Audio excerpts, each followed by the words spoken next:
Mr. Deputy Speaker.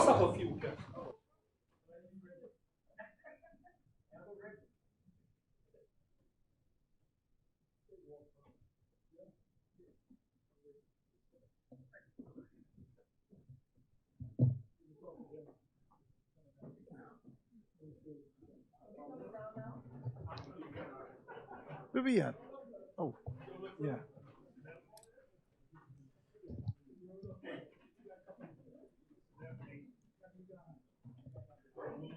It's 38. Sorry, Mr. Deputy, I move that heads 35, 37, and 38 be approved. Second. The chair recognizes the honorable member for Long Island. Thank you, Mr. Deputy.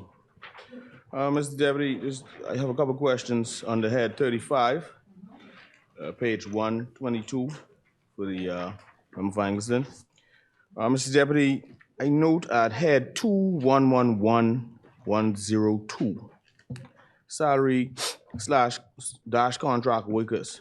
There's a reduction of from 16.7 million to 14 million. That's almost 3 million reduction. I'm wondering what accords for that reduction. A person's been made permanent, etc. No, what this figure is an accounting for the contract officers who are actually in post. These are the ones actually in post.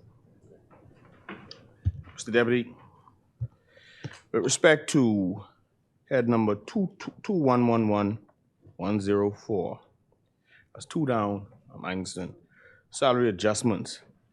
I note that the salary adjustments have gone from 1.7 million to 0. I'm wondering what lends to that. Yes. That item is for salary adjustments related to the ongoing teachers' regularization exercise, promotions, reassessments, career paths, etc. And that is now accommodated from the global provision and salary adjustments line item under head 21, which is Ministry of Finance. It's just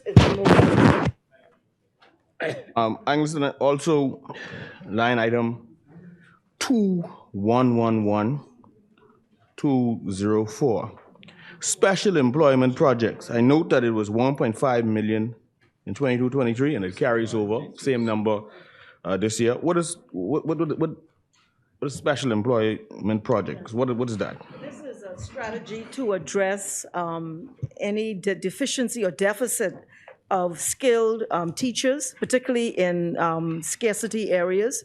So the technical skills, English, mathematics. And so this is an ongoing item that allows us to engage usually retired teachers to come back and continue to contribute. Would this also incorporate or consider special education teachers, or maybe even those who might be retired? This would be any range of teachers that are available who are usually retired teachers and who are prepared to come back and who we bring back, who we engage to continue teaching under this specialized area or special area. Angleston, I note on page 123, head number 224-1220, educational supplies. I welcome this increase. I imagine that this increase from 2.4 million to 3.2 million is to assist teachers with in-school supplies. Is this for the teachers, for the schools? What is this for, educational supplies? And 224-1220, where is that now? I can't find that. that's from 2.4 million to 3.2 million. Yes, I'm just trying to find the item for that. Item number 224-1220, page 123, Oh, sorry, page 123. Yes, I'm with you, sorry. I was looking at the wrong number. Yeah, this is for educational supplies for all schools, which includes New Providence and the Family Islands during the upcoming academic year. The increase will cover for the increase in books and related materials during the current school year and school materials required for the ongoing learning loss special summer programs required for various students. Okay. Angleston, same page, head 225 1128, fees and other charges. I note that there's been an astronomical increase here from 177,928 in 2022-2023 to $1,014,928 in 2023-2024. What lends to that $800,000 increase? Thank you. As you may recall, we saw globally and in the Bahamas that there was an issue where teachers were leaving the profession, not so much in the Bahamas, luckily, but throughout the world. And so we formed a teachers' morale committee, and we did surveys with teachers nationwide to find out what were the issues that were concerning them and what were their expectations of their profession. And one of the recommendations that came out of this committee is that the teachers would receive a one-time stipend offered for them and in New Providence and Family Islands to purchase materials to prepare classrooms for the upcoming academic year. So this is like an addition because teachers take great pride in their classrooms. And so this is to assist teachers in preparing classrooms. Teachers Morale Committee. Well, you know, I'm a teacher, so it's good news. That's good news. Angleston, I'm going to take you to page 127. Head 38. 127. Head 38. Item number.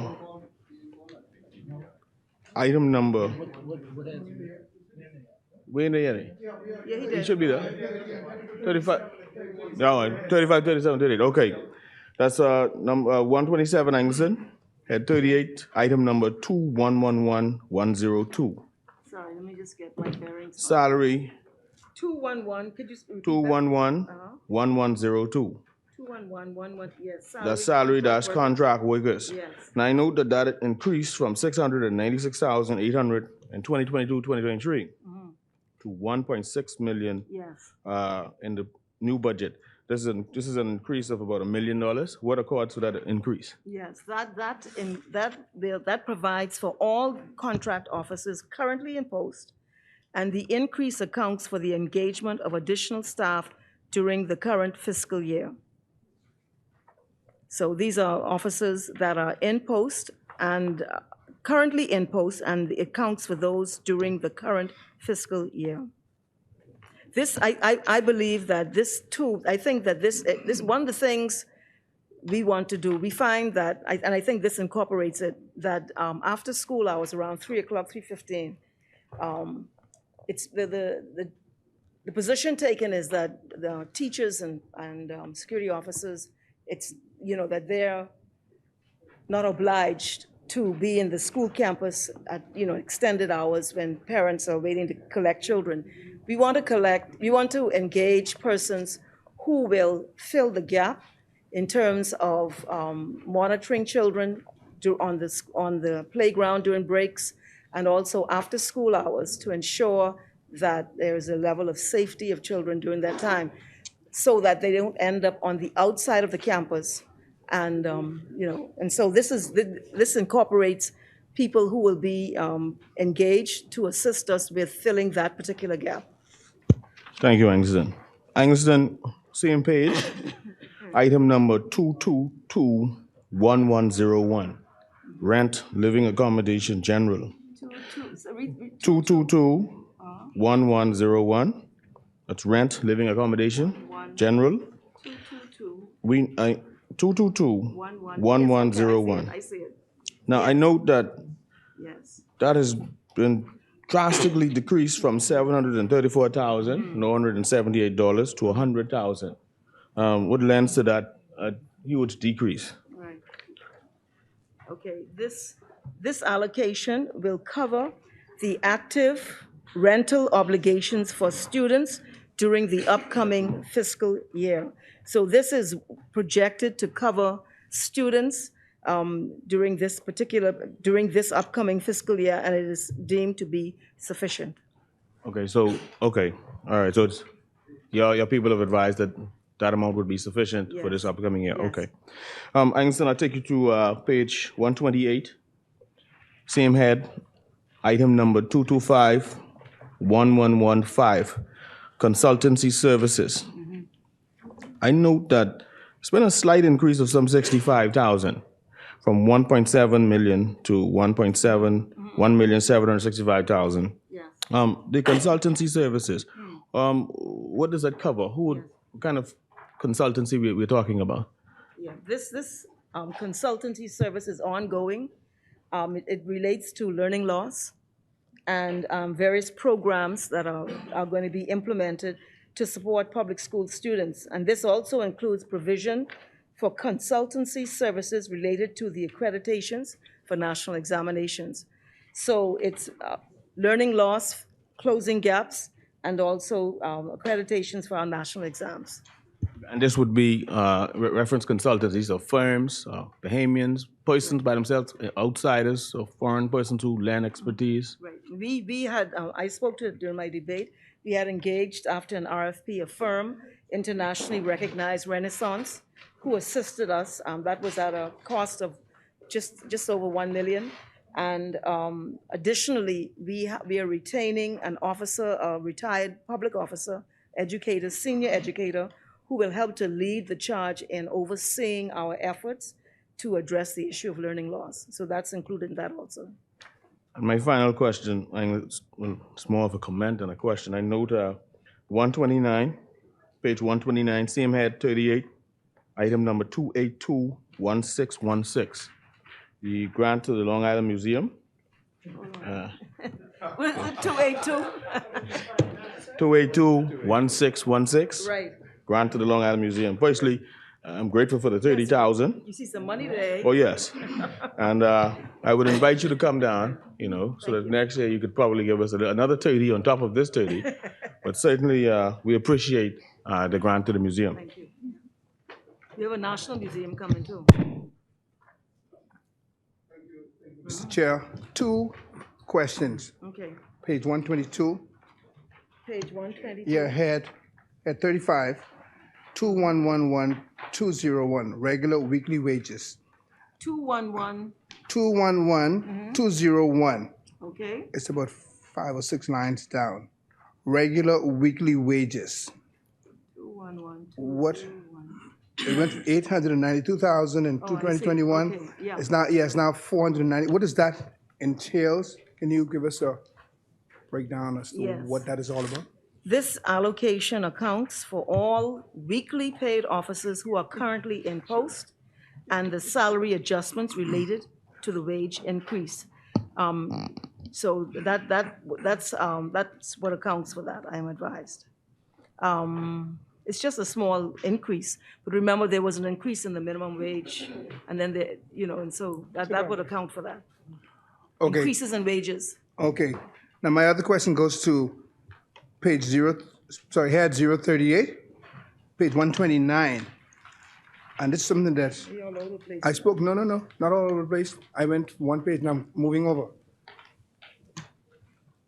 Head 38, Yes, which head? 2511206, and I spoke about this last week. 2511206. Yes, Operation University of the Bahamas. Operation University of the Bahamas. Yes. And this is the amount of money that we allocate to the university on a regular basis. We went from 23,000 in 2023 to That's 36. million, you know. Pardon? That's million. Million, yeah, million. So my question, like I asked last week, we, in our policy, we do not have a Bahamian as a president. I know we talk about the board operating, it's a board. We talk about Bahamianization. We have a qualified Bahamian in this country who applied, who's rejected. Why isn't it our policy where someone like a Dr. Ian Strawn could be the president of UB when there's a Bahamian like Dr. Sidney McPhee, the president of Middle Tennessee University in the US, but a qualified Bahamian is not heading our highest tertiary education institution in the Bahamas? And why don't we have a say? Allocation of 36,244,773 is an annual subvention by the Bahamas government to support the university's operations. So we have a say. The university, you gonna allow me to answer? The university is governed by legislation. It is autonomous.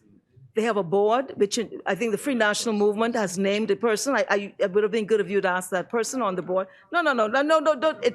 No, it is autonomous, and you have a representative on that board okay?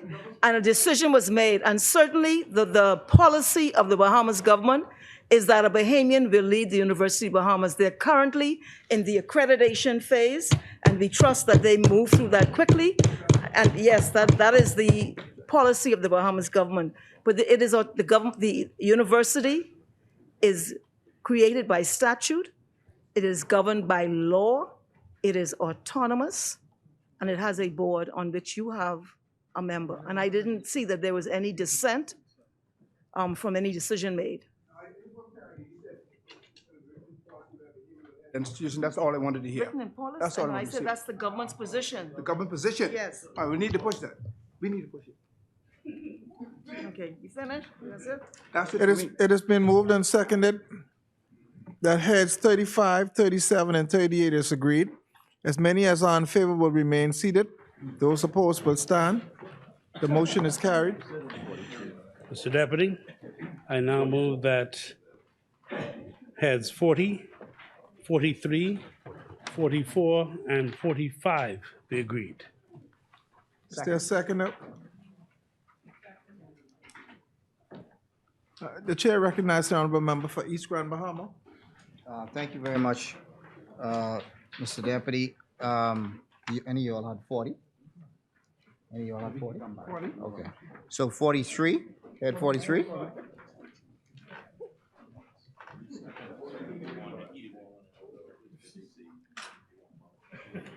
Head. Who? 40 to 45. Right.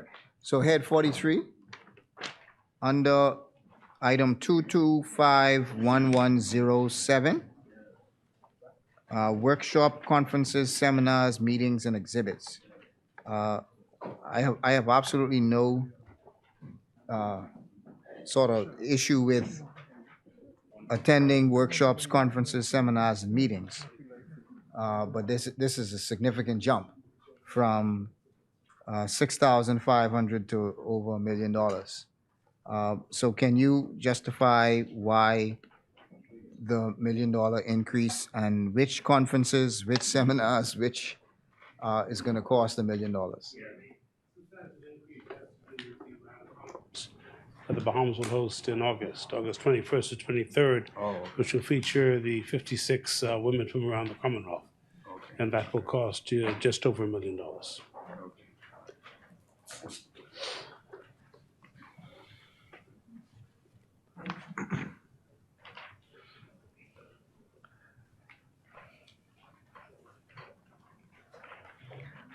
44, under head 44, at page 135, item 2112102, overtime, monthly employees. You had a significant drop from 187,462 to 81,000. And if you look at the previous 2 years, the 2021 was 112,000. This year, it looks like it's going to hit the same amount, 112,000, or somewhere around there. But you've decreased it to 81,000. And I'm sure that all of the workers in the Department of Social Services work overtime, or most of them may work overtime. So why the decrease from by $100,000?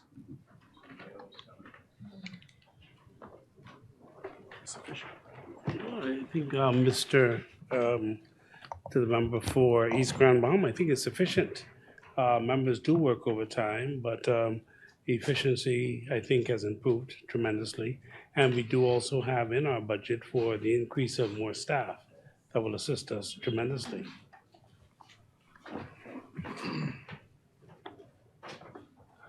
So if I take you back up to salaries item 2111101, salary permanent pensionable, you've decreased the budget by probably about 500,000 for for salaries, what accounts, because that's permanent and pensionable.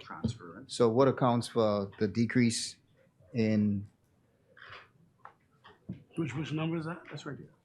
211101, salary permanent and pensionable?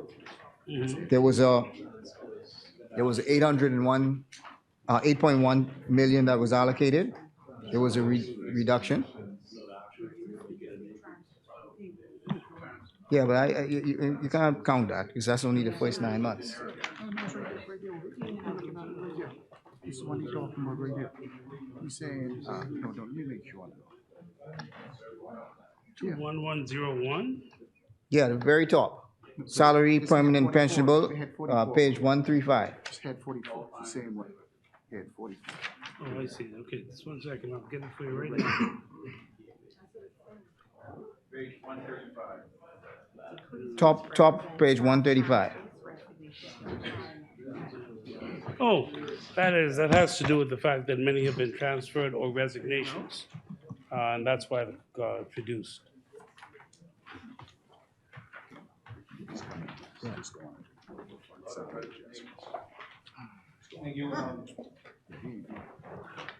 Head 44. Head 44, item number 2721106, Food Assistance Program. So we see a reduction of some $1.3 million in the Food Assistance Program. And I would just like to dovetail that into item number 2821226 and 2821227, which are two very impactful feeding programs, full disclosure in the constituency of St. Barnabas, but two very important programs nonetheless.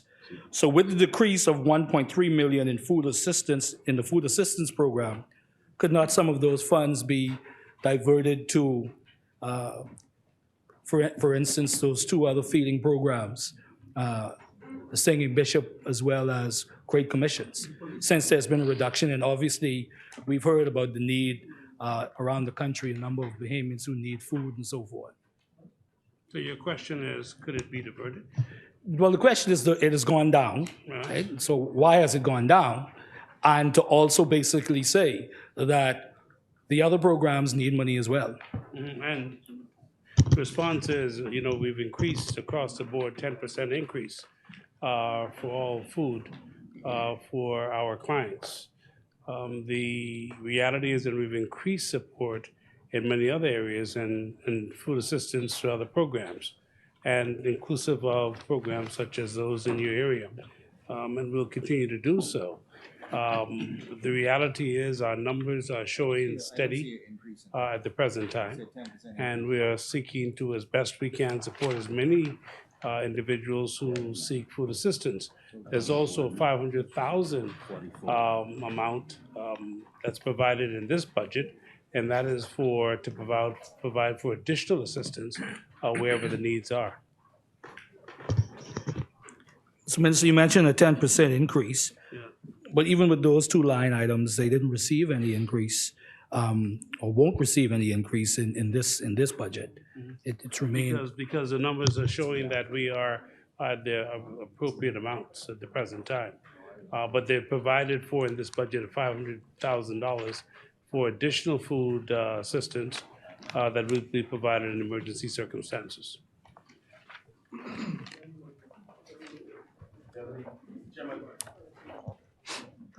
This question is for the member for Elizabeth.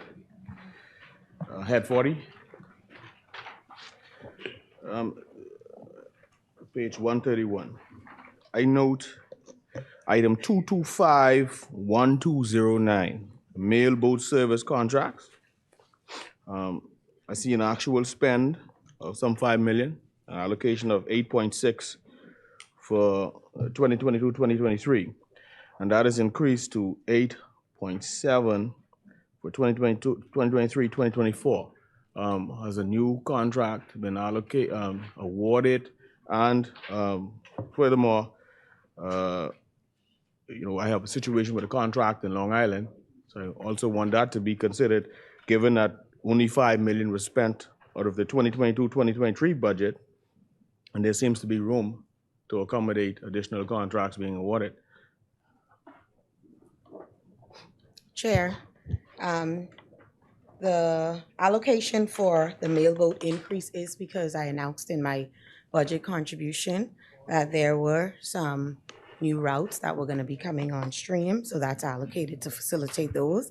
And any questions or concerns related to Long Island route, you could just advise me later, so we can look into it. Thank you very much, Elizabeth. Mr. Deputy, this question is for the member for Weston and Bimini, head number 43, page 132, item 2111-102, salary contract workers. I note that in 2022-2023, the allocation was $298,192. And that had an astronomical increase to $737,650.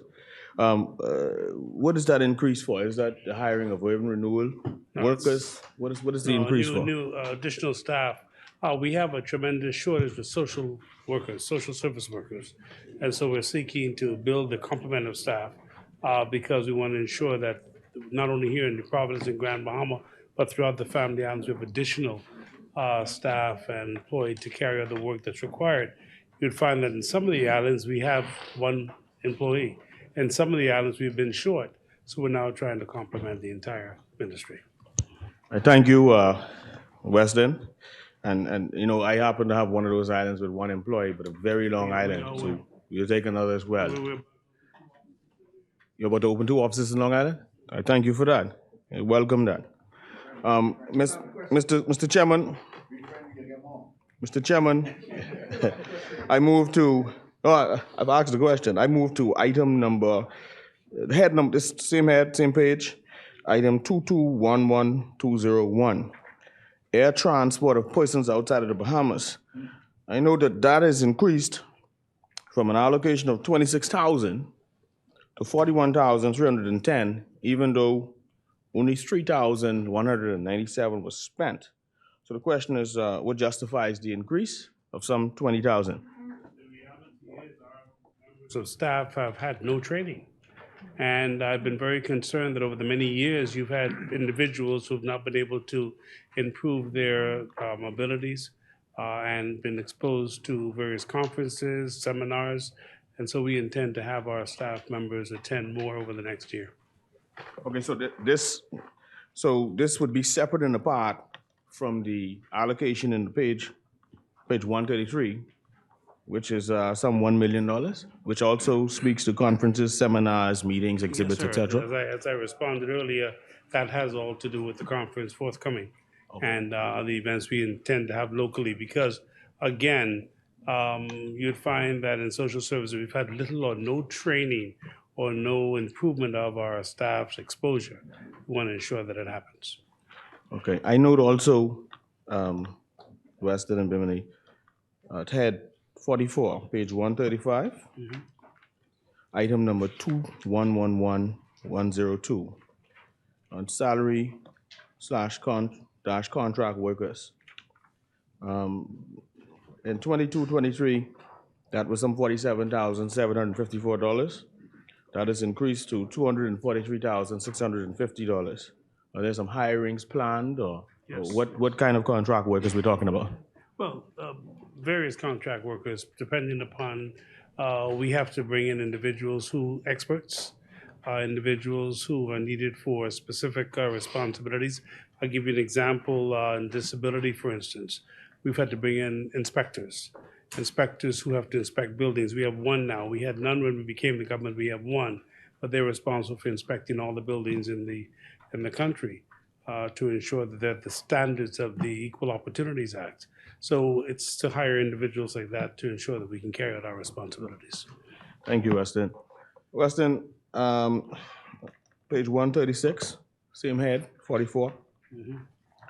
Item 2251111, security services contract. And we notice increases year over year from 2021 to 2022, in the allocation in 22-23 was 483,000, and 23-24 is now proposed at some 669,000. However, the spend over the last year seems to be some 308,000. So what lends to the $300,000 increase? What lends to that? Additional shelters and facilities for clients. We are also engaged in, of course, in shelters for women, so we need security. So this is the same company, or? No. Okay. Our companies are all, it's a bidded process. Western head number 272-1111, subsistence support of persons contract. I noticed, well, firstly, what is that? And secondly, I noticed that there's been a reduction from 5.4 million to 3 million.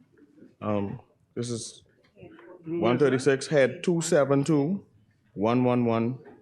That's head 44. At 44. Yeah, item 272-1111, subsistence / support of persons contract. What is that? And why has there been a reduction of almost 2 million, or a little over 2 million? $2.4 million. This is to provide for assistance to different socioeconomic situations. Clients, we seek to provide assistance as we can, but it's all different in varying circumstances. Okay, two final questions, Weston. And the first is right below that particular head, there's another head, and that says this is head 272-1113, circumstance and relief emergency death assistance. Now, in 22-23, that was some 5.3 million that has been reduced to 3.1 million. What is that? And also, what lends to the reduction? Well, it's predicated upon the past year. We simply make projections upon what has happened, but its allocation to provide general assistance to eligible persons. Assistance includes fire relief, temporary disability allowance, home repairs, burn assistance, clothing, medical assistance, home furnishing, housewares, and assistance with rent and utility bills. Okay. My final question, Weston. Are we at head 45? Head 45. Yes, head 45. Mm-hmm. That's 139, page 139, Weston. Item number 22513. Housing? That's housing. 45 is housing. Oh, I'm sorry, Weston. Elizabeth. This is item number 2251302, building maintenance. I note, Elizabeth, there's been an increase from an allocation last year of 350,000 to 600,000. Elizabeth, to help you, this is page 139. Yeah. 350 to 600,000. What lends to the increase of some 300,000? Chair, the increase is related to rental units, the government rental apartments. They're extremely dilapidated, haven't been maintained for a number of years. And we have that program run with social services where we allocate homes for persons that cannot pay regular rental amounts. And so a lot of them are unoccupied because they're so dilapidated, and we have to get them maintained and up to par so that we can house persons on the wait list. Thank you, Elizabeth. Thank you, Mr. Chairman. Head number 44. Line item 272-1115, Special Food Assistance Program. The minister assists in distinguishing for us this particular line item and the aforementioned 272-1106, which is the regular food assistance program. As I said to you when you asked me at the beginning, that's to assist organizations like what you raised. We can assist organizations and others. The ministry will provide assistance to groups like you raised earlier. And just another additional question on this particular topic. When the government placed VAT on breadbasket items, one of the things, I'm very proud to be called a breadbasket man, eh? One of the things the government did emphasize was that they would re-implement, if you will, the RISE program. The RISE program. It's been some time now. I don't see, and I stand to be corrected, I don't see any allocation for the RISE program.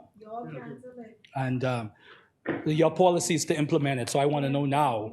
That's the past. Your policy is to implement it. So as I was speaking to the minister, right?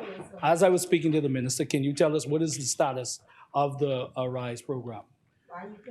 It is in the budget, and we have put additional funding in the budget for the RISE and the Promise program to amalgamate the two. And as I said in this place before, the Promise program is the RISE program, but certain things were taken from the RISE program and created the Promise, and that's because the program was stopped. What we've discovered, though, is that the Promise program, the proxy creates some difficulties. The member from Marco has spoken about it in this place, and he's spoken to me on the phone, reference to individuals who've called and oftentimes being excluded from the program who received assistance before. So we are now changing all of that, and the Ministry of Finance provided the funding so that we can change the proxy, change the program, bring both together so that we can provide the assistance and we won't have the difficulties we're facing right now.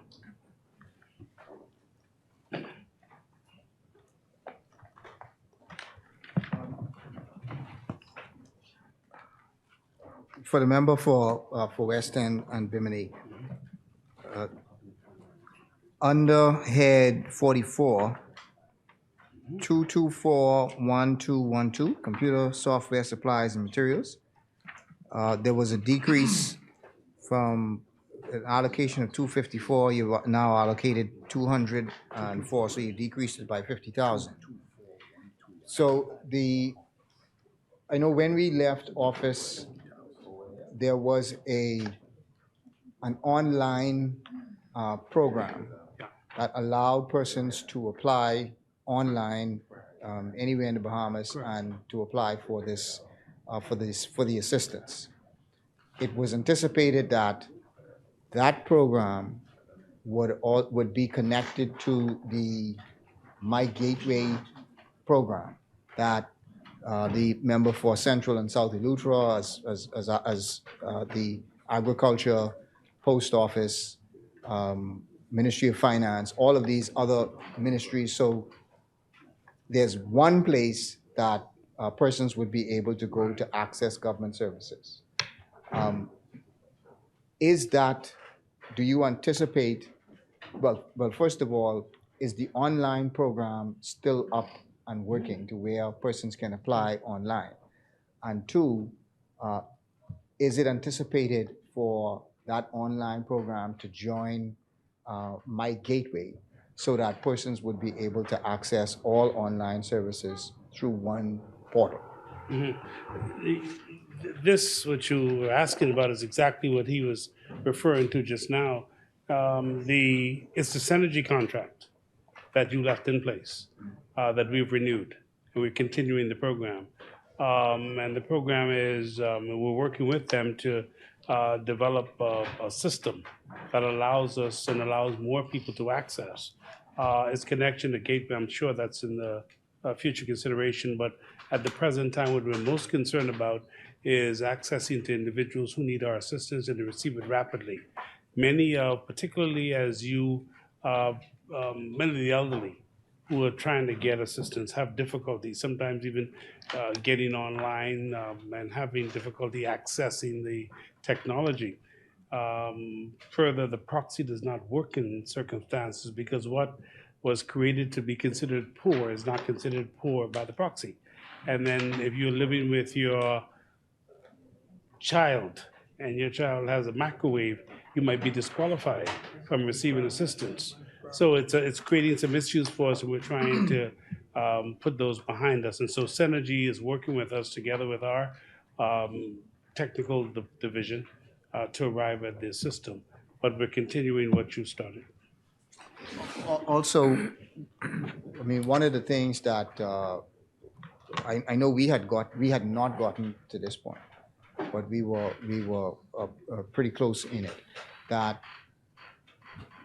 once you had gotten the online program set up, that technically should eliminate the lines at social services.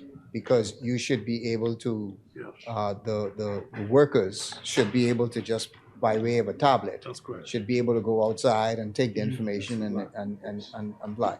So have you been able to, once that's online, have you been able to eliminate those lines on the outside of social services by allowing persons to utilize tablets? Yeah, not completely. We still have the wallet and we have the online, but we have not been able to eliminate the lines completely. But that is the objective.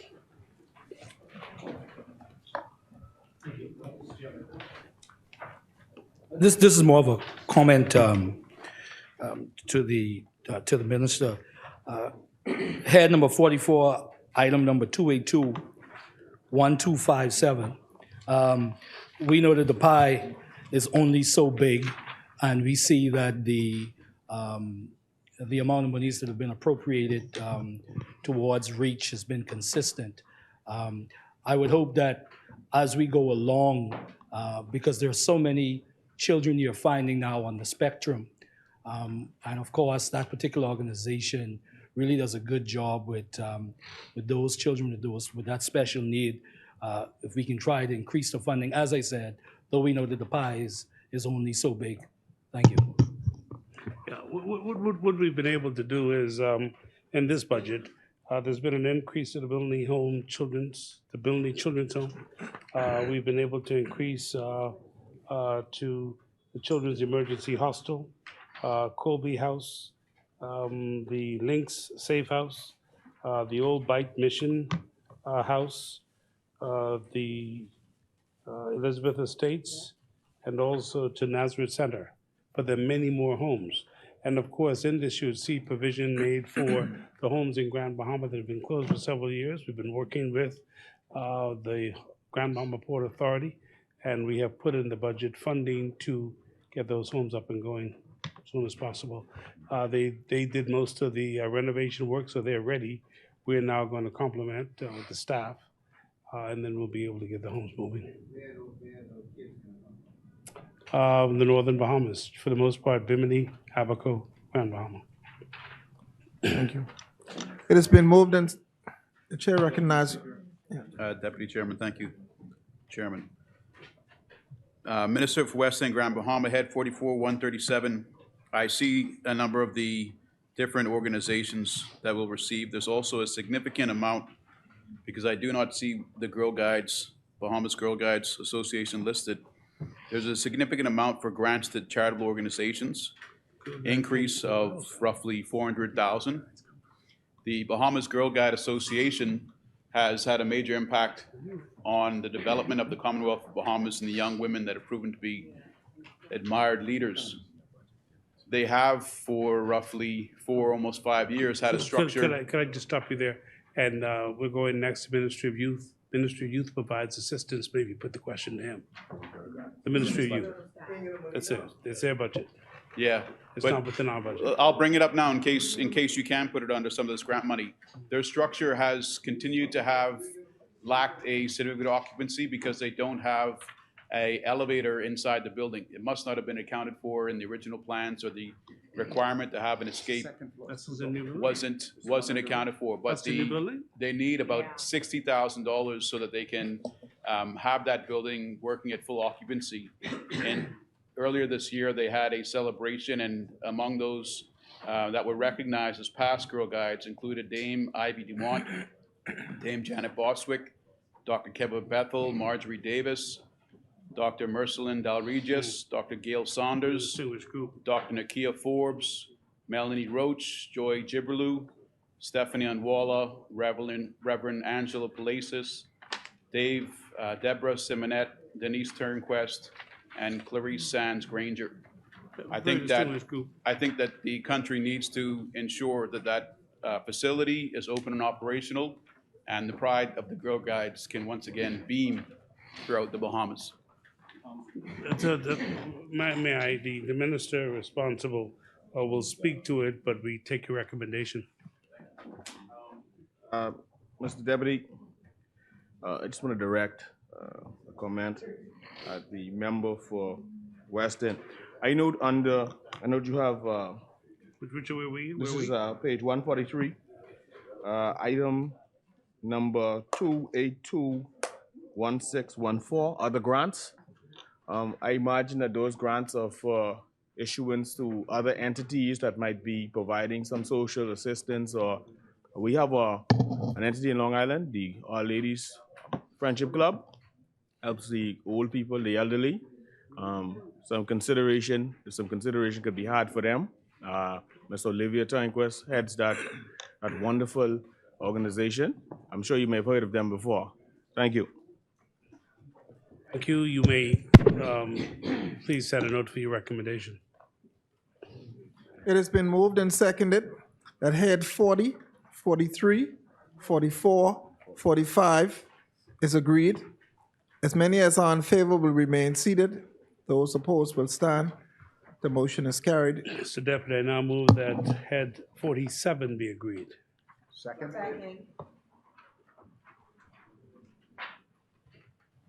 The chair recognizes. Thank you very much, Mr. Chairman. To the Minister,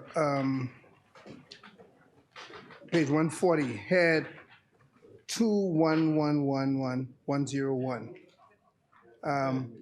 I noticed it's head 47. You notice that salary of permanent pensionable workers decreased by about $1 million. And right under that, your contract workers increased by about $1 million. Is that a trade-off, or can you explain those two different scenarios? That's the first. I have several questions, so we're gonna run through them. Yes, sir. First of all, let me address Sinance. Sinance, I echo your sentiments as relates to Girls Guide and ensuring that that facility is finished. But this ministry provides them with $27,500 annually to assist them with their aids right now. So I'll move now to answer Central Grand Bahama. We would have had some persons retired and also transferred out that would reduce our salary budget. Also for contract persons, that would be no persons presently on the post, and we've made provisions for in the new budget. Okay. Present budget. Thank you. Head 4047, line 2251342, page 141. Sports facilities management. Now, maintenance, sorry, you were on a pretty good run, increasing from 45,385 to 161. I thought it was gonna go up, but now there's a drop in that to 140,000. Do you really believe that is sufficient, considering that we have more sports field growing and maintenance is always an issue? Mr. Chair, this comes under the National Sports Authority, which takes care of all of the facilities under the Ministry of Youth, Sports and Culture. All the parks is under the Ministry of Works and Beach and Parks. So that's just a little cushion we got there for the need arises of someone in the family island like yourself.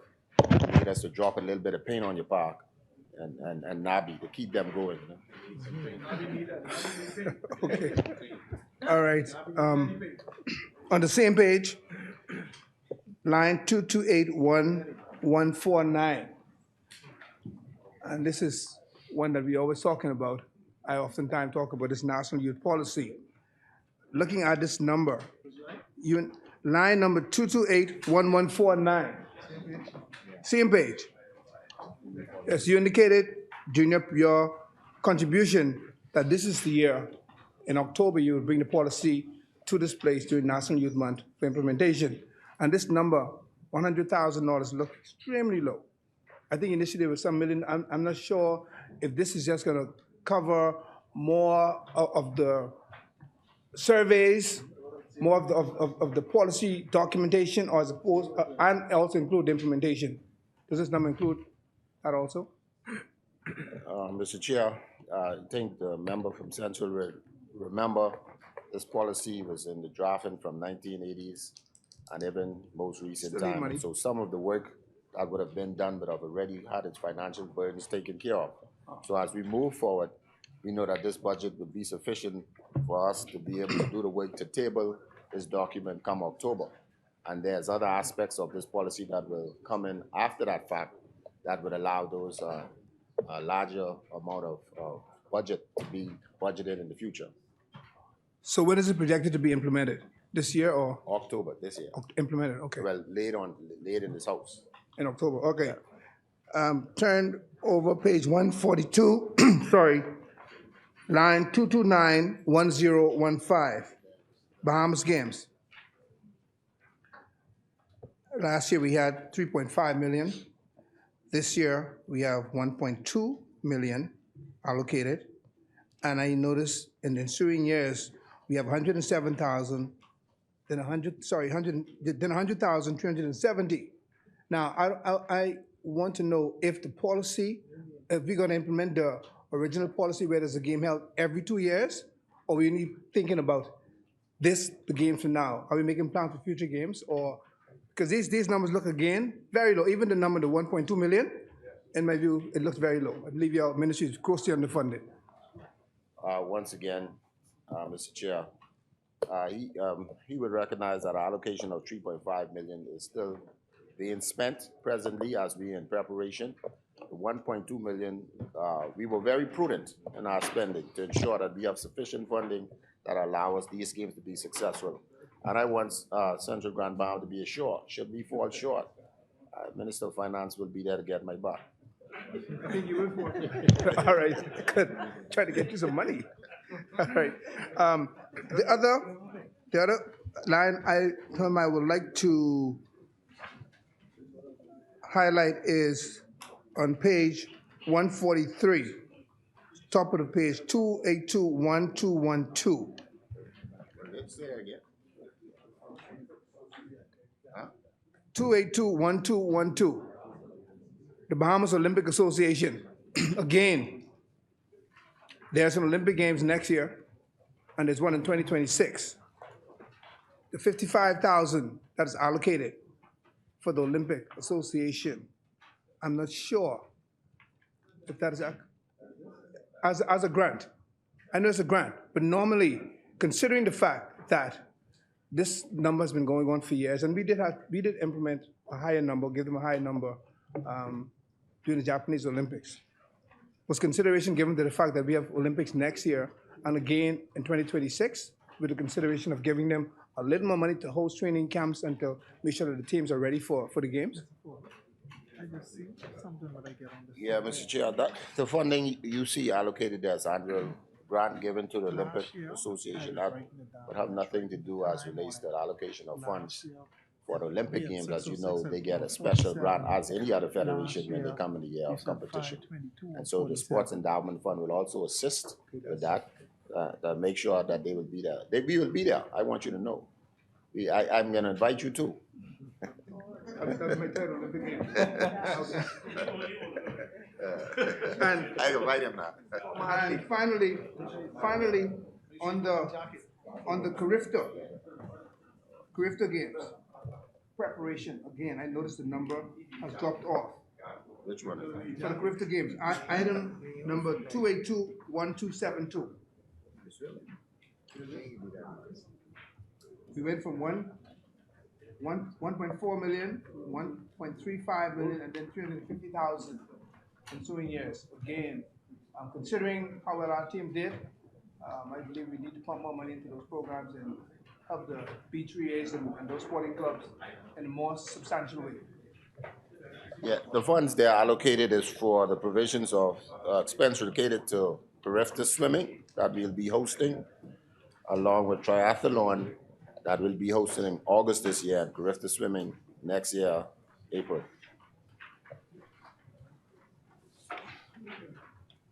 All right, thank you. That's me.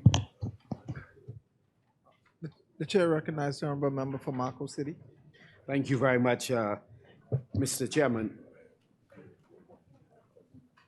Minister, I'd like to just direct your attention to 2821256, same head, and 2821264.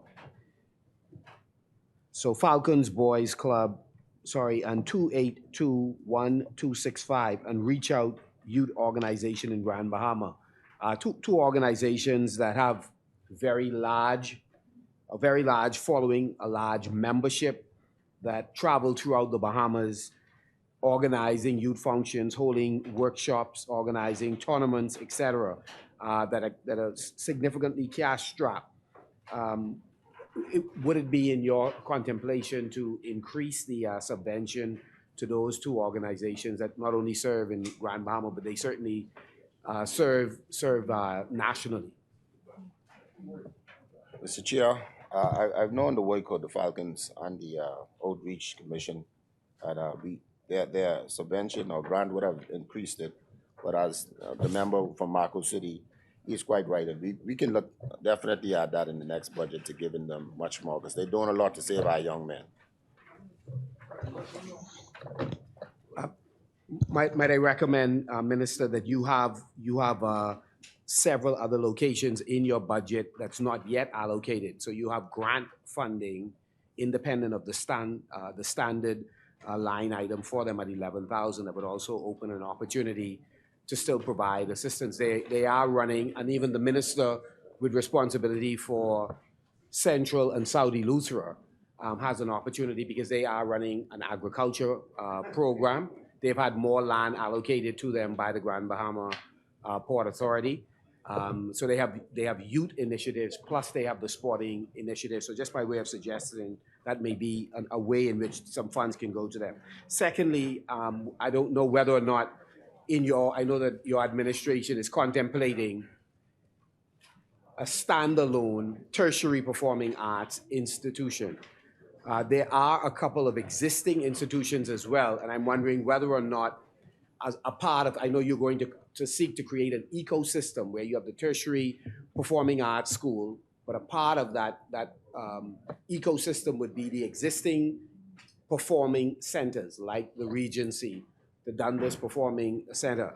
Have you given consideration to how you might be able to impact those two institutions as well financially while you're creating this broader ecosystem for the performing arts?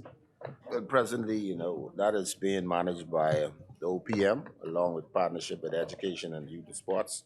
So we are looking at every aspect, how we can approach this from the holistic point of view. So, we got to just make sure we do the right thing and just wait and see what's possible as we do our search and study.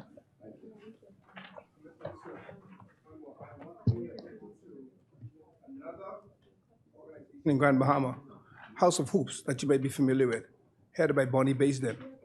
She bringing a lot of those athletes from Abaco, Mozart, and a lot of them train under her, as well as in Grand Bahama. And the same way we have a line item for Reach Out and for Falcons Boys Club.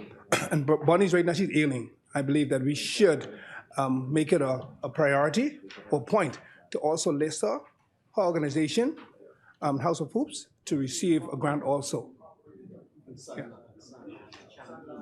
Yeah, of course, yeah. Sunland Championship, that national championship was populated by House of Hoop players. So I believe we should give her some love, support.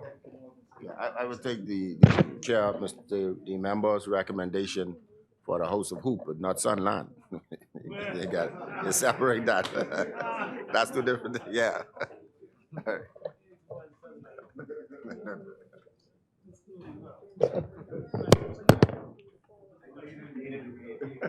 No, not that negative. No.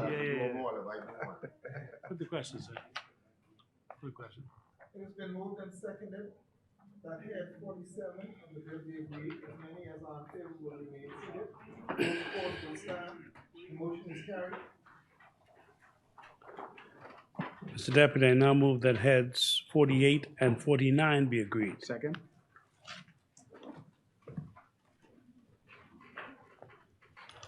It has been moved and seconded that heads 48 and 49 of the bill be agreed. The chair recognizes the honorable member for Long Island. Mr. Deputy, I have a couple of questions. Reference at 48. That's page 145. Remember for Michael. I note at 48, item, page 145, at 48. 145, line item 2251111, security services contract. I note that the allocation in 2022 is 529,000. And again, it's another 529,000. But that increased from 66,000 in 2021, 2022. However, notwithstanding the allocation in 2022, there was only a spend of some 316,000. Is there a reason why it increased from 66,000 to 529,000?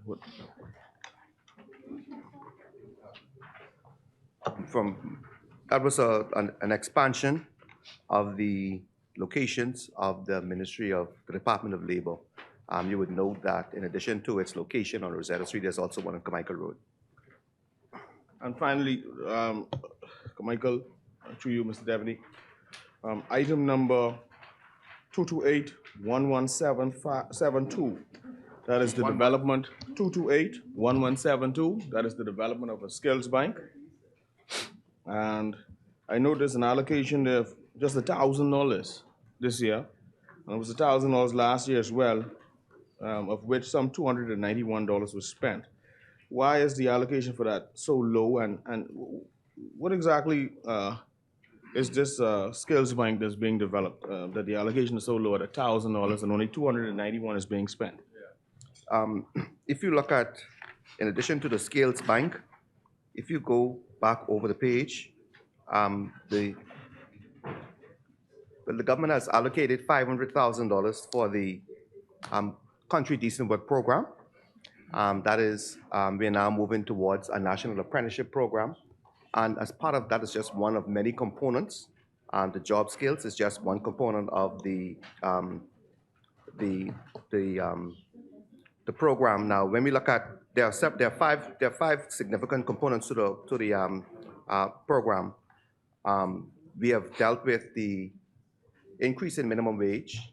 We're now moving towards the national apprenticeship program. And you would note too, there's another line item here dealing with the job skills and the job fairs. Right. All of those are just components to this other segment, and all of them would be tied in together. So it isn't so much so looking at the funds under one line item, but all of them as a combination in order to bring out the Country Decent Work program. Okay. Deputy, I'd like to direct the minister's attention for economic affairs to item on page 147, 228, 1167, the arbitration center. Just based on our recent work to pass legislation that strengthens the thrust of the country to become a center for arbitration, the figure $70,000, I wonder if the minister might explain what is that amount for the arbitration center, 228-1167. And are there other places where funds are allocated for the whole arbitration ecosystem in general, if we are doing something substantially different in this fiscal year versus in the past? This sum is just a representation of the embryonic stage of this arbitration that we have starting now. More will be rolled out. The National Tripartite Council, the Industrial Relations, the Industrial Tribunal, as well as the Department of Labor, they are well on their way with rolling out a number of initiatives. The arbitration, the Industrial Court, and also, again, going back to this Country Decent Work program, all of these are just components of the major, under the major umbrella under which the Department of Labor is really driving all of these components dealing with labor in the country. Let me say that you will hear more about this. I have a meeting with the National Tripartite Council next week, and they're going to be talking more about all of these components and initiatives. So you'll hear more as we go. So has the ministry put together a list of non-financial steps that must be taken by government? And other steps that have financial implications. Because if we're doing something in this fiscal year, again, the figure just seems woefully low to accomplish much of what was talked about by all of us during the budget debate. Yes, as I indicated, this is in its embryonic stage, and the figure is, I would accept, is pretty low. But again, as they develop the program initiative, then those components dealing with finance, dealing with the setup and everything else will come. With respect to item 2521009, so support for small business development center. One of the important planks in your administration's platform was to provide substantial funding for small business development. With respect to this line item, I know this is roughly $1.9 million, or just under $2 million.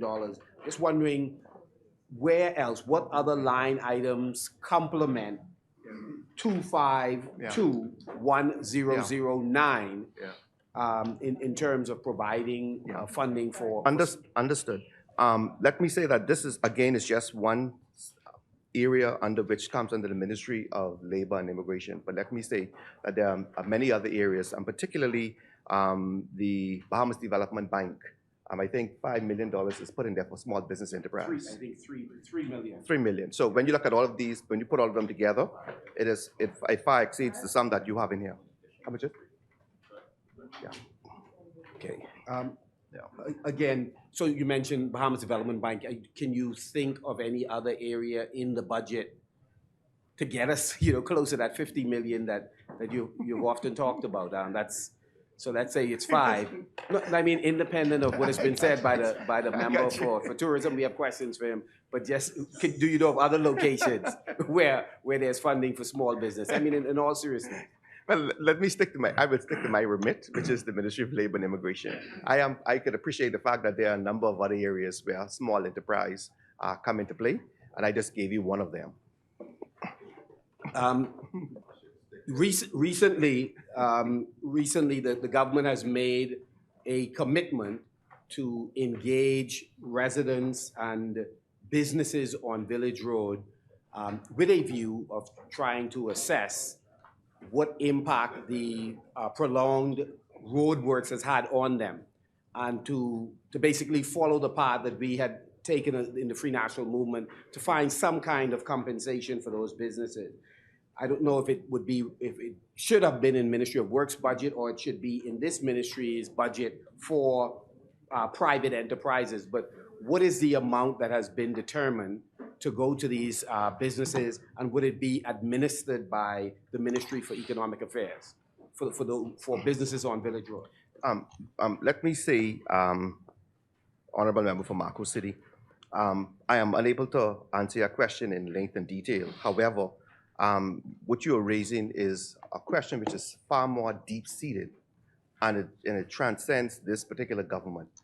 And not necessarily just looking at Village Road alone, but in my constituency, Carmichael, you'd recall when the former administration determined that it was going to push Milo Butler Highway straight through Carmichael Road, go straight onto Cowpen Road, your administration would have acquired all of those homes and businesses in that area, and those persons are still waiting to be compensated, and their mortgages they held in abeyance. And so this here is a part of a deeper problem, and I know that the Prime Minister has indicated that we're going to be looking at all of these matters. And so it's not just necessarily Village Road. Governments are continuous, and we have to ensure that as we continue to develop this country for the betterment of the Bahamian people, that we do not leave these cases and businesses in abeyance. And so we are addressing that, and we'll come back to you on the answer. Okay. With respect to that same matter, because I think that's very, very important issue. Properties acquired by eminent domain. We've now had 2 administrations at least that had an opportunity to address this. I'm wondering whether or not, in your interest to address that over the last 20 months, have you been able to settle any of those residents who were disadvantaged? No, we haven't. It is again trying to locate the files in the Ministry of Works, trying to find where you're left off. And there are a number of other variables that come into the picture. And so that is where we are. Do you have any of the persons that you've hired under consultancy? Can you allocate one of those persons to find the files? Maybe. I mean, it's been 20 months. It's been 20 months, including that. I will take it under advisement. The chair recognizes the honorable member for East Grand Bahama.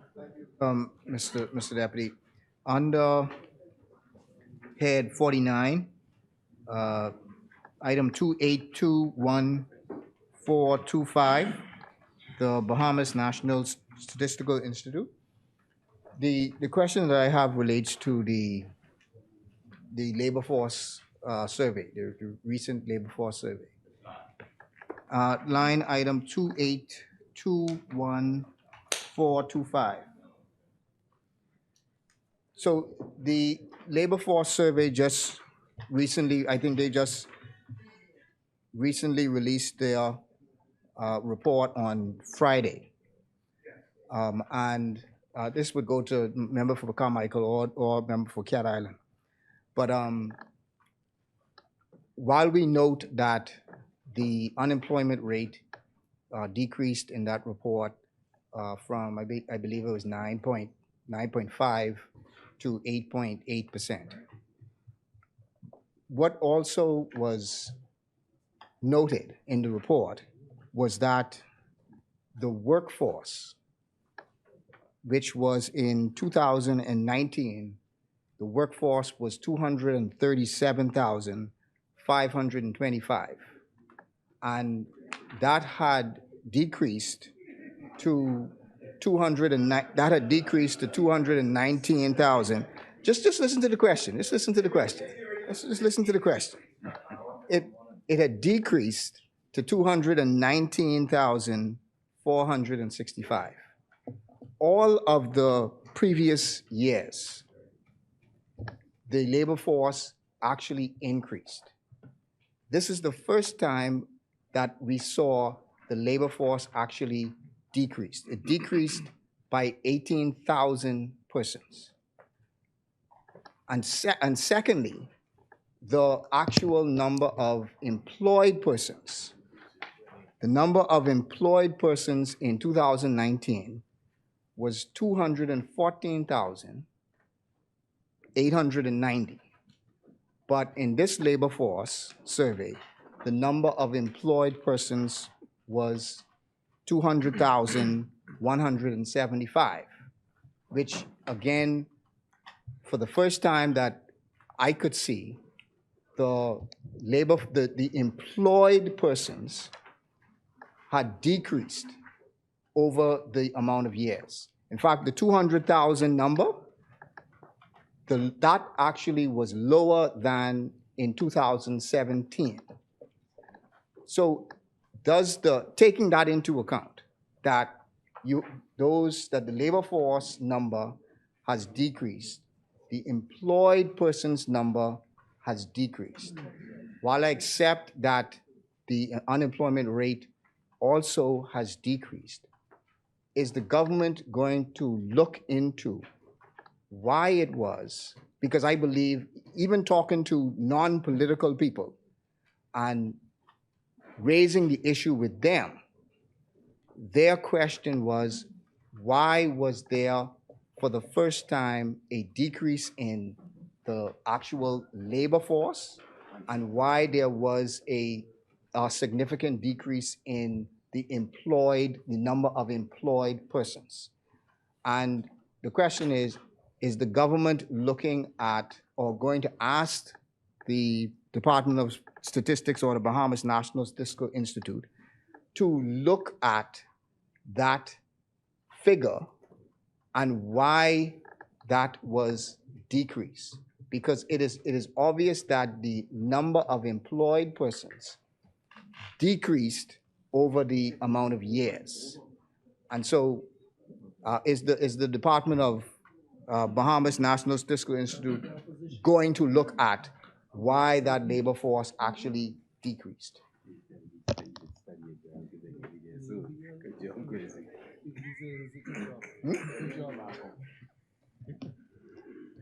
Thank you, Mr. Chair. Firstly, I want to bear in mind the question that the member for East Grand Bahama asked. And I believe what we basically questioning is the rate, which basically speaks to the unemployment rate. And a rate is basically out of 100%, regardless of what the number is. 100% will be determined, the percentage will be determined by the total number of persons within that pool. There's something also known as underemployed versus unemployed, Mr. Deputy. I think it's important for the member for Central Grand Bahama to understand that there might be a degree of East Grand Bahama. Yeah, Central Grand Bahama as well. Central Grand Bahama as well.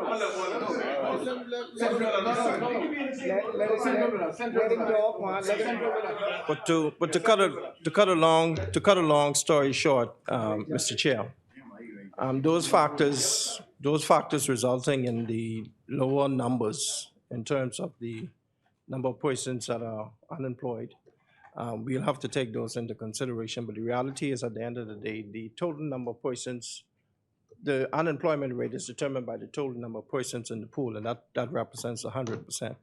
And at this particular time, the unemployment rate in the Bahamas is lower than it was back in pre-2019. But we'll have to take those other matters into consideration and look more deeper. And the Bahamas National Institute will have to provide us with that particular answer. But right now, Mr. Chair, the unemployment rate is lower than it was in pre-2019. And I thank you for, member for being a grandstand. I thank you for that. So does that means that once they review why the actual labor force decreased and why the employed number of persons has decreased, that we should at least get some additional report that would speak to that? Deputy.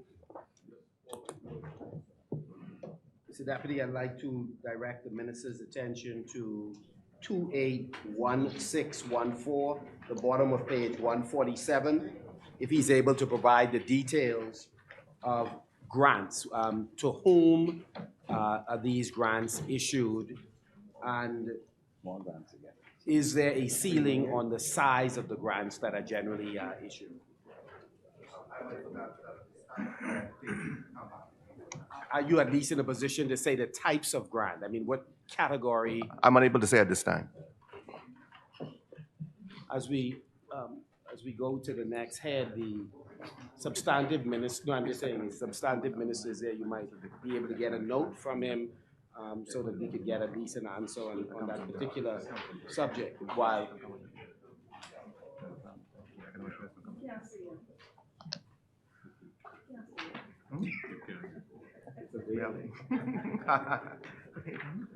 I remember in court they say if you don't have your wig and gown, I can't see you, I can't hear you.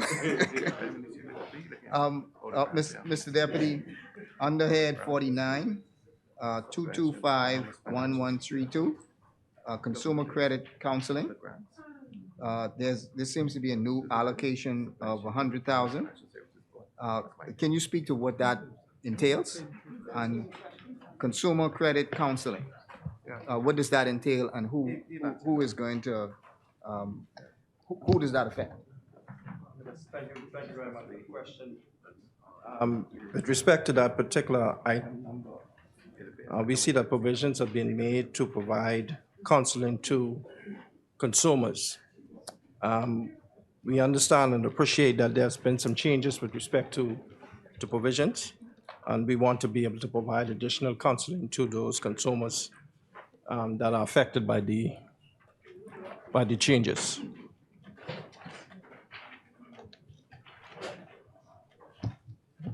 It has been moved and seconded that heads 48 to 49 be agreed. As many as are in favor will remain seated. Those opposed will stand. The motion is carried. Mr. Deputy, I now move that heads 51, 52, 51, 53, 54, 55 be agreed. The chair recognizes the honorable member for East Grand Bahama. Mr. Deputy, under head 51, the Post Office Department, there are just a couple of questions. One would be under 225 1110, postage, post machines, and services. This appears to be a new allocation of 35,000. Could you speak to what the new allocation is, or whether that's moved from one place to the next? And then 2 lines below that, 2251115, consultancy services. There's a new line item of 150,000 for consultancy services. Can you speak to what is the, who's the consultant and what are they gonna be doing for the 150,000?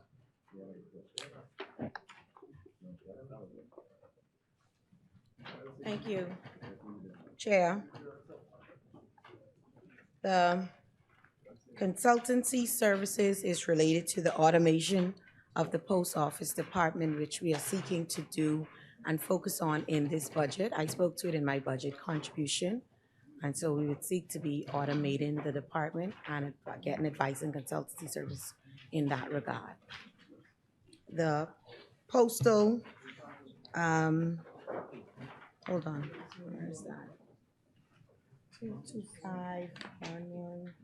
Postal services, I would have to inquire. I think that is related to some of the services that we are now doing with our postal stamps. We have been trying to get some more stamps for orders of coming into the post office, but I would have to confirm if that's what that new fee is related to. We did some new orders for the designs of the 50th Independence and of such, so that might be what's that connected and related to.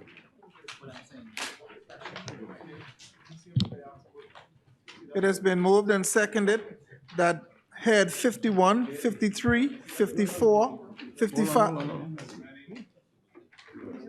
The chair recognizes the honorable member for Marco City.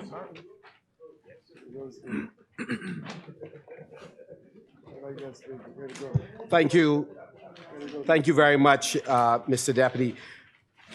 Mr. Deputy, with respect to the upkeep of the navigational aid, $50,000, Mr. Deputy, is allocated. I'm wondering on the same subject, whether or not the annual fee that is paid to the contractor is reflected in this budget, or is it a part of the consultancy services of $4,800,000?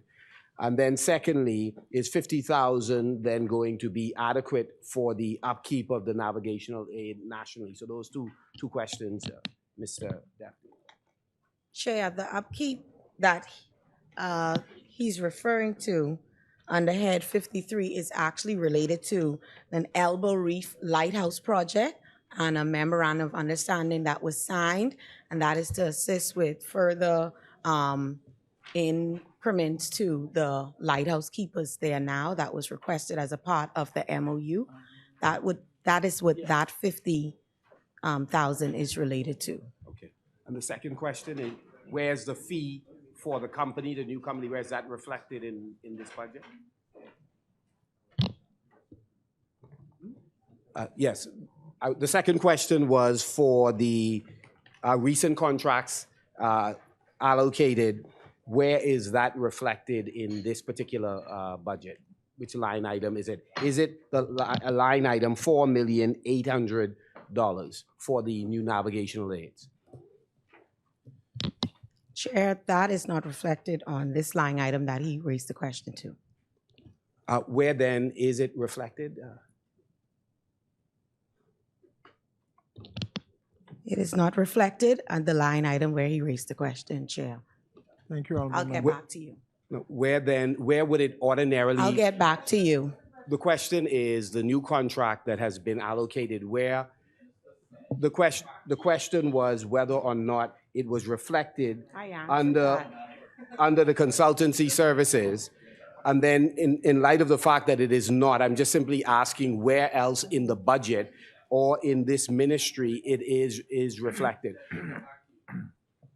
It wasn't, it's not reflected in the line item that you pointed out. I advised you that was related to the Elbow Reef Lighthouse. Everything else would be in capital, and I will get back to you to advise specifics. Thank you, Honorable Member. The Chair recognizes the Honorable Member for St. Barnabas. Thank you, Mr. Chair. Just a question for the Honorable Member for Elizabeth. In our understandable eagerness to advance and progress, even in the road traffic department, there has been brought to me a concern. One second. It's a serious concern. Minister, it's not controversial. There are a number of persons who go to the road traffic department, particularly the one at Carmichael, and they are not accepting legal tender for government services. It's a real concern. I know that we are moving to cashless, but there are a lot of persons who are unable to take advantage of government services because they're being told we're only taking cards, we're not taking legal tender. So.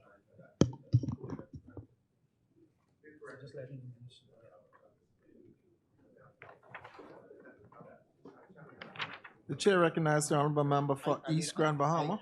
From what I could recall, that was a cashless initiative that I think was being put forward, but I don't think it was ever intended to disenfranchise anyone who showed up with cash and so on. But under head 53, and I noticed this was also under the OPM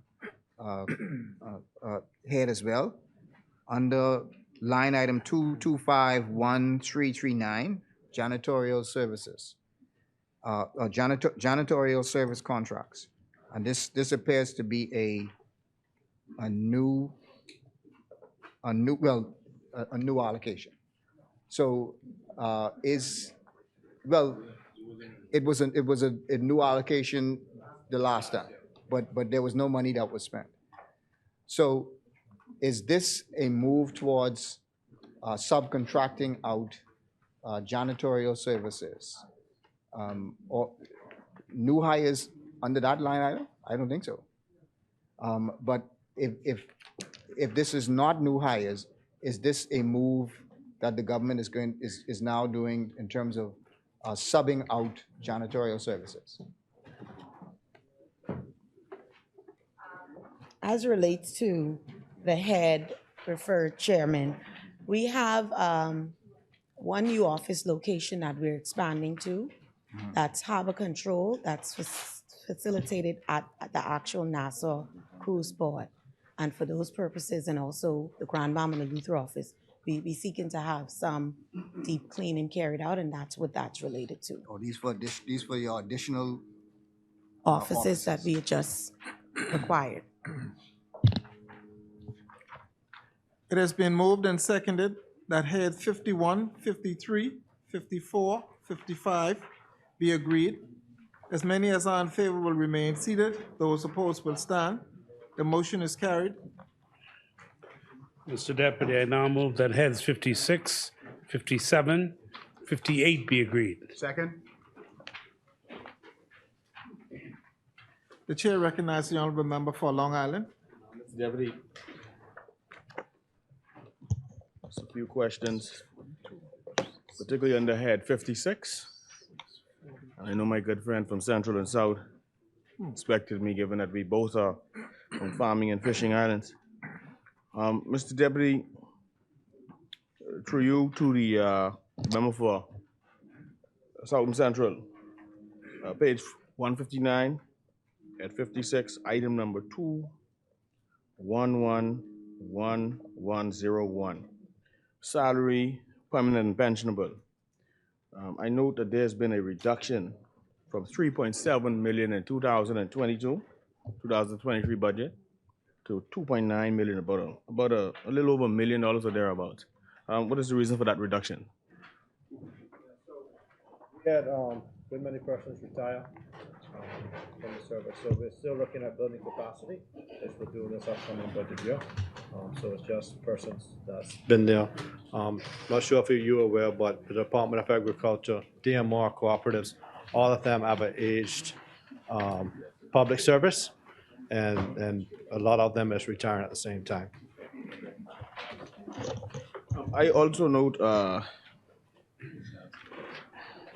to housing allowance, there's been an increase from 90,000. Is that due to officers being hired on different islands, being sent to different islands? Right, so the housing allowance would just tie to some persons that we have brought in as consultants, maybe from other islands, that now reside in New Providence, that's working at DOA. So, All right, at head, which is on page 160. I know there to be an increase in consultancy services from 10,000 in 2021 to 112,000 in 2022, 2023. which line? Oh, I'm sorry, line item 2251115, page 160, head 56. 2251115. Notice there's been an increase from 10,000 in 21 to 112,000 in 22, 23 to 260,000 with respect to consultancy services. What lends to this increase? All right, so, sure you're aware that food security is paramount to this administration. And as we continue to develop the sector, of course, we have to bring in consultants to ensure that we find ways to bring in new technology, innovation, to help support our young farmers and women who wants to get involved in the sector. And of course, ways we do that is to bring in technologies from other areas of the world, whether it's the US, Israel, to ensure that we help to enhance that sector. I hear you mention of food security, but I note that there's also an item on food security, which increased from 3 million to 5.8 million. Yeah. Would that, notice you mentioned food security with respect to consultancy, is there a separation of some sort? Yeah, so that's the separation. I think there again, it speaks to this government's commitment to feeding our people and finding ways to do so. That increase would help to support the Golden Yoke program, the continuation of the Layers program, greenhouse parks that we're running through BEMC, and a lot of other projects that we have ongoing that we hope to come to fruition this upcoming budget cycle. I want to take you to page 161, items 2821211, which appears to be a new line item, development of national sport. That's sailing. And then if you look just a few items down, 2821268, this is contribution from the Island Regatta. Now, I note that the development of the national sport has an allocation of $500,000. And the contribution for the National Regatta has moved from 1.7 million, the contribution to Family Island Regattas has moved from 1.7 million to 0. Is that correct? Yeah. So earlier today, somebody, I think, member for East Grand Bahama raised it. We moved the allocation for regattas and homecomings to local government, which is the umbrella for Family Island Affairs. So we just moved that line item. And in regards to development of the national sport, one way we need to develop the sport is to encourage youth sailing. And also we're looking at building a national school as well and working with the Ministry of Youth, Sports and Culture in doing so. But as we develop youth sailing, we are going to offer subventions to sailing associations once they're registered. We do it now for Exuma. We're looking to enhance that through sailing clubs throughout the country. We do through a sailing academy, which has been sponsored privately for some time. We hope to assist them as well, I think Abaco. So once they get the proper documents, we'll assist with some funding for them. I also noticed a line item 2251125 on page 160. That's planning, research, and development. 2251125. In 21, $40 was spent. There was a 30,000 allocation for 40 22, was 20. allocated, 0 was spent. Yeah, that's 22. There's a 30,000 allocation for 22, 23, and 0 was spent. And then, of course, in 23, 24, there's now an allocation for 50,000. What is the planning research and, what does that entail? That's Right, so that would entail anything that the ministry wishes to do, whether it's we're looking at conch preservation, or we're looking at expanding pineapple production, or anything in that regard. So adjust an allocation for us to have that there with any part of my ministry.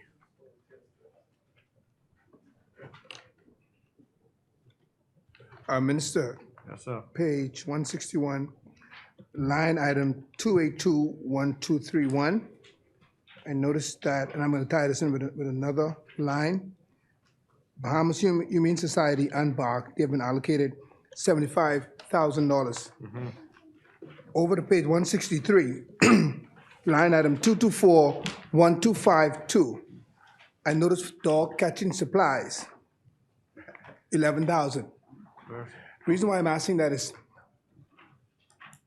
is this enough to deal with that, with this problem that we have with stray dogs? I got a call last summer from a preschool that had a pack of dogs. I'm not sure that had a pack of dogs on the property in the playground, and they called me. I called the Humane Society, who didn't call agriculture. They couldn't pick up the dogs. The Humane Society said they would not euthanize them because they were owed money. So the dogs stayed. And over time, you hear from time to time, persons are attacked by these stray dogs trying to walk in the morning. It's always an issue. So how are we upping our patrol as well as dealing with this problem with these stray dogs? So I spoke about this, I think, at length during my budget debate. So we have 75,000 for the Humane Society. Last year, for the first time, we provided allocation of 75,000 for BARC, which was the first time. We also provide $75,000 to the Humane Society in Grand Bahama, to the Ministry of Grand Bahama as well, which is separate. I think it's 75. But we're continuing. So they get this year also? I think, yeah, it's in Grand Bahama, yeah. Humane Society in Grand Bahama. 50,000? 50, yeah. So it's a national problem, and I think that's where it's important where we partner. You heard me announce during the budget debate that we're partnering with BARC to lease a 3-acre lot of land where they're going to develop a center for animal reparation, training, and all of that. And we're supposed to be signing that MOU very shortly, and we're continuing to build capacity. The member for Marco City, I think, is quite aware of how the dog pound been in disrepair for a long time. We did some funding there with new gates and things like that. So we're continuing to build capacity. It's one area of the ministry that needs more focus, and we're looking at doing that. So animal control need more vehicles, so like the No, police well, force. actually, we purchased 2 vehicles last year for them. So they have 2 vehicles and supplies. Yeah. Mr. Chairman, with respect to salary and pensionable, permanent and pensionable staff, with respect to the extension services, I know you'd mentioned during your contribution that you are seeking to hire more persons with particularly bachelor's, master's degrees. To what extent have you been able to hire extension officers, which is really the foundation of your agriculture outreach? Yeah. So last year, we hired, I think, 6 individuals for extension services. We're continuing that. I think a main challenge with us is finding persons with the qualifications that want to work for government. A lot of times, persons they go to other agencies such as nonprofit organizations. A lot of times, those qualifications. So we're continuing to take that avenue, and we hope to build capacity. We have hired a number of technical, smart Bahamians that is heading the crop section at DOA now and other extension services. So we are building capacity. With respect to the food security item, it is good that you have expanded that substantially. To what extent are you providing specific category of funding? So for example, persons who are involved in smart agriculture, or who are involved in, for example, the blue economy and mariculture, aquaculture. To what extent are they also included in the additional allocation? Yeah, so all of that. I mean, we do have a plan for how we're going to expand the sector this year. You know, a portion of that will go to the Golden Yoke, which I think is a national program we've been speaking about for some time. We also have the Agronomist Good to Go program, the continuation of the greenhouse parks, establishment, which hope to reestablish citrus and tropical orchids in the Bahamas. That's another part of it. The expansion of hydroponic school programs, to provide assistance, concessions to farmers. So it's a large amount of funding that we'll direct in different areas to touch as many parts of the sector as possible. So the ministry does have programs, and we'll be free to share those with you if needed. Minister, with respect to item 2251344 on page 160, feeder farm roads and land clearing. Do you have additional allocation in the capital work segment of your budget that would address this issue? Because 150,000 could be consumed on literally one road. And I know in your portfolio you have a very large land holding, both yourself and BAIC. It is an area that we've always lacked in. But is there any consideration on expanding this dramatically, given the amount of roads that cannot be accessed? You cannot get utilities to them unless you do solar, to take them completely off the grid. The largest issue here for successive years hasn't been the allocation. It's been the process on how farmers are approved for the allocation. Last year, they wasn't able to access 10%, and I think the year prior, same thing the year prior, because the process isn't streamlined. So with this allocation, we're going to streamline the process this upcoming budget year, so farmers actually have access to the funding that's made available in the budget, because numbers always don't reflect on what farmers have access to.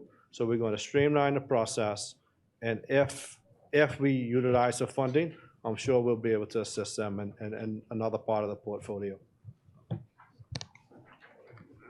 With respect to item 2271021, the administrative land unit, you have $40,000 allocated. Which head? This is the same head. What? 2271021. Okay. The land unit. Right. Are you hiring inspectors under a different item, consultancy services or permanent and pensionable? Because one of the difficulties, not just the ministry is going to have, but I think the task force on unregulated development is an absence of inspectors. So I mentioned, and I wasn't being cute about it early in the budget. While we were having this budget debate, persons are still building in the unregulated communities. The period of time we were in here, no doubt a couple of houses went up in Abacoa, Lutra, etc. So a part of what helps the government in preventing unregulated development on agriculture land or crown land is the presence of inspectors. So by the time Renford, myself, yourselves get around to looking at the agriculture land that you allocate, people are already doing things on it that don't relate at all to the portfolio. So to what extent have you sought to hire inspectors to assist you in terms of policing properly BAIC land and agriculture land? So this here is a legacy issue. We have hired some persons in the land unit. We have a consultant right now that's overseeing how we structure it, how we assess persons to go out and see what's happening out there. But this line item in specific is just for operational expenses. They don't have the funding to do what they need to do or what they're required to do. This is really just to start. You know, there's a lot of land unregulated persons building on it that don't have approval to do so. So we're restructuring that part of the ministry, and this is just some funding to assist them with the operational expenses of it. With respect to the national slaughterhouse system, what is the overall allocation? What's that? What is the overall Line item. allocation? I will come to the, because I've not seen the overall slaughterhouse system here, unless you have it under a different, maybe when we come to the Department of Agriculture, you may have it under the Capital. abattoir. The capital? I'm not sure where you would place Well, it. for And so- operational, so, you mean? Yes, in terms of the slaughterhouse system, the abattoir, and the establishment of additional abattoirs on different islands, is that contemplated in this year's budget? Yeah, so, And if so, yeah, is that yeah. the capital? I'm happy yeah, with that part will be on the capital. But the slaughterhouse, there again, legacy issue. We did some issue, we bought some things there to help revamp it for now. We currently have, in the capital, it'll be a small amount that would bring tech persons. We have the new drawings for a new abattoir. And then once we get the costing and all of that through the Ministry of Works, then we'll move to that. But that is in capital, but a part that's included would be the scope, to get the scope of works and all of that put together. But we've already started with a team out of Texas that would help to a proper abattoir that all the farmers would be able to enjoy. It has been moved and seconded that heads 56, 57, 59 be agreed. As many as are in favor will remain seated. 57, 58, 56, 57, 58. 56, 57, 58. Yes, sir. As many as are in favor will remain seated. Those opposed will stand. The motion is carried. Mr. Deputy, it's 7 p.m. with which to move a resolution that the House continues beyond the 7 o'clock hour. It has been moved and seconded that the business of the House be do past the 7 p.m. hour. As many as are in favor will remain seated. Those opposed will stand. The motion is carried. The business of the House will continue beyond 7 p.m. Mr. Deputy, I now move that heads 60, 65, and 66 be agreed. Second? The chair recognizes the honorable member for Long Island. Deputy, through you to the member for Tall Pines. At 60, page 168, items number 2281169, 2281170, 2281171. They're all pretty much under each other, and 2281189.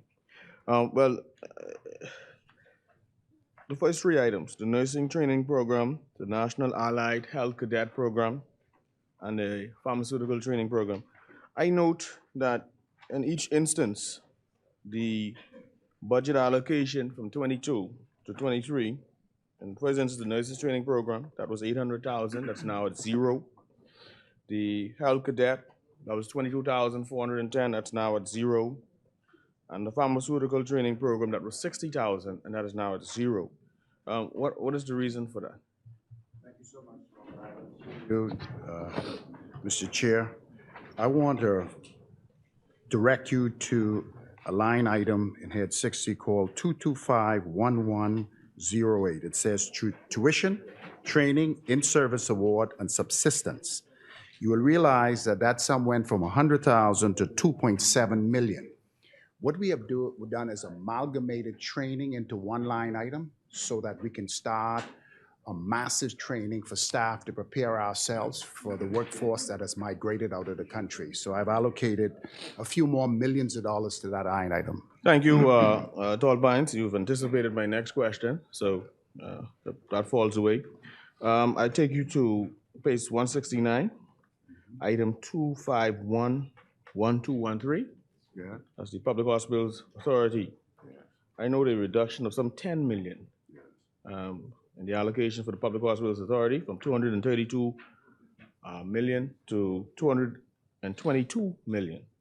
And given the complaints about the delivery of service and the shortfall as it relates to service and just the general environment, and the complaints that the PHA already suffers a shortfall in the millions, what is the reason for the reduction of 10 million? Yes, it has been brought up on several occasions. The chairman of the Free National Movement raised it in one of our dailies. That particular $10.3 million loss is an amalgamation of a few things. One, as you're aware, on May the 5th, Dr. Tedros from the World Health Organization declared COVID not a degree of emergency, and a lot of the excessive funding that was in the PHA, the Ministry of Health, and the Department of Public Health is no longer needed because COVID is no longer an emergency. So a lot of that additional funding, and if you go into the line items, you will see that when we went into 2021 and now we're in 2023, we have watched the decline of the amount of fundings that have been allocated. That is of concern, and we are now in the process with the Ministry of Finance to address some of the shortfalls that we anticipate. We are looking in our budget. We have to be very frugal, and we're looking in our budget. We find some areas where funding has been allocated that we believe can be moved towards the PHA to handle that particular impact. But our budget has shrunken a bit as a result of the COVID-19 pandemic. Is no longer an emergency situation throughout the world and in the Bahamas. Notwithstanding, there's still a shortfall. There's shortfalls. Yeah, we understand the shortfall, but we believe that in our budget we will be able to make up that shortfall, and we're working diligently to find areas. One of the areas that we believe that there is resources is to reduce the duplications at our clinics, where we have 2 pharmacies at our facilities, and with the movement of the drug prescription plan from NIB, it will go to NHI, and what we would do is we would clean up what we have been experiencing throughout our facilities, where we have 2 pharmacies operating independently since the drug prescription plan was put in place. So we believe that with some of our policy decision, we will be able to compensate for that impact and loss. One question on page 168, catastrophic health service. Yes. I recall last year we had this discussion that we thought the amount could be exhausted on one patient. Yeah. But there are lots of discussions in the public domain about this 10 million. Part of it is, how is it being administered? What is the transparent system by which you evaluate it? At the same time, protecting the privacy of patients. And then secondly, how have you been able to do a post-mortem on how the 10 million has been spent? And if you can, for the public benefit, indicate what are the categories that the funds have been allocated in, and then what are those amounts, and then what is the way forward with respect to this? City, when we initiated line item 2251123, we initiated because we saw the need in the public domain with individuals seeking catastrophic assistance from the government. In my budget presentation, I clearly spoke about 5 minutes about this particular line item. I wanted to go into the public domain that on coming to office with this line item, we did not anticipate the amount of dialysis patients that were on the waiting list. A large portion of this funding had to subsidize dialysis. If I'm not mistaken, and of course I said that I would give a complete report and I would lay it in this particular place, trying my endeavor best to keep privacy to the best of my ability, because we don't want who we help to go into the public domain and become a public discussion. $5+ million was allocated for additional dialysis. Do you know we have 600+ dialysis patients in the country, and there's a waiting list? And so the allocated sum that was in place by the PHA superseded what we even anticipated, which means that I had to go to this line item for that catastrophic event, which is dialysis. The second thing that we had was during the renovations at the Princess Margaret Hospital, we had to move patients who needed catastrophic interventions off the ward so that we can repair the facility. And some of the resources were diverted there as well. We will get a complete breakdown on the amount. And then lastly, no, it was not the repair. It was the movement of these catastrophic individuals who were at the Princess Margaret Hospital to Doctors Hospital West to receive additional catastrophic care while we repaired these particular wards. And you can't repair the ward with the patient on the ward. And so some of the resources went to that. And then there is a portion of the resources that went to support individuals who are in desperate need for catastrophic intervention. Some of that is still going on because the budget is not completely exhausted yet. But when the budget and we turn over, that will go to a special reporting system where I would definitely be able to lay it so we can see exactly how the resources is done. That's now. Going forward, we have realized that the negotiations with the private sector, with interventions, catastrophic interventions that don't take place at the Princess Margaret Hospital, we will be able to be more frugal and more aggressive in getting better prices by offering these private centers a certain batch. So let's give an example. If we're gonna do a catastrophic event for cardiovascular bypass, if the price is $30,000, if I offer the private sector group, which we do not do publicly, 20 cases, they gotta give me a better deal. And so there would be more negotiations going on that way so we can get more value for money. But I wanna make it clear that the initial purpose, there was unforeseen issues as it relates to hemodialysis. And that's the reason why we decided to move rapidly with our organ transplant program, with our focus being on live kidney donors. In the event to reduce that dialysis cost, because a dialysis patient can be anywhere from $50,000 to $65,000 per person. And if you have 600, do the math, 65,000 times 600, which the government underwrites the bulk of it, both at the hospital and private centers throughout the Commonwealth of the Bahamas. So going forward, we have a stronger strategic plan to find out how we can take a better bite out of what we're experiencing with dialysis and to do a better job at our primary health care facilities, as foreshadowed with the National Health Insurance Bill that is presently on the floor. So we can do more in-depth diagnostics, so we can pick up diseases in the early stages and prevent this high damage to organs as a result of non-communicable diseases. The decision is made, and we have seen it, many cases would come to us.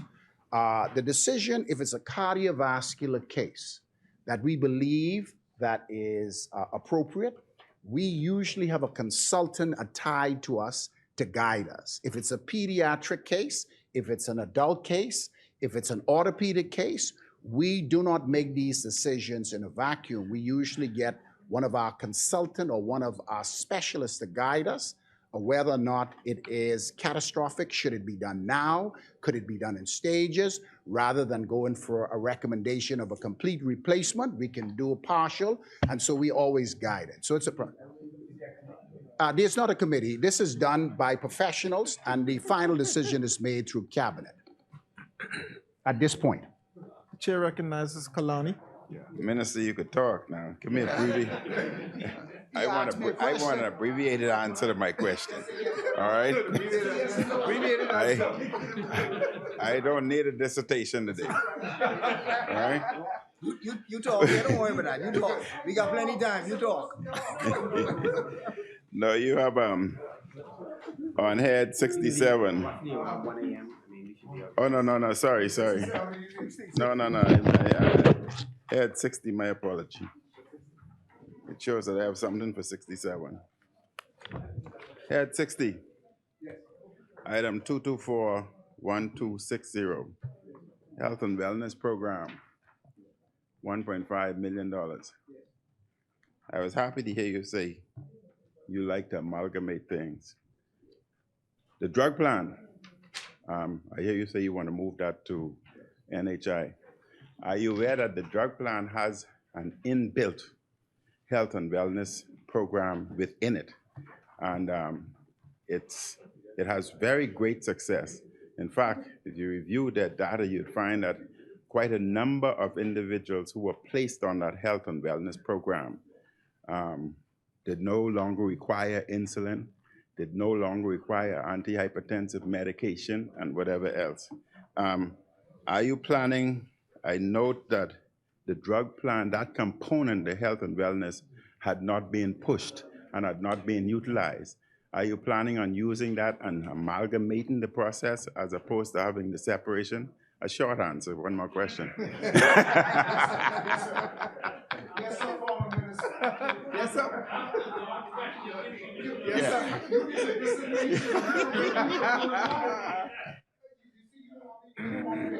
No. If you expand, then we're gonna. If you expand, we're gonna get into a medical argument. No, I don't want to. The other one, item 2241203, drugs and vaccine. I don't see any allocation in public health for it. You may have you may have additional drug and vaccine elsewhere. 2241203. It's about 1.5 million for drugs and vaccine. Is that adequate? And would that include HPV vaccine, since you're talking about prevention and you would want to prevent cancers, I would hope? Yes, that does include HP vaccines. We have definitely made a determination that we want to try to eliminate cervical cancer in the Commonwealth of the Bahamas. And so we intend to push our vaccination under the guidance of PAHO and WHO for young men and women, because we believe that one of the mandates we can easily achieve with the elimination of cervical cancer. We believe the sum is adequate because vaccines also included COVID-19 vaccines. And as you can see, on May the 5th, Dr. Tedros declared it no longer an emergency.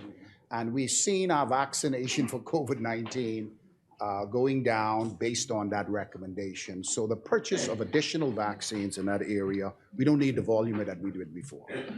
Why I ask that, because I don't have the information here with me. But I remember as Minister of Health, vaccine was a lot more than this. And now you've dropped it by, if my memory serves me right, you dropped it by more than 100%. Yes. It was quite millions of dollars for vaccine, and now you've dropped it to 1.5. I think you need your unit to review that again, because you may find yourself short, because at that time, HPV was not given at that time. HPV came on more recent. So HPV should have even added more to it. It's an interesting point, but we have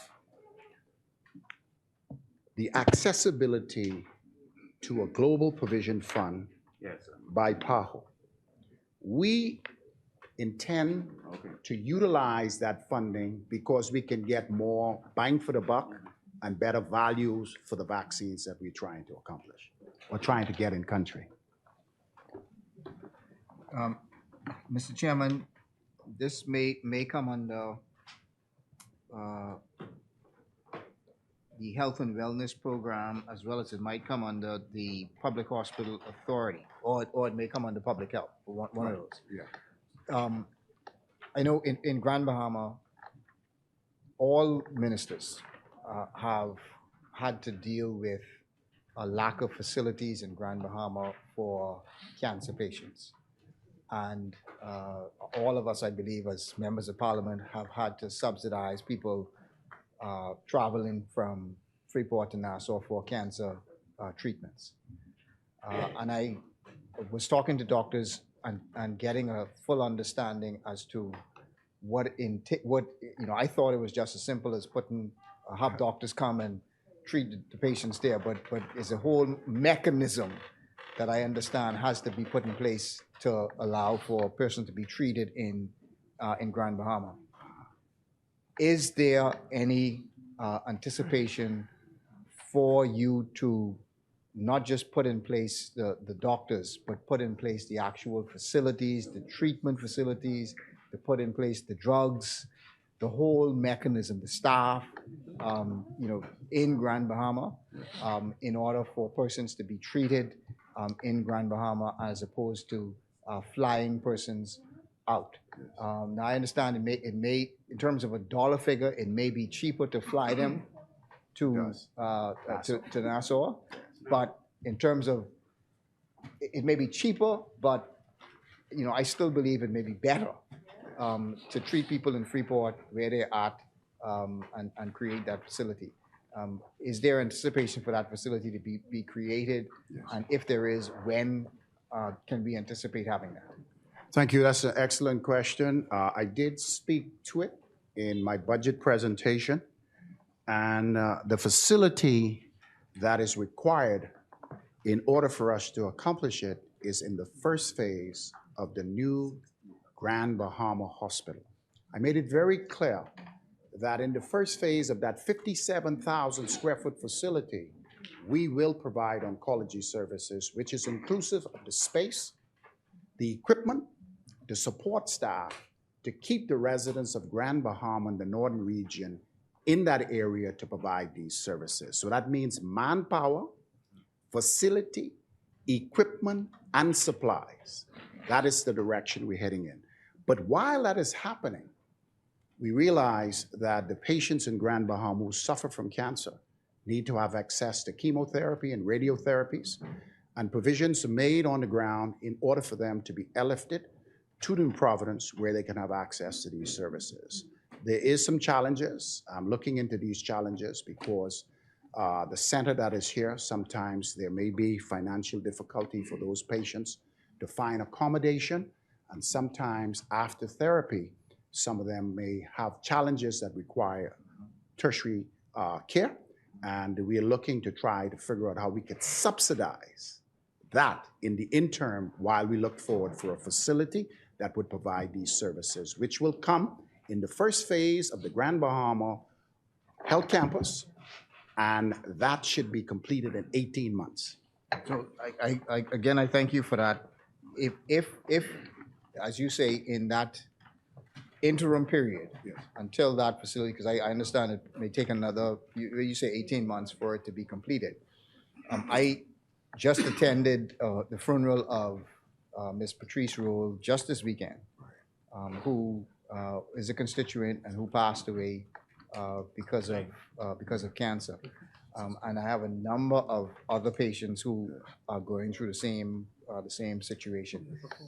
Can you, I don't know if you can guarantee, but can you state that for those who are in need of travel assistance, if you can, at the very least, say that the airplane tickets can be taken care of either through Ministry of Health or through Ministry of Social Services, to confirm that the ticket can be taken care of and the accommodation can be taken care of. At least those two expenses, I believe, will bring great relief and make a real difference in their lives. Okay.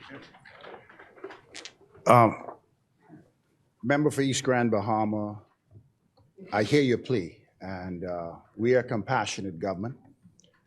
We realize that there are circumstances where they may need support through the Department of Social Services. We have a mechanism already in place that we probably need to look at a bit closer and try to find additional funding for. But there is a system already in place to assist individuals who find themselves in this situation.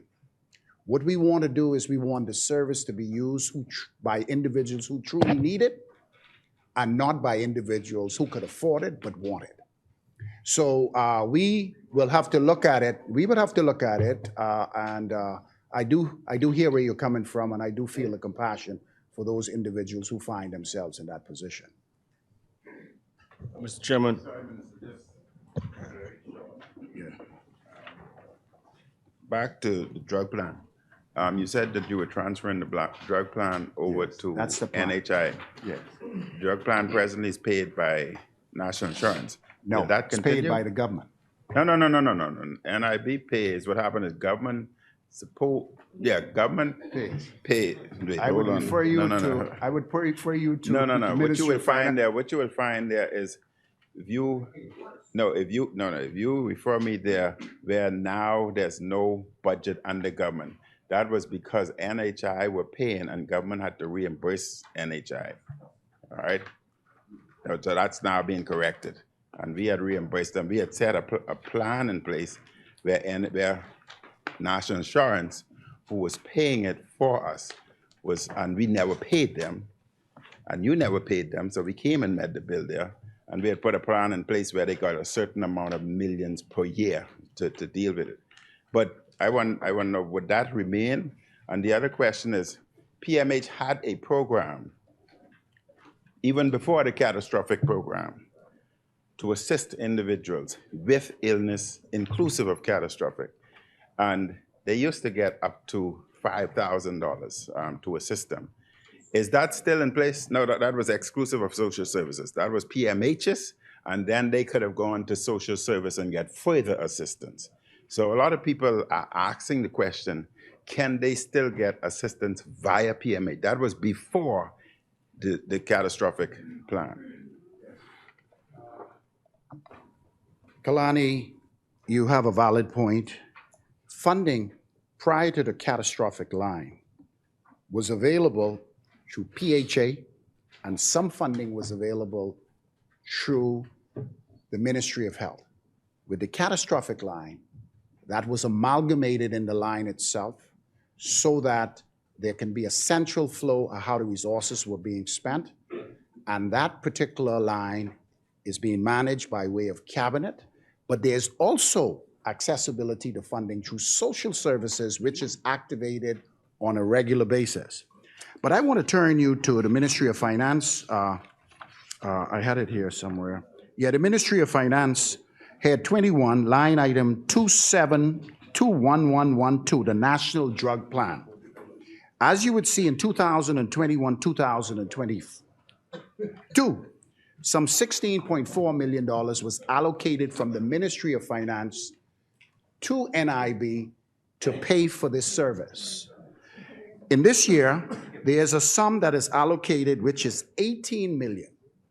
This $18 million is foreshadowing the additional drugs that we intend to bring on stream for chronic non-communicable diseases that need to be modernized to get better clinical outcomes, and foreshadowed the adding of anti-rejection drugs, which is part of our organ transplant program, because it's senseless to do a transplant and then the person can't afford the drugs and then it go into remission and you lose the kidney or whatever the transplant is. So funding has always been paid through the Ministry of Finance. But I do take your point. Sometimes the money don't come on time and NIB steps in, which is something that we are grateful for. But this, as foreshadowed in the SANAGES report with the establishment of NHI, this particular drug prescription plan needs to go where it needs as we make preparation for catastrophic care. Suggest that you're gonna have to do a lot of education with respect to the organ transplant, because that program had been implemented by Dr. Robin Roberts a long time ago, and there were very few, if any, donors. So you may run into the same challenge that Dr. Robin Roberts had ran into, even while I was there. That was introduced, but again, nobody, Bahamians, many believe that however they came from Christ, they want to go back to Christ. All their organs in place. That's a valid point. We have, this year, the request from the catastrophic line, there has been quite a few people who've been trying to tap in for transplant. Based on that, we foreshadowed why we need to move. There's more now than you anticipate with live donors. Thank you. I have a couple more questions for the member for 12 points. Yeah. I note that the allocation, I'll take you to page 172. One what, sorry? 172, head 66, item number 2112128, doctors on call allowance. I see a reduction there of some 400,000 or so. You know, this mostly applies to the Family Islands, where doctors are on call 24/7. Why was this reduced? And, you know, in my case, while I'm on my feet, let me also note that I'm advised that the doctor in the North Long Island has left. I don't know if she's been recalled or what has happened, but we'd need your assistance with getting getting a doctor there, because that's a whole part of the island that would not have a doctor. But the reductions are, why was this great reduction? Good question. The reduction is reflective of the fact that we're bringing in new doctors in the island. In the old days, where there's just one, we try to complement with two, which do not burn out the doctor who is in the island, who may be on call for 24 hours. That is one of our strategies. The second one is the doctor that you speak about. We have quite a few doctors who have left the system for greener pastures. We need to replace them. We have a larger sum of funding in our budget now to bring on some 21. We can't wait to bring them into training for deployment. So we do apologize that some doctors resign, some move on for further studies, and our job is to replace them, and that's what we intend to do. To all points, with respect to head 2111101, I note a reduction of some 3 million in the budget of, not the budget, the salary, but salary with respect to Department of Public Health. Is there a reason for that reduction? Yes. Because we know. Which you referring to? 2111103? 2111101. We know 01. DPH has oversight of the Family Island clinics. Yes, yeah. What it is we have a lot of people resign. We have some people who go into retirement, some deaths, and we made it very clear that we have been losing some of our nurses. Some of this reflect that, and we have found contractual means to bring people in to replace them while we go back into the PNP. Given your commentary just now, your answer, the second line item right below that, 2111102, which speaks to contract workers. Yes. Right. I note that there's been an increase of some $1 million. Yes. Who are these contract workers? What will they be doing? Yes. In my budget presentation, I spoke about us bringing on nurses from Ghana, nurses from the Philippines. All of this basically is to fulfill a lot of the nurses that we lost in the system. And this contractual agreement is we only could go and contract with them, usually a 2-year contract. It has been moved and seconded that head 60, 65, 66 be agreed. As many as are in favor will remain seated. Those opposed will stand. The motion is carried. Mr. Deputy, I now move that head number 67 be agreed. The chair recognizes the honorable member for Kalani. Exuma, wake up.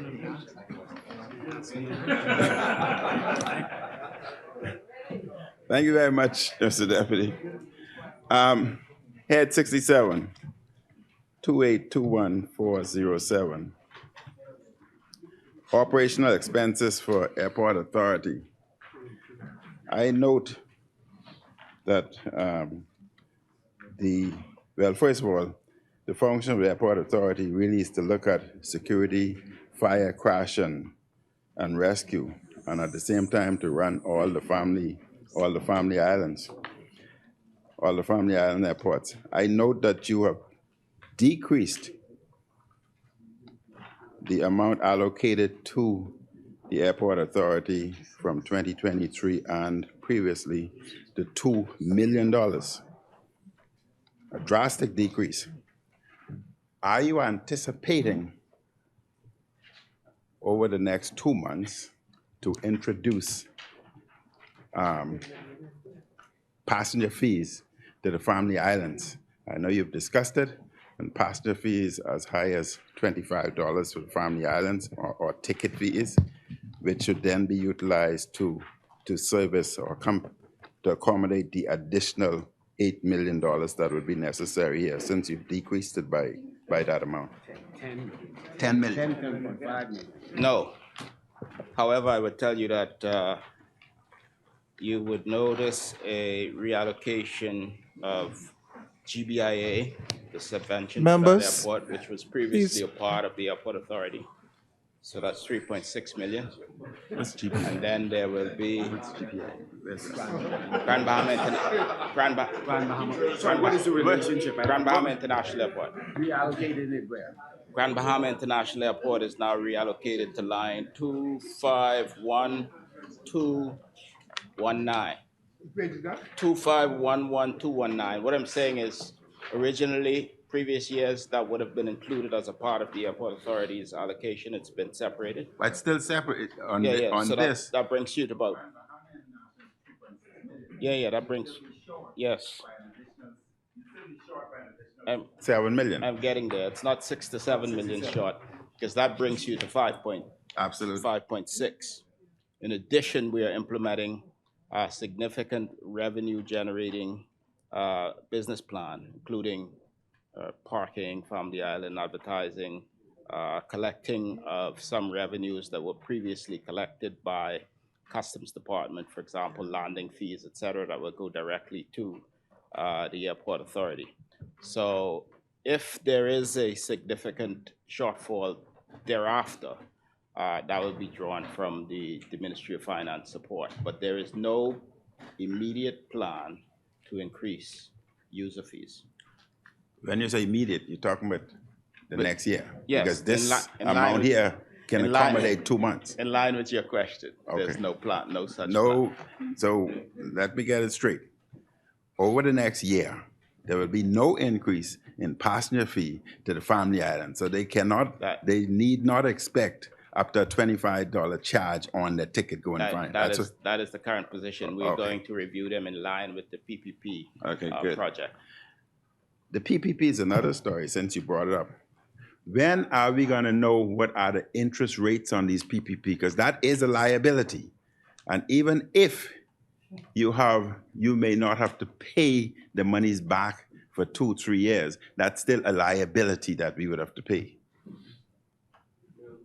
Okay, that, when we get to it, at the moment, we are evaluating the bids in relation to the Family Island Renaissance Program. We'll release a communication on it. But how could you evaluate when the work is going on?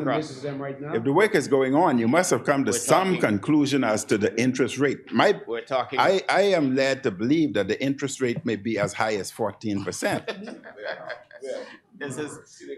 These are things we need to find out. That is why it's essential that we know exactly what the PPP entails. But we look forward to it. We look forward to it. The next question. Okay. No, I'm not finished. All right, good. So what I'm saying is, when we get to a point of solidifying a deal with a provider, we will issue a statement. There will be no negotiations in the 14% range. So what you're hearing is not fact. So providers are working on a promissory that everything would work out because work is going on. I believe I believe you've asked and I've answered the question. Was different. We will cross that bridge when we get there. We're doing this deliberately. We're not going to do this the way you did the Exuma International Airport. We're going to ensure that we're deliberate. We're going to be transparent. And we're going to communicate to Parliament. Business in the true business sense don't work like that. Individuals do not just work without knowing what to expect tomorrow. It just don't work like that. The next question, you don't want me to go into that in detail at this point in time, because you are way in left field. But next question.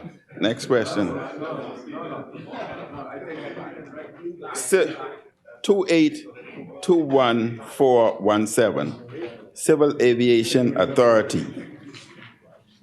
I note that in 2022, 2023, there was nothing. Now there's an 8,000 fee, $8 million fee. That's 2821417. There's now $8 million. Previously, there were none. You were in the newspaper stating that the overflight fee, you were going to collect, I think, $44.2 million. That was in March, 22nd of May of this year, $44.2 million. Now, if you had collected that, then this $8 million would not be here because the overflight fee takes care of that. American Airlines, and this is where you come in, Prime Minister, because you will find that in such position you have to make difficult decisions sometimes. American Airlines has refused, all other airlines are paying the overflight fee. American Airlines has refused to pay the overflight fee. We had brought in a law to deal with that matter, and let me see if I remember we passed the bill, Bahamas Air Navigational Service Authority Act some time ago, and you know exactly what that entails and what you can do with such an act. Now, American Airlines has refused to pay the overflight fee.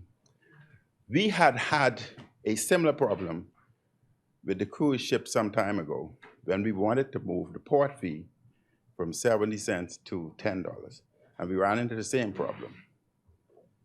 But we stood our ground, and the cruise ship eventually had to accept that they had to pay $10. We stood our ground, though it was a contentious discussion. So what I'm saying is, what are you doing? If American Airlines had paid, then the Bahamian people would not have to come up with this $8 million. Do you have any intention of instituting the new law that we had brought in place about 3 years ago? I'm fully prepared to provide a full briefing to the opposition on this matter. The conversation is ongoing with the Department of Transportation in the USA. American Airlines and other airlines are paying in escrow.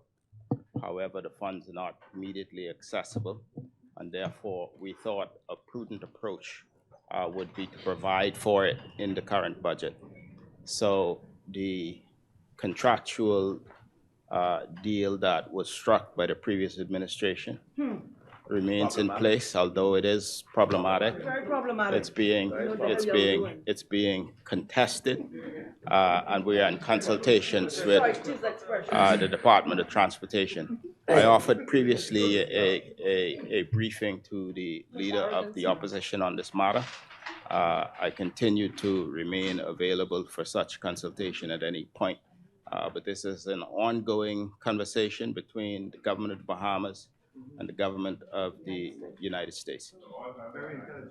In escrow. Yes.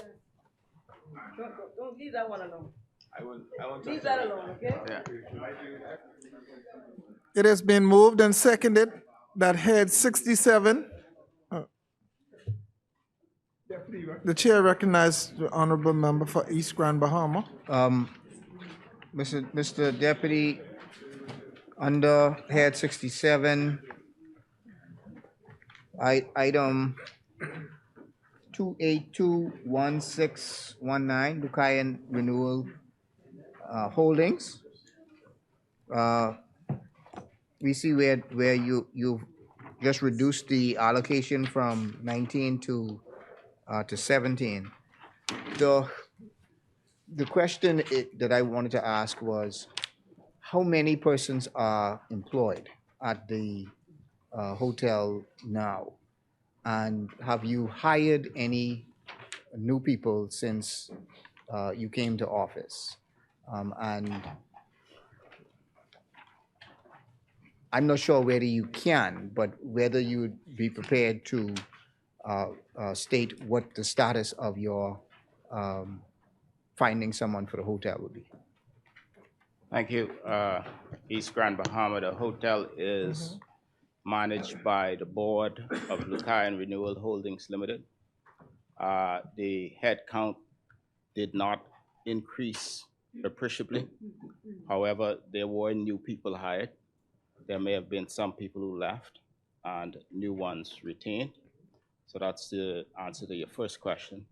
The second question, as I've said in my debate, there are continuing considerable interest in the hotel.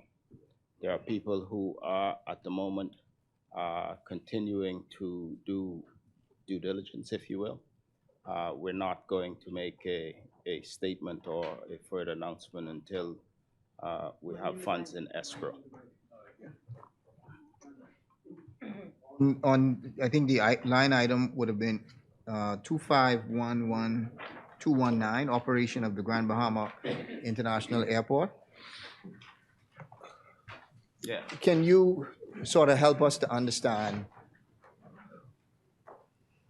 what mechanism is the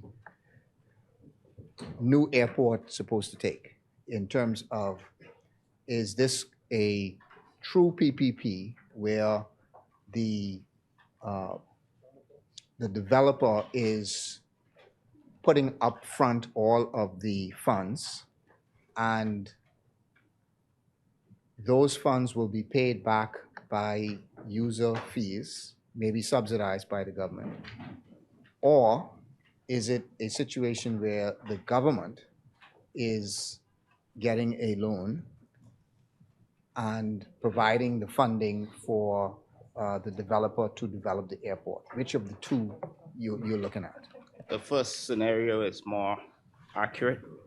At the moment, the final legal framework is still being worked on with the AG's office, as well as the lawyers for the other side.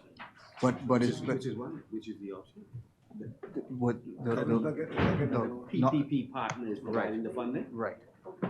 That is the intention. That's the intention. Completely different than what was said before.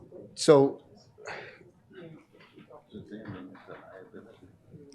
how is that sort of lined up, or how is that lining up with what I think the Prime Minister had indicated when he was in London about that the part of the $1 billion from the XM Bank was, help me to understand, or help us to understand what that's supposed to Not sure I look. follow the question. I believe the comments made by the Prime Minister at that time is that the UK Exim Bank had made certain funding available for the Bahamas. As you would be aware, you may be aware, the UKEF, UK Exim Bank, is a government affiliate who would work with countries around the world, and they would allocate certain amounts per country. I believe the Prime Minister was indicating that for the Bahamas, they had allocated certain amounts for the Bahamas.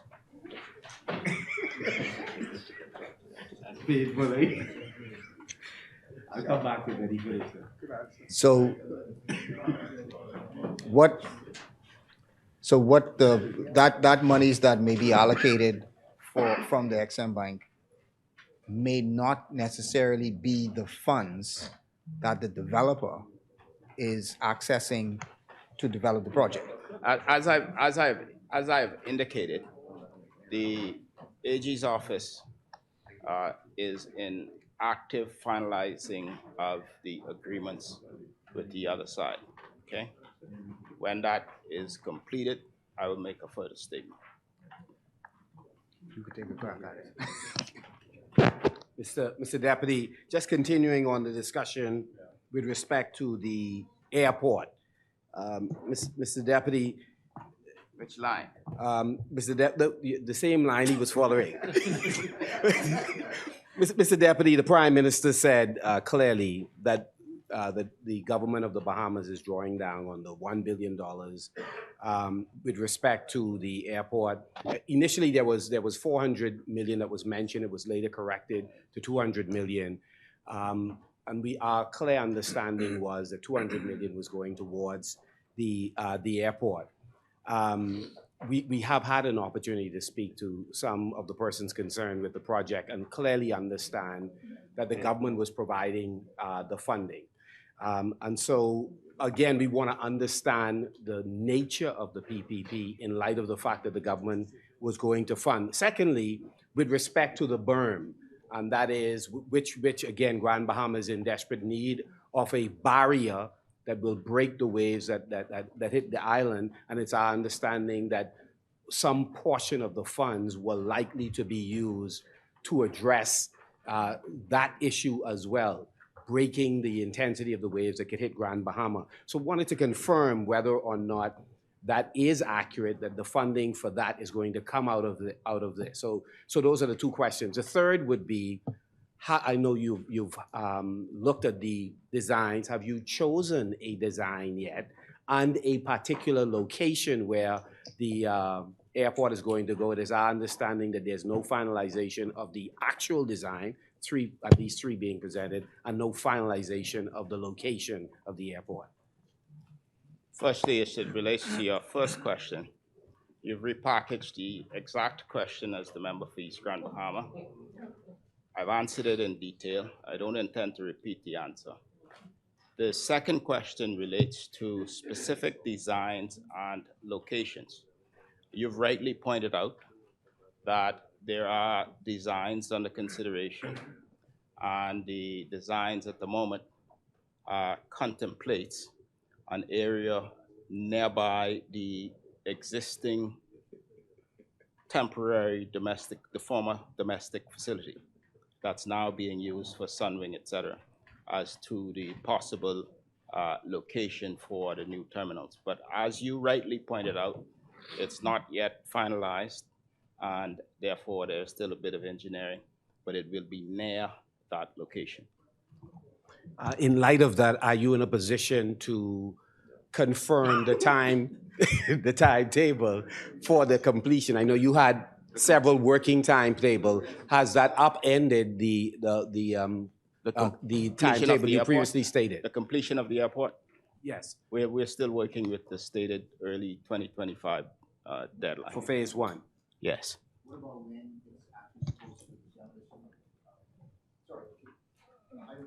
Well, you'd indicated, I think maybe about a month ago, that demolition was supposed to start soon. When do you have are you any closer to identifying a time as to when demolition is supposed to start? We're closer. It's subject to the finalization of the legal agreements I referenced earlier. We expect that's going to start soon. So starting depends on the legal agreements. It's going to begin soon, I assure you. Attorney General office is, in essence, holding up the project here, is what you said. But with respect to Lucayan Holdings Limited, based on the figures that you have laid out here, I do recall your administration, and understandably so, being quite critical of the length of time, 2019 to 2021, when we were kicked out of office, how long we kept the property without selling it. We are now roughly back to the same timeline. You're almost 2 years in and haven't been able to get a buyer. You did a wonderful calculation. You did a wonderful calculation on how much money we had spent up to that time on this asset. To date, roughly how much you think you would have spent maintaining the hotel over the last 20 months? It's been, as you see in the budget, and a previous allocation of roughly 19 million subvention, and now roughly an additional 17 million in subvention. So you can add those two together. It's just under 40 million additional during our term. Okay. Mr. Deputy, under the same head, 2521306, Grand Bahama Out Island promotion. I'm pleased to see that you've doubled that. I think that we need far more than that, but I'm pleased to see that you've doubled that. Have you been able to get the Port Authority to agree to, well, let me backtrack. this funds, are these funds going to be combined with the Port Authority Promotion Board that's already in place? Or is this a separate? No, I'm not saying they're doing anything. I'm just saying they have a separate promotion board that works. Is this fund going to that board, or is this just Ministry of Tourism promotion funds? The Grand Bahama Promotion Board is it's a partnership, if you will, between private sector. This is a subvention to that promotion board. Okay. It's not the Grand Bahama Port Authority Promotion No, Board. I It is accept a that. promotion board of the stakeholders. This hasn't changed. This is a subvention. We will continue to work with our partners as we work along with the Nassau Paradise Island Promotion Board and the Bahamas Outer Island Promotion Board. This promotion board represents Grand Bahama. But I will tell you that we have done significant work in terms of promoting the island of Grand Bahama, and the numbers that we are seeing reflect that energy and that effort. On all of our missions, the Grand Bahama Promotion Board has been a partner with us on all of the missions. So notwithstanding what didn't happen before we came to office, we are diligent in terms of our active promotion of the island of Grand Bahama. And we are seeing, as I've indicated in my presentation, almost a return to pre-pandemic, pre-Dorian levels in terms of visitor arrival. We're telling our own story about the island of Grand Bahama. It's an exciting possibility, one of our 16 island destinations, and we're just getting started.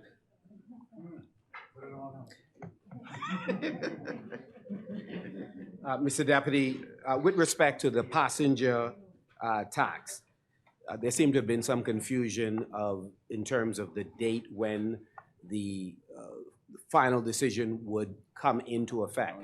So clearly there was an impression given that this government stands to lose maybe $144 million as a result of the confusion in terms of the date. We just wanted to hear from you whether or not this was a typo, or somehow the government decided to backtrack from the original position. It did appear that the leader opposition was fairly confused as to what was happening. Our stakeholders, the cruise lines, were not, and we were not. When I spoke with the media a few days ago, I explained to them that it was always our intention for these fees to come into play in effect on January 1, 2024. That has always been built into the formulas and the numbers that we are working with, in the revenues that we're working with. So there's been no loss of revenue. That's always been the intention, you know. And sometimes it's good as responsible leader if there's a question to just pick up the phone and ask, you know, it will avoid some embarrassment. Not embarrassed. The question is, did you bring or circulate any bill that had a different date? Stay tuned, it's coming. No. I'm asking you. Did you circulate a bill that stated actually a different date than what is now the case? Asked and answered, Mr. Deputy. The bill is being laid unless there's something else on this. I'm prepared. Thank you, to move Honorable on, Member. Mr. Deputy. Yeah. That wasn't the question, though. The chair recognizes the Honorable Member for St. Anne's. Yep. On the same head. With So the, if it's a different matter, I just want to, did you print at any point a bill that had a different date? That's the question that I'm asking. That's a yes or no answer in terms of when the passenger tax was going to take effect. Mr. Deputy, I've answered the question. In the matter of course tonight, I'm sure that this matter will be fully resolved. The stakeholders, our cruise lines partners are well aware of the new effective date. Through the course of the actions tonight, the matter will be fully resolved. Understood. So let me just Thank say, you, Honorable so let Member. me just state for the record that any conclusions we drew, Mr. Deputy, we drew on the basis of what we believe the government circulated and thought it was an authentic document. That's, yeah. That's all right. But it's amazing how. St. Anne's. The chair recognizes the Honorable Member for St. Anne's. Mr. Chairman, there's a line item 2821407, operational expenses on page 178. That's gone down by over 10 million. And I'm wondering if consideration was given to the lack of a backup generator at the Abaco Leonard Thompson Airport that was factored in before this budget was decreased by such a significant amount. Because the first part was covered, you made out of caught it, but we discussed in length the budget for the airport authority and why it is what it is. So let me just answer the serious part of your question. There is a generator on order for the island of Abaco, and as you would expect, equipment this size, there is a lead time. So we expect that there is going to be a delivery of this equipment in due course. I'll provide you with a specific timeline at some point. Never vary the form. Thank you. It's a new day, we don't wake like the audience. Mr. Chairman, at line item 2251115 on page 176, there's a increase in the consultancy service line item budget of about 930,000 from the current year to the coming year. Can you identify which individual is going to be receiving that sum?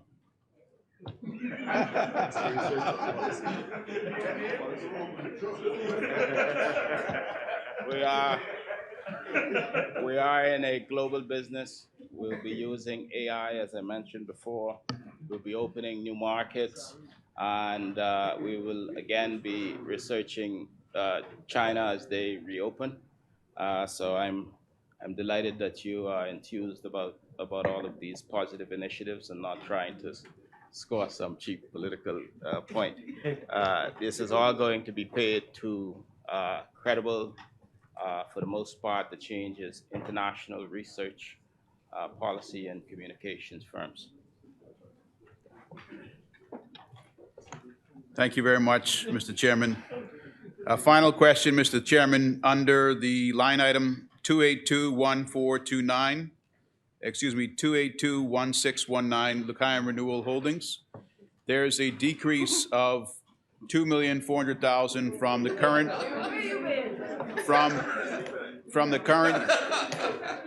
current year to the coming year.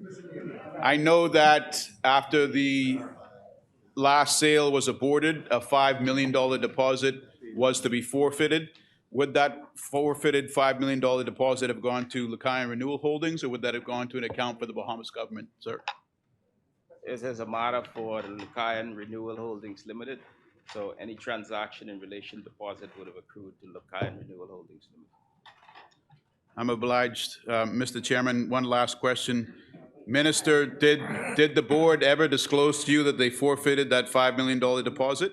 Or did they return it to the purchaser that did not proceed? I'll get back to you on that. Thank you. It has been moved and seconded that head 867 be agreed. As many as are in favor will remain seated. Those opposed will stand. The motion is carried. Head 67 is agreed. Mr. Chair, I move now that heads 70 through 76, 70, 72, 73, 74, 75, and 76 be agreed. Second.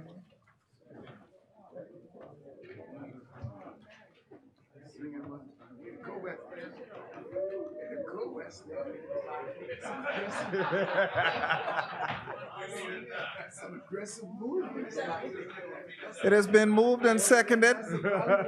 That head, the chair recognizes the honorable member for East Grand Bahama. Don't get excited yet.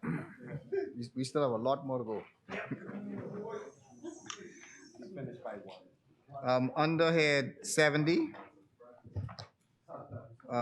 item 2281111, head 70, 2281111, decent work country program.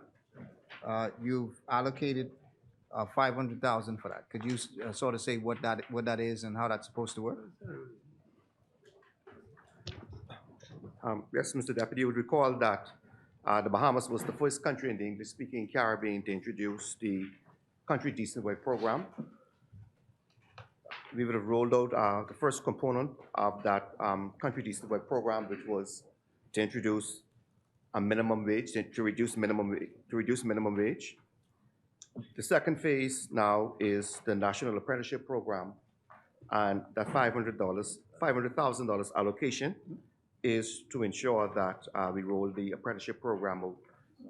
So a subcommittee has been formed already, and we are well on the way in respect to that.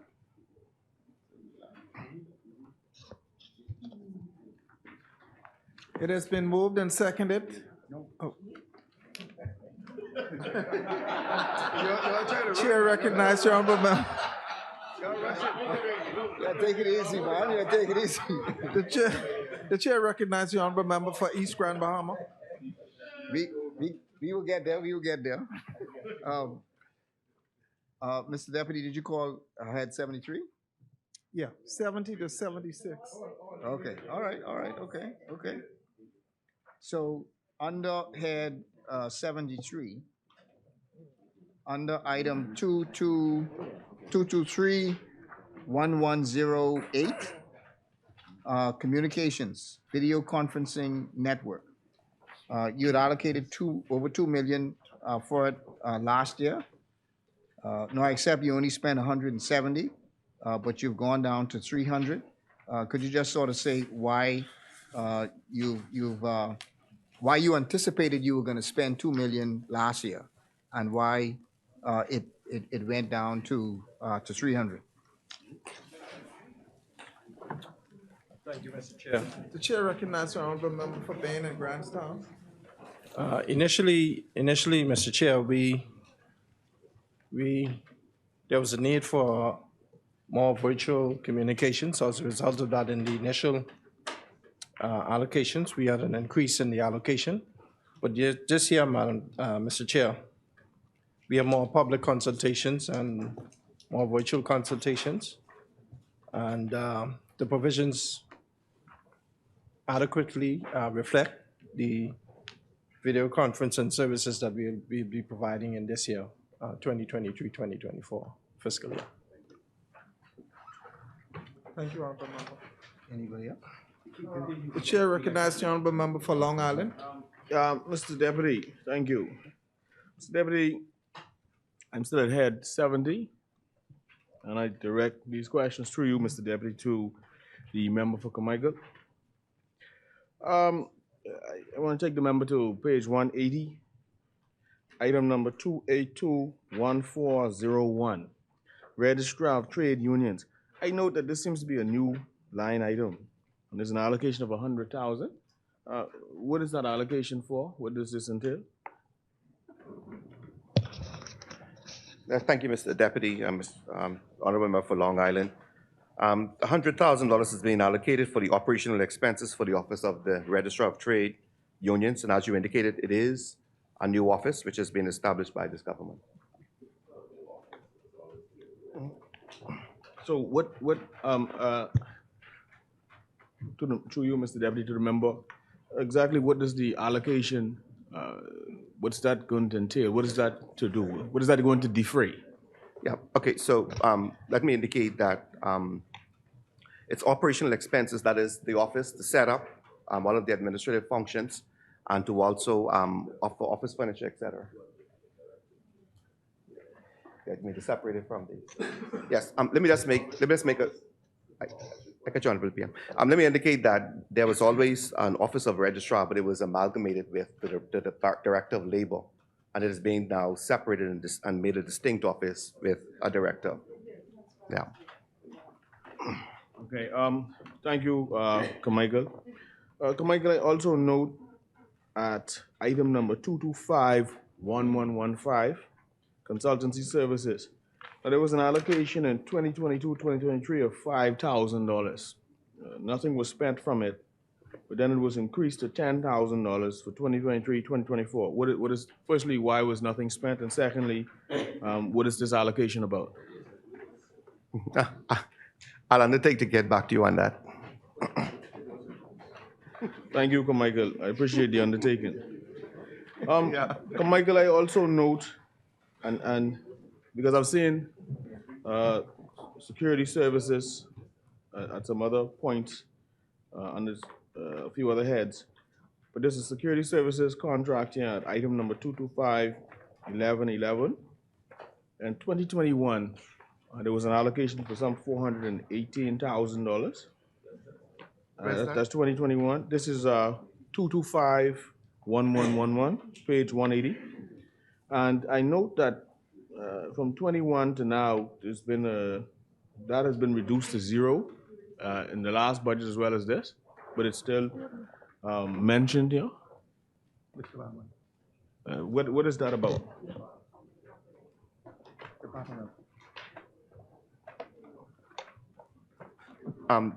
Okay, this is 225111, the security services, that's now with the Department of Labor. Okay, so you've now absorbed that? Yes. Okay. Yes. And then I also note here, Michael, there's this response at page 179. What's the line item number? Item number 2112115. Respect to responsibility allowance. The responsibility allowance is now, it's forecast to be some 25,500.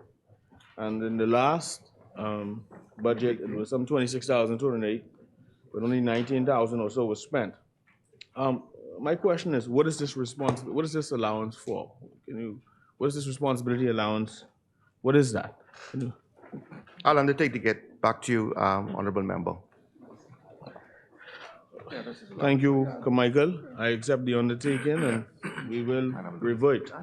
Carmichael, there's a line item here, 2211201, reference the air transport of persons outside of the Bahamas. Is that for repatriation? So, because it's only at 50,500 this year. Or is that just travel of staff? That's just travel. Travel of staff, yes. okay. And then you have here another allocation for subsistence for travelers outside the Bahamas. Is that staff members? Yes, that's connected with that.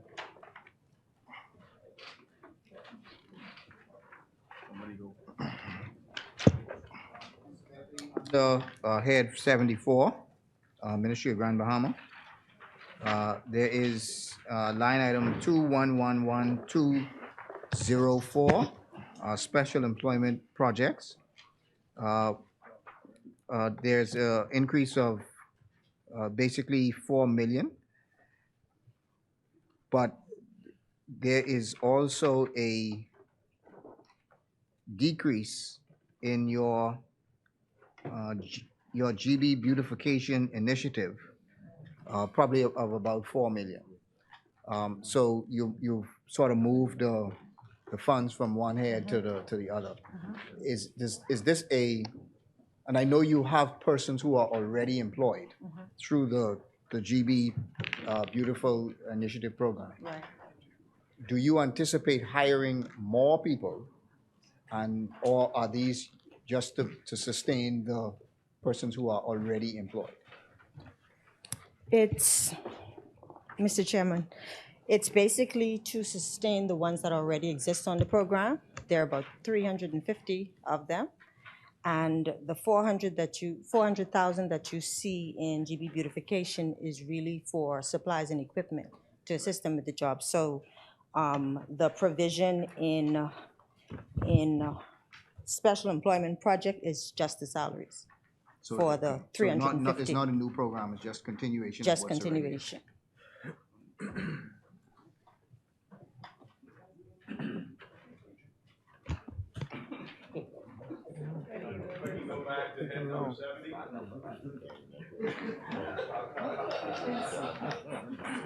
If I can go back to head number 70, I'm not familiar with the line item for acting allowance, 211-2116 on page 179.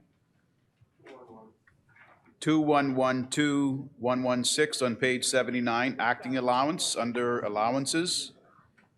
The current year, it's at 0, upcoming year, it's at 6,048. What accounts for that increase?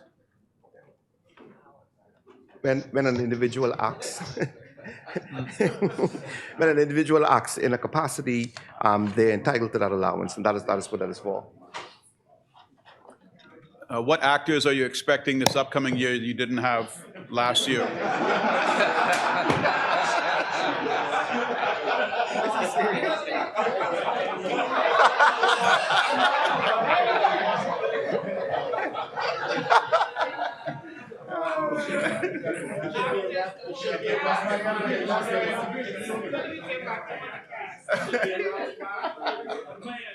All right, my final question, Mr. Chairman, on head 70, it struck me that the good minister would say that he's planning to spend $100,000 on furniture. I'm wondering if he can itemize the pieces of furniture that will be spent with that $100,000. Which line are you referring to, please? Line item 2821401 on page 180. 282. 2821401, Register of Trade Unions. Yeah. Office furniture is being Yeah. purchased for $100,000. Yeah. Sounds excessive.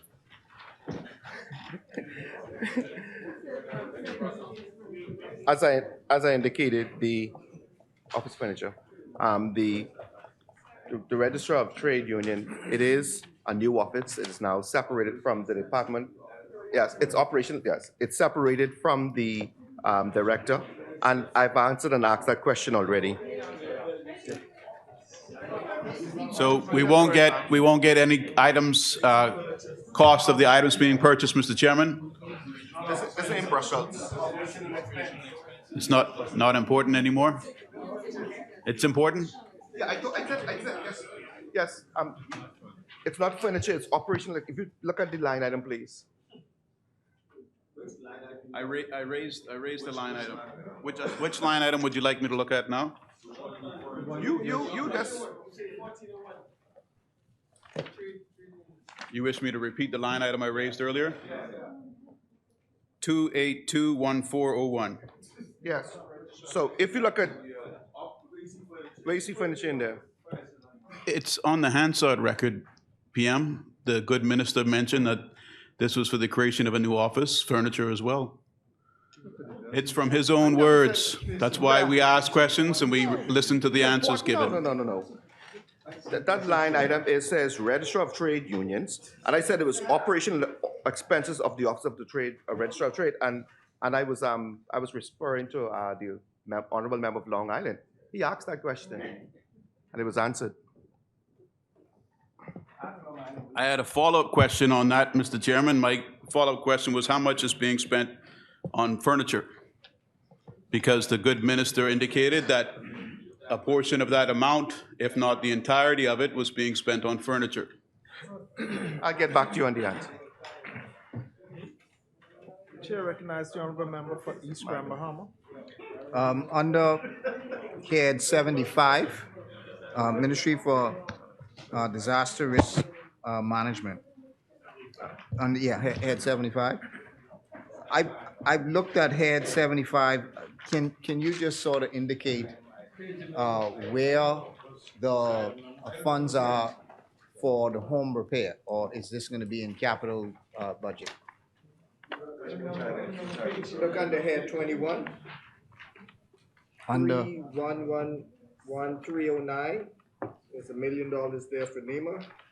If you look at 3113002, there's $3 million there, home repairs. And just in case you want to look That's in capital or under recurrent? current. Capital expenditure. Under capital? And if you're inquiring about if you're inquiring about the shelter, the provisions is that we made 3113003 and the assets are $4 million. And they're all under capital.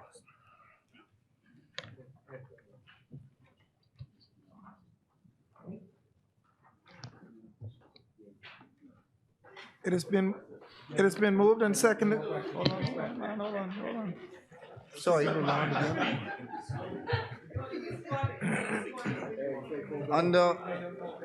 So I was looking under the capital of head 75. Yeah. Go to Oh, 21. head 21. 21. All right, 21. Okay, head 21. You see it? You want me to read again? Yeah, please. Okay. 3111309. Hurricane. There's $1 million there for NEMA. 3113002. There's $3 million allocated there. The small home repair will come into that. 3113003. $4 million allocated, and the funds for that is partially for the Abaco shelter.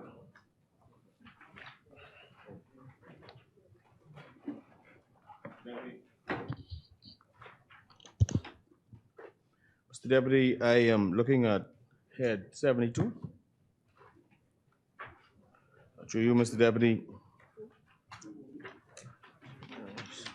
My good friend, the member for Golden Isles. Mr. Deputy, I note at page 183, item number 2251115, consultancy services. I note that there's an allocation for some 125,000, and that's down from the previous allocation of 290,000. What is this consultancy, and what does these services entail? Thank you, Norman. You notice for several of our departments, including Bingus as a state, and forestry, also, and DEP, there's been a decrease. We're tied into several multilateral environmental agencies, and where we can get funds from them, we do. Other than that, we'll have to rely on the Ministry of Finance for assistance. Golden Isles, is this a consultancy involving like persons, companies, local companies, or this is like with foreign entities? That Both. In the case of Bingus, it's foreign. As a matter of fact, we just tied into a foreign agency out of London to really get into the geospatial aspect of it. And so for Bingus, it's more foreign than local. I have another question, Golden Isles. Item number 2281001, special financial transactions. I note that there's an allocation there for 10,500, and that was the same as last year as well. But the question is, what are special financial transactions? What is that? I'll have to get back to you on that, Long Island. Thank you, Golden Isles. Mr. Deputy, through you, I move to head 73, Department of Information and Communications Technology. That's page 185. Head number 2111102. And that's with respect to salary contract workers. I note that at the last budget, that was some 1.6 million. However, there seems to have only been a spend of some 371,000. However, notwithstanding that, that is increased by almost 200,000 to 1.767 million. What accounts for the increase, and what are these contract workers?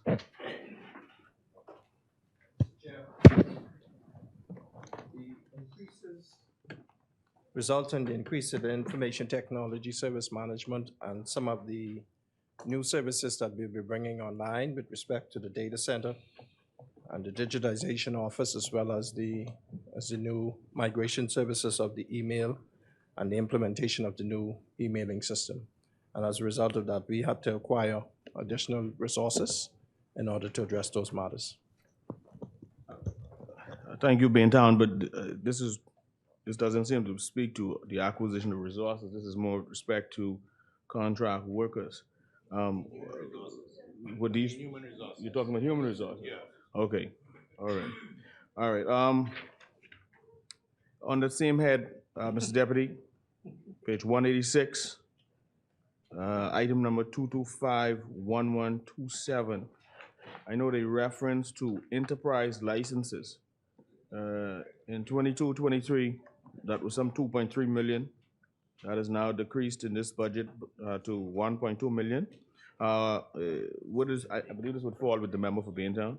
What are enterprise licenses, and what lends to the decrease?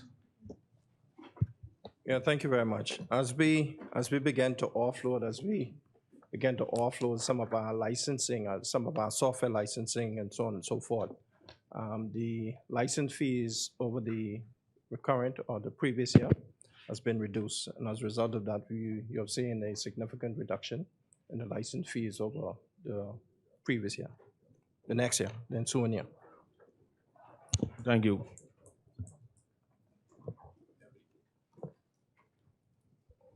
Mr. Chairman, if I can turn the House's attention to item head number 76.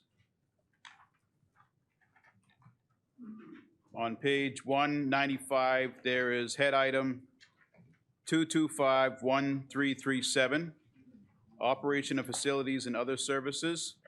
This year, that's at 25,000. That's going up to 40,000. Are the facilities changing? What's the cause for that increase over last year, the current year? Those are for funds provided for sanitation contract and parking fees. So that's sanitation contracts that weren't in place before? And parking fees. Parking fees at what location? At the parking lot.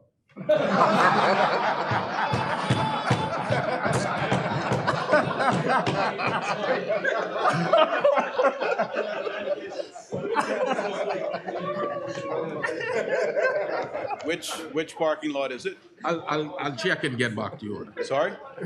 I'll check and get back to you on it. Why would I want you to get back to me on a simple question of where the people that use the public prosecution I'll confirm the office parking lot will and be get back parking? to you on it. You confirm which parking lot? There's several parking lots downtown?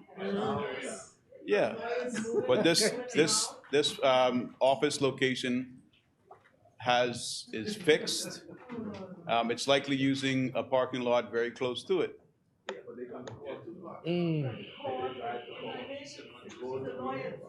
What were they doing this current year? You're increasing the numbers as well.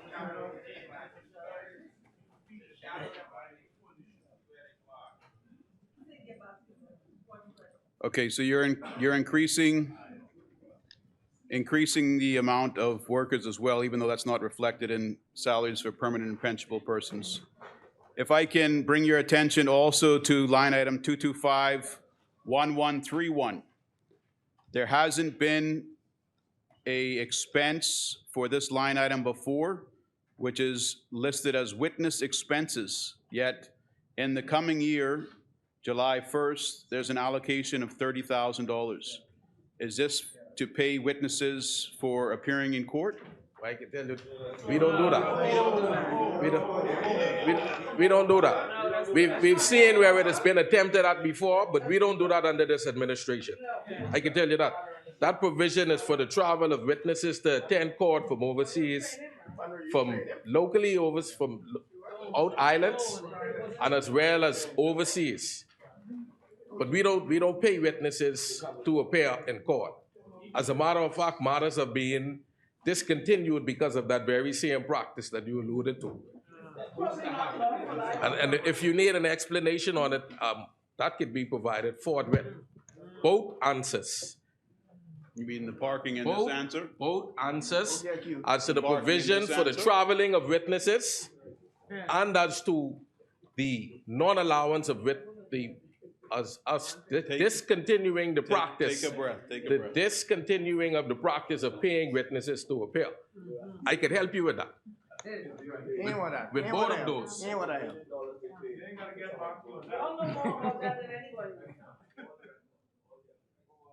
So never before was there an expense for witness expenses, even though they would have had to travel before. But there is now under this current administration. This is the first time. First time expense has appeared in the report since 2021, 2022.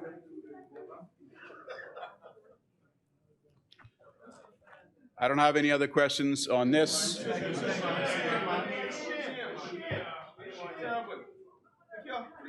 This gentleman wiggling his finger at me. Like he's out there handlining. Honorable He's members, out there handlining. it has been moved and seconded that head 70, 71, 72, 73, 74, 75, 76 is agreed. No, hold on. Yeah, but y'all gotta get up because I been in the sheriff. I mean, It's difficult to hear over the noise being made. okay, by y'all the other side. please keep the noise down so Marco City can hear. Yes, so, thank you very much, Mr. Chairman. I won't be long. We expect to be out by 1 a.m., so don't worry about it. Mr. Deputy, the first question relates to the Grand Bahama Climate Resilience Master Planning Exercise. I wonder if the minister can provide the details. This is head number 72, page number 183, 227, 1037. The Grand Bahama Climate Resilience Master Plan Exercise. What does that entail? 183. That's under environment. Yeah, 72. Okay. I thought you. But I probably could answer.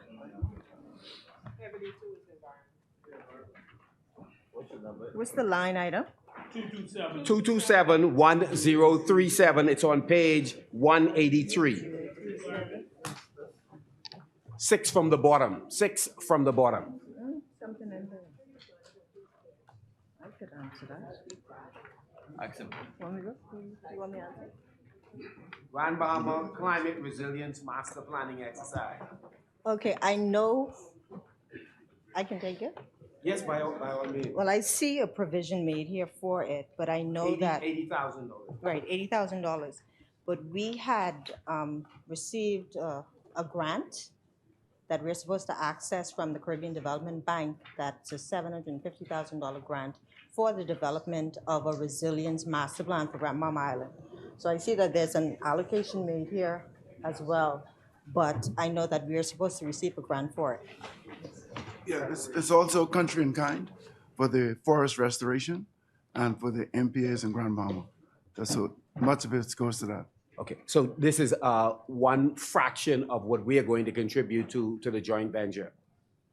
It's one fraction. No, I'm saying it's one portion of what we are going to contribute. You mentioned in kind, meaning the Bahamas Yes. government is responsible for contributing. It can be in cash or in kind. Yes. And you're suggesting that this 80,000 is our contribution towards that joint initiative. Yes, it's also it's in kind plus it's for MPAs also. Okay. To do what with respect to the MPAs? Again, it's for primarily for the forest restoration program. Primarily, because as you know, East End, Yeah. as the member of parliament knows, and it's under there's extensive programming for it. So much of that is going towards reforestation efforts in East End. Okay. Okay. Okay. So planning of mangroves if it's related to the MPA, the marine protected areas. Yes. Okay, all right, good. Forgive me, I meant to ask a question about the vector program. I know just recently we were in the NAG where there was a concern about the fact that it's been mentioned to them that chemicals are not available with great regularities. Therefore, there's been a fall off on the spray. Are you also considering other methods of vector control, inclusive of just using natural predators of the mosquitoes, etc.? So this is about human life. So you were the line item. He answered the question. As it relates to a vector programming, much of the shipping has been delayed. Yes. And to no fault of ours. And so a lot of it is, matter of fact, is en route. And so all of our facilities, all of our areas will be well stocked. And the chemicals will not be an issue as we see it forthcoming. But a lot of it was logistical reasons that had nothing to do with our end. Are there other methods you're using other than chemical? No, that's the primary method, larvicide through chemicals, also the fogging in the communities. Plus, we're going to be introducing maybe some new methods of getting to areas that's much more difficult to get to. Thank you very much. With respect to head number 74, line item 224-1207, ceremonial events. Could the Minister for Grand Bahama outline for us what this is now, we're looking at 2023-24, so we would be substantially out of the celebration of the 50th anniversary. What type of ceremonial events that would account for the 325,000? Actually, most of the cost for independence is carried into the July 1st, the new budget period. So this would accommodate for some of the 50th anniversary events that are taking place now. And into next year? And into next year, yes. Sorry, I was trying to get a sense of what type of events into next year that we'll be looking at a ceremonial event. It's the it's the continuation of the 50th events, and there are a number of events planned up to next year. Okay. Yeah. I almost asked, could the co-minister for Grand Bahama elaborate further, but I'll leave that. Let's go to line item 225-1103, marketing and promotion. Again, $300,000 is allocated. Is this with reference to overseas promotion and marketing, or is this locally? It is overseas marketing and promotions and locally preparing collateral materials for when you travel. Yes. Because, you know, most of the material before includes the Port Authority as the contact information. We want to ensure that when we promote Grand Bahama Island, the Ministry of Tourism, the Ministry for Grand Bahama is represented and has our own collateral material. But it's mainly for being able to participate in trade missions, trade and investment missions, and to ensure that Grand Bahama always has a seat around the table when it comes to promoting Grand Bahama as a destination for investments, for tourism, and for industry, because one of our mandates is the promotion of Grand Bahama as a center for industrial and tourism development. Thank you very much. We know that government publication does provide some collateral material for different ministries, and the Ministry of Tourism, in a substantial way, provides collateral material as well. To what extent are both of those ministries contributing to the collateral material that the Ministry of Grand Bahama requires both in its local, but more so in its international promotion? Well, I would say more so the Ministry of Tourism, Investments and Aviation. We've partnered with that ministry to assist with a lot of the promotions that we do now. So with publications, we've not been really working with publications on any of our stuff, but tourism, investments, and aviation. So and really, that budget, I think it may have increased by a couple, maybe 50,000 or so. So it isn't a significant amount compared to what it used to be many years ago. I think you had a much heftier budget when it came to marketing and promotions. And so, but we're trying to get it back there so that we can promote Grand Bahama Island. Okay. Can you explain the nature of the collab and what is the $3 million that has been allocated for it is going to be spent on? Okay, so the original concept of collab really is an execution unit where we really get things done for the island. You know, we've been through Dorian and we really needed to recover. So the mandate was to partner with various organizations, the business community, to assist with the basic needs of residents and for the growth and development of Grand Bahama Island. In the first iteration, we really used most of the funds for beautiful Grand Bahama. And so that's where the original, I think we had a budget of 3.4 million. Originally, all of it went on beautiful Grand Bahama, and it was because we needed to ensure that people had bread on the table. And from Dorian, we had people who hadn't worked in 3 to 4 years. Many of them are now working. You can see the unemployment number has actually gone down. It's the same as what it was in 2019. Yes, it is. We've done a lot of work in East Grand Bahama through beautiful Grand Bahama, and so we're really pleased with that. And so with CoLab, though, that $3 million doesn't do what we needed to do, but what it will do is allow us to have a foundation to receive various grants.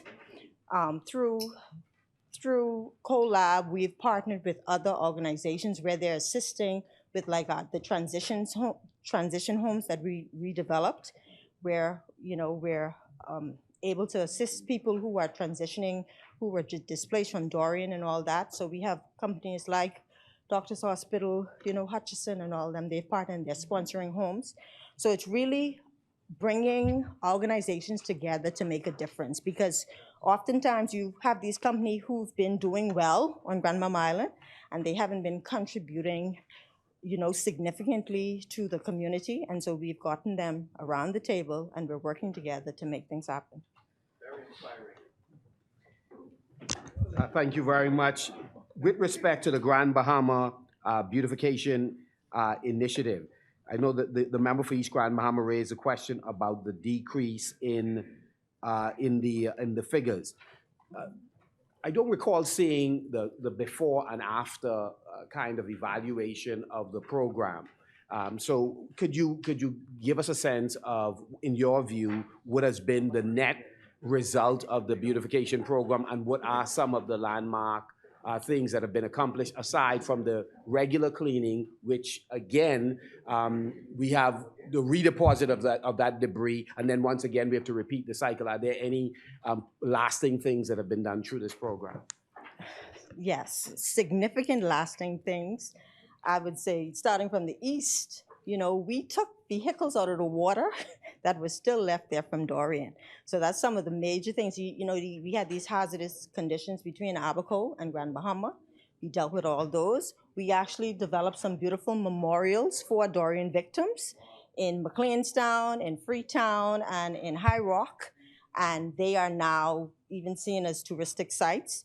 And it gave the victims closure for that. We redid many of the burial sites because they were all rooted up. We did, yes, a lot of cleanup and cleaning of the communities, but we also did lasting projects like the Trip Circle with 11 homes that were government-owned homes that were dilapidated. Now they've been redeveloped, and we have a resilience center there where we do wellness, mental health therapy, where we have homes that we're also using as safe houses, and we're really engaged in the community in a way where we're impacting lives. And so I think that's the biggest thing. But from east to west, we've been taking on numerous projects. We've actually enhanced many of the touristic sites. So now we've created new touristic product. With the festivals that came about again, Coconut Fest, we based on the cleaning that we did and the redevelopment of the sites, we brought back all the festivals on the island after Dorian. And so we've done, I would say, when we look at all the projects, we have at least over 100 different projects that we've done through beautiful Grand Bahama. You want me to continue to go on? No. Yeah? Yeah. So, but coming up, we have a lot of stuff coming up. We are going to get that road opened up on West Atlantic, West Sunrise Highway, between the bazaar and the Princess property. We're working on the Cities Forward Initiative, which is a program with the the U.S. State Department, which deals with revitalization of communities. So like I said, Collab is a collaboration with international organizations, other organizations to impact lives and transform communities. And that's what we're doing. Thank you very much, Minister. One of the most significant eyesores in Grand Bahama in general, but Freeport in particular, is the amount of dilapidated buildings. The Grand Bahama Port Authority argues, I believe in part incorrectly, that the failure of successive governments to complete the bylaws does not give them the teeth required to execute demolition orders on these properties. To what extent is in this new budget, you intend to collaborate with the government intends to collaborate with the Grand Bahama Port Authority to remove many of these buildings, because driving on almost any street in the city, there are a host of buildings that it would make a world of difference in terms of transforming the look of Freeport itself by demolishing, finding ways to use the concrete from those buildings that have been destroyed, some of the metal and other items that can be recycled either locally or internationally. Is that a part of the overall plan going forward for the transformation of the city of Freeport and then by extension, Grand Bahama? It's not a line item, but it is a It's part impacted of by multiple line items. it is a part of the overall plan, and we have been collaborating with the Port Authority on those issues. One of the building that was demolished right opposite Pizza Hut, that was a part of the collaboration to get that building down. But what I would say though is that really there's no excuse for the Port Authority to not demolish a building, because they are the city managers and they're responsible for the overall maintenance of the city. I think it's more about the right of access to the property when it's done. So it's more about the costs associated with demolishing the building than the ability to demolish the building. So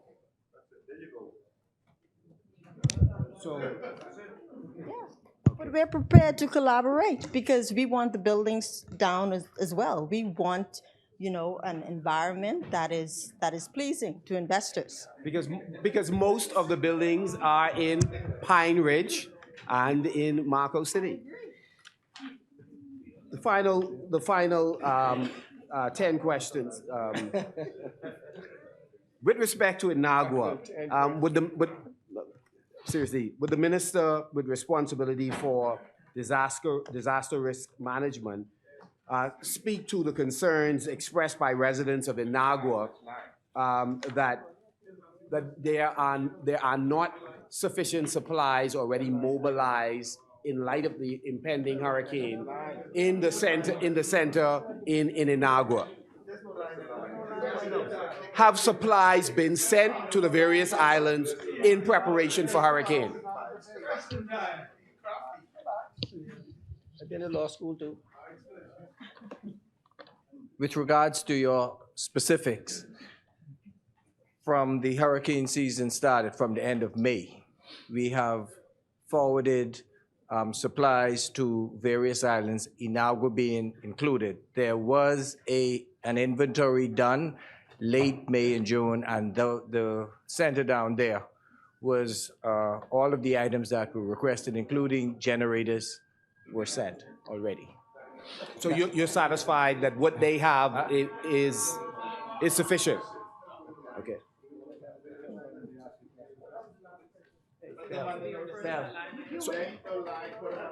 Sorry. So, Minister, just a final question. You're satisfied that each of the family islands that we forecasted resources would be sent to, that they are adequately stocked in preparation for any impending climatic event? To answer that specifically, in collaboration with the Ministry of Social Services, all of the shelters have been checked with the managers.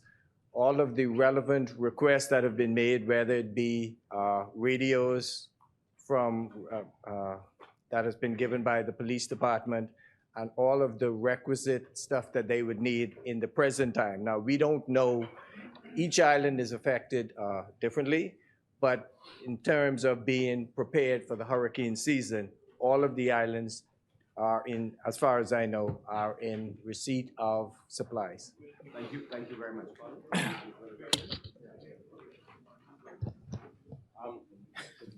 Chairman, just a couple of questions from my good friend from Pinewood. I note that at page 191, and that there, that's a real relationship there. Page 191, item number 224-1207, ceremonial events. This is the first time that this has become a line item. What is? Which line? 224-1207. First time I'm seeing this in the budget. Oh, this is head 75. Sorry about that. Head 75, page 191. Item number 224-1207, ceremonial events. There's, firstly, what is this? What are these ceremonial events? And this allocation of $4,000, what is this for? And this is a new this is a new line item. Yeah, we celebrate the 50th only once. And so those, as it relates to the various flags and other materials that we'll use. But I thought there was I thought that there was some $5 million allocated to that via the Secretariat.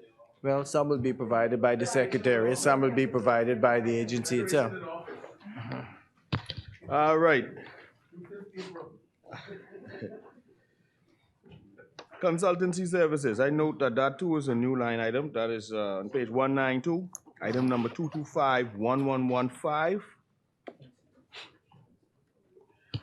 Some $50,000 has been allocated for consultancy services. What is this? Yeah. What is the consultancy about? With the amalgamation of NEMA and DRA, apart from the IDB providing a professional consultant with the merger of the agencies, we would require some consultants to do some, that we'll have a situation that requires some consultancy work. All right. When you say some consultancy work, can you define that? What kind of consultancy? We are moving towards a ministry that is going to be different from the old fire chief being in charge. We're talking about a cutting edge ministry. We're talking about collaborations between the PDC and UB. And as we move in moving this new agency forward, it will require some professional assistance. Lastly, Pinewood. Line item 227-1001. Operational expenses. I note that in 2021, 227-1001, operational expenses. In 2021, that stood at some $129,000, approximately $130,000. And ever since, that stands now at zero. Where's that been moved to? Where's that been moved to? I know Navi won't go home. We're waiting long enough. Wait this one up. That's, it's operational expenses. It has been moved and seconded. No. He's answering over there. Oh, huh?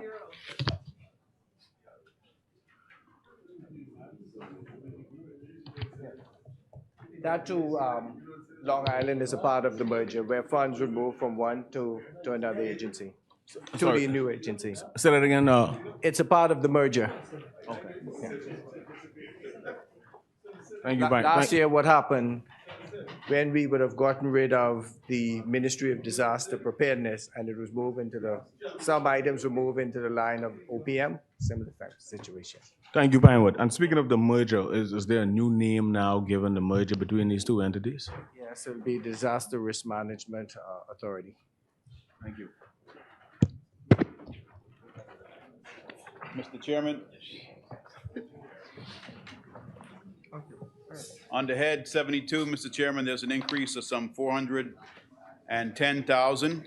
Under head item 225-1107, workshops, conferences, seminars, meetings, and exhibits. This is the Ministry of Environment and Natural Resources.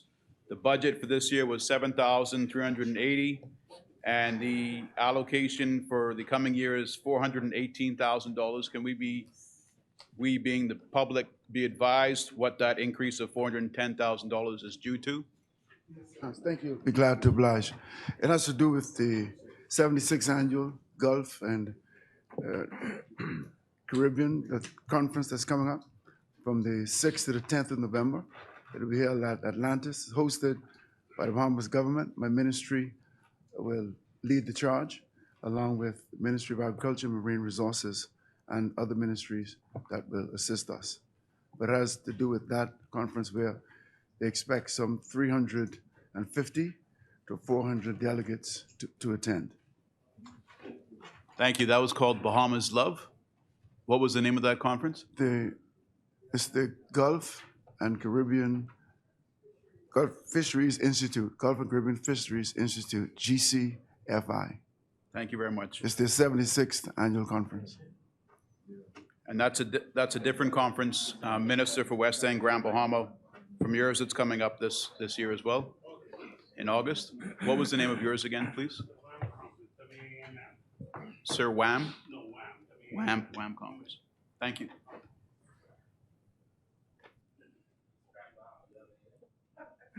It has been moved and seconded that head 70, 71, 72, 73, 74, 75, 76 be agreed. As many as are in favor will remain seated. Those opposed will stand.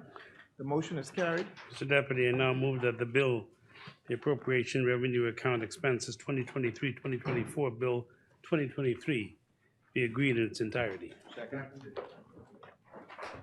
It has been moved and seconded that the bill in its entirety be agreed. As many as are in favor will remain seated. Those opposed will stand. The motion is carried. The bill in its entirety is agreed.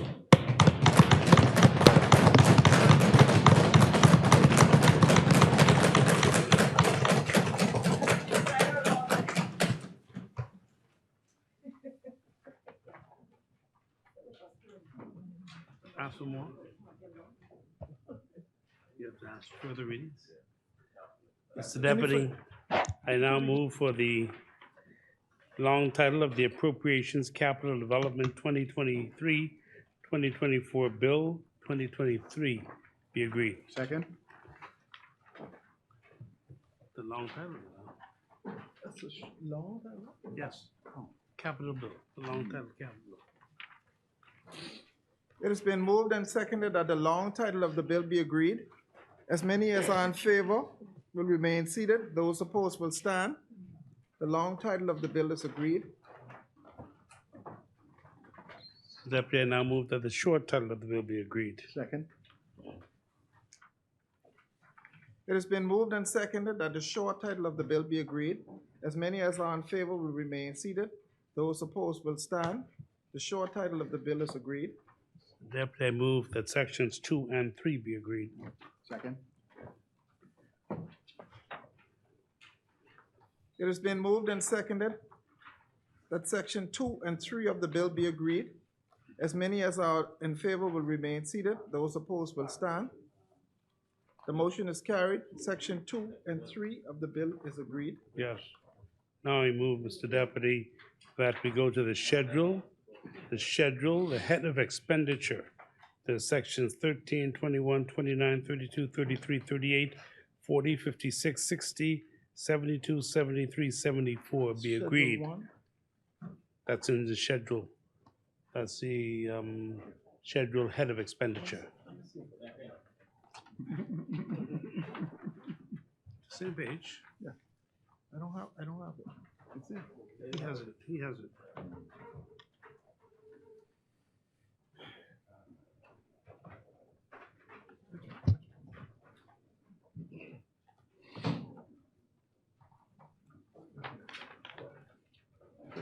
Ask questions if you wish.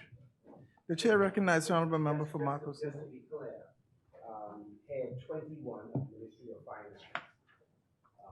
And we're ready to proceed with questions.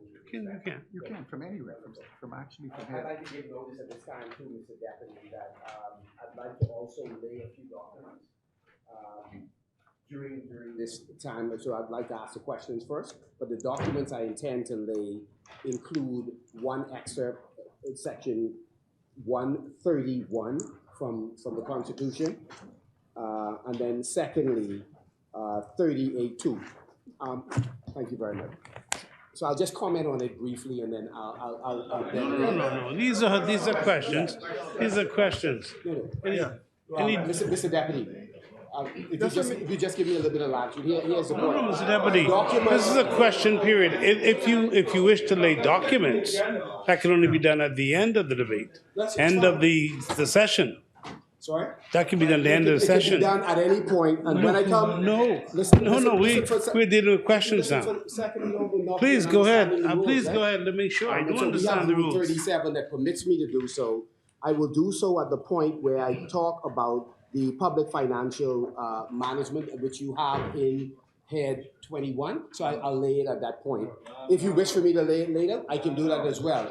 But the point I was making, Mr. Deputy, is that the reason I'm laying these documents, because I took quite seriously the point made by the Prime Minister, that we ought to be measured in our presentation in this House, because domestically and internationally, persons are listening. And so I brought then the support for the statements that I've made, and I wish to lay that.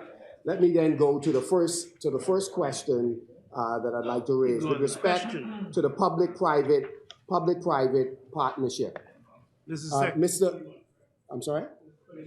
That is correct. Head 21, page 204. It is 282-2010. So I'd like for the Prime Minister to indicate what is the nature of the public-private partnerships outlined, $27,800,000. The chair recognizes the honorable member for Cat Island, Rumkey, and San Salvador. You answer.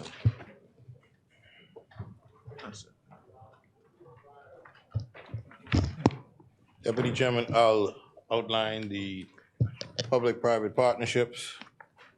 This is partnerships with private vendors for the following. Construction of a new high-medium security unit at the prison. The redevelopment of Grand Bahama International Airport. The design, finance, build, and operation of a new air freight terminal. The rehabilitation and construction of 45 miles of asphalt. The air freight terminal? Nassau.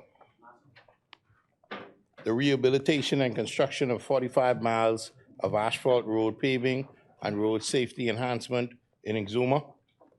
Construction of a safe house and canine services department at the detention center, and the rehabilitation of 163 miles of road in South Eleuthera.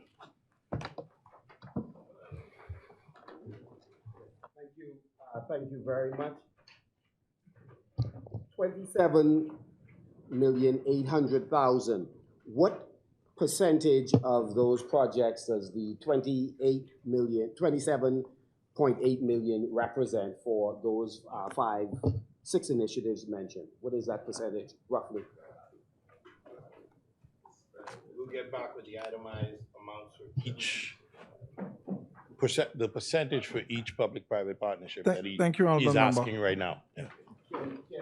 Could the Prime Minister indicate what is the interest rate that we, as a Bahamian people, going to pay with respect to the individual projects? If you wish to give the range, that's fine. But can we go through, for example, the prison, and then we could move to the airport? What is the interest rate that we are likely to pay in the public-private partnership?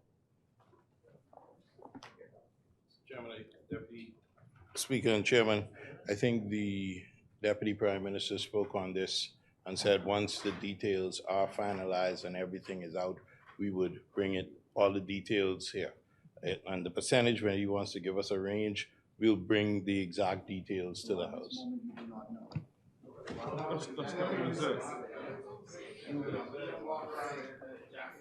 Yeah.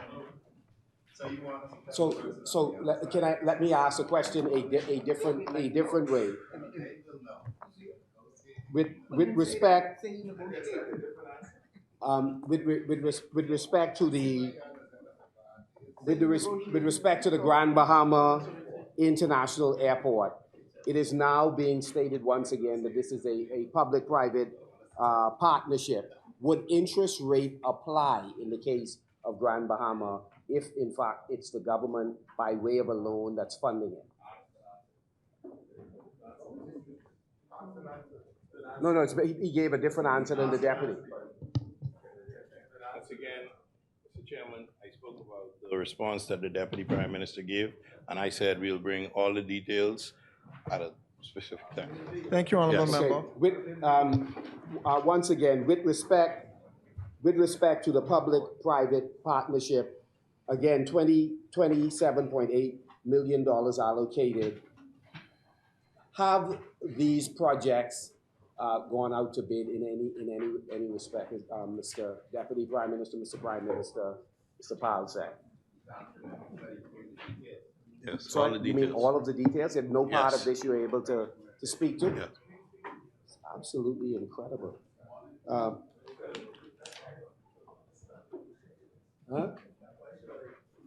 You negotiating projects that are already underway? That's even more. Could you sit on your feet? Because that's even more remarkable. That if you're negotiating a project that is in train, I don't understand.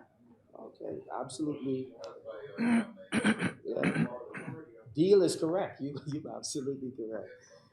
With respect to item 22822031, small and medium-sized business support. Mr. Prime Minister, your administration has indicated that you're allocating, I believe, in the vicinity of $50 million per annum towards the small business development. We see 5.5 million here, and I believe we've come up with another 5 million from all the other heads that we've gone through in the recurrent budget. So yes, I may have missed a few. So I'd like to find out where would the other figures, where would the additional figures be found in the budget? Yes, Mr. Chairman, yes. regarding the 5.5 million that he spoke about and that we're dealing with right now, 5 million is for the equity financing for the micro, small, and medium-sized enterprises. And another 500,000 is for grants for fishing, small farmers, and a youth program. Yes, and so, again, we'd like to know if you were to take this amount added to what we have previously discussed during this exercise. Again, we still seem to be coming up short, maybe 35 to 40 million dollars. I'm just wondering where we might be directed so that we are able to tell constituents and the Bahamian people where they might apply for the additional funding. Sorry, the public isn't able to hear you since you're saying it from your seat. Yes, the public is advised that you can apply at the SPDC department. Yes, or the BDB department. Okay. Having looked already at both of those heads, when you combine the $3 million, and again, you're less than $6 million between the two entities that you just mentioned. So how do you intend to get additional funds to the agencies that you just mentioned, given the fact that during this exercise to date, we've looked at those figures and those figures do not hit $10 million yet. So please help us understand. Yeah, 21, it's an integrated budget. It is an integrated budget, and we believe we are within the rules. We are within the rules to ask a related question. And so if 1 and 2 are deferring their responsibility, their fiduciary responsibility, could the parliamentary secretary maybe speak to this issue since they are unprepared to do so? Once again, Mr. Chairman, let me speak to line 28222031, which gave the 5.5 million. I know we addressed a lot of different amounts earlier in the different heads, but this had to do with the equity financing for micro, small, and medium-sized enterprises and a grant for the fishing, small farmers, and youth program.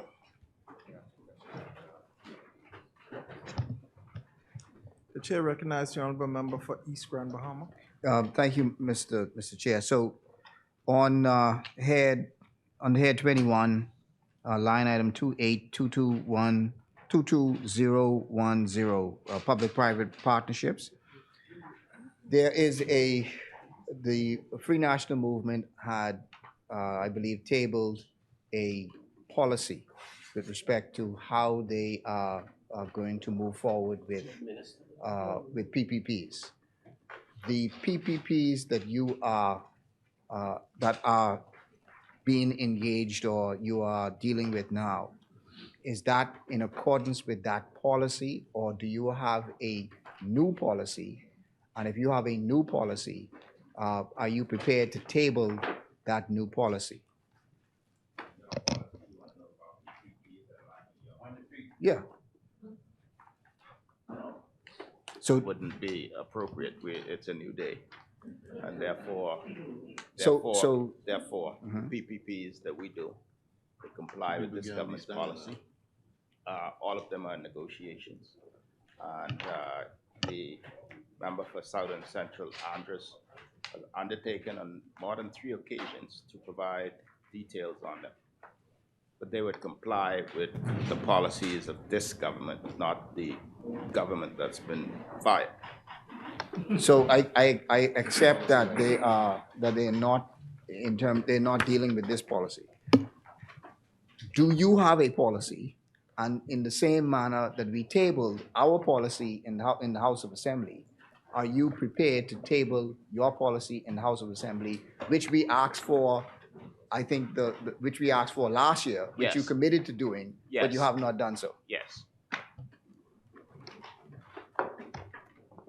Chair recognizes the honorable member for St. Barnabas. Thank you, Mr. Chairman. Head number 13, 3111115, acquisition of Ambassador residence, 3.5 million. Can the government please indicate the reason for wanting to acquire residence and where this residence is, please?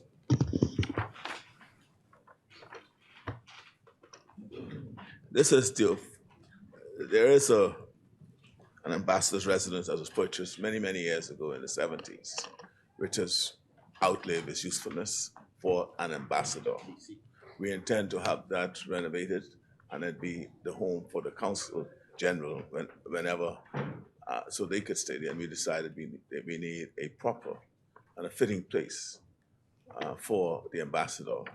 And it's going to be in Washington, D.C. This is Washington, D.C. You know what an embassy house does, right? Mr. Chair, under head 21, 311116, the rent-to-own housing program. You have allocated 3.5 million for the rent-to-own housing program. Head 21, 311116, the rent-to-own housing program, 3.5 million. How is the 3.5 million going to be spent? Is this to purchase, to build? How is the 3.5 going to be spent, and where is it going to be spent? It is for the purpose of acquiring, constructing homes to allow persons to enable to at least be able to build up enough equity, then to move to have to own the house. So it'll be wherever we can find property. There's right now an exercise going on where we'll identify vacant lots in the inner city and elsewhere, not just here, but in the Family Islands. This is intended to jumpstart that program. Once it gets started, the rentals that comes in. We could turn that over to continue building and continue to let. Follow-up question on that same point then. So what is going to be the difference from the tenant's perspective?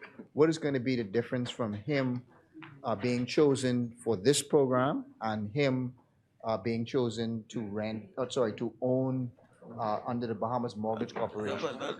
Well, first of all, it'll be quite, if you have to qualify to buy a home. Right. Right? If you could qualify to rent, you could afford, you cannot afford the down payment, right? You cannot afford all the associated closing costs, right, to acquire a home immediately. But you might be able to rent. Many Bahamians are renting. Yeah. So you want them to say, look, here's an opportunity for you to rent, accumulate some equity in the home, and once you accumulate, and we could transition you into ownership. So by, say, within 2 or 3 years, maybe 5 years, you would have built up enough equity that would amount to a down payment, and also to cover closing costs. So then there'll be the conveyance to you, and then a transition from where that rent then becomes your mortgage payments. Good program. Right? And as you're renting, you might be able to, to save, and you could do other things. But you have the hope of one day, owning a home. So let's talk about home security, just being secure, and we're given that hope. And even just renting, they will be able to improve their own lives. They won't have the uncertainty of whether they'll ever be able to qualify for a home or not. They know they're on a path to owning their home. That is the idea behind this program. I'm sorry, Mr. Deputy, to you, the Prime Minister. I see an allocation here. This is head 21, page 204. Item number 3111388, Family Island Capital Development. I note that the estimates for 2023-2024 is 13 million. My question is, what will that 13 million be used for? How will that be divided among the islands? What is the intention for that as it relates to the individual islands? We haven't decided. It's there.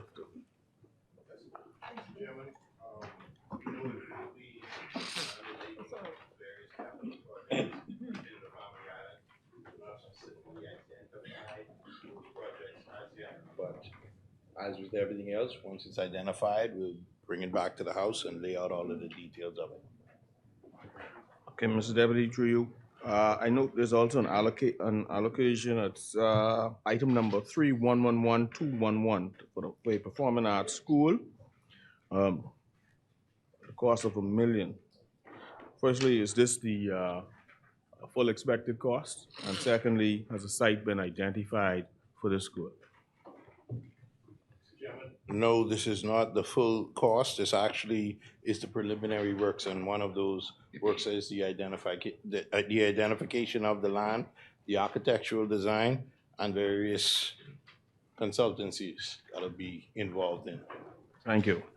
Lastly, there's another allocation, item number 3113002, minor capital projects. Last year, there was an allocation of 3.5 million, and there seems to have been an expenditure of some 5.4 million. This year, there's another allocation for 2023-2024 of 3 million. These minor capital projects, what does that entail? The State for Disaster Relief touched on this when he answered East Grand Bahama, when $1 million is allocated for the Disaster Reconstruction Authority to facilitate the small home repairs, and also $2 million to facilitate repairs and maintenance projects at the Ministry of Finance and the Office of the Prime Minister.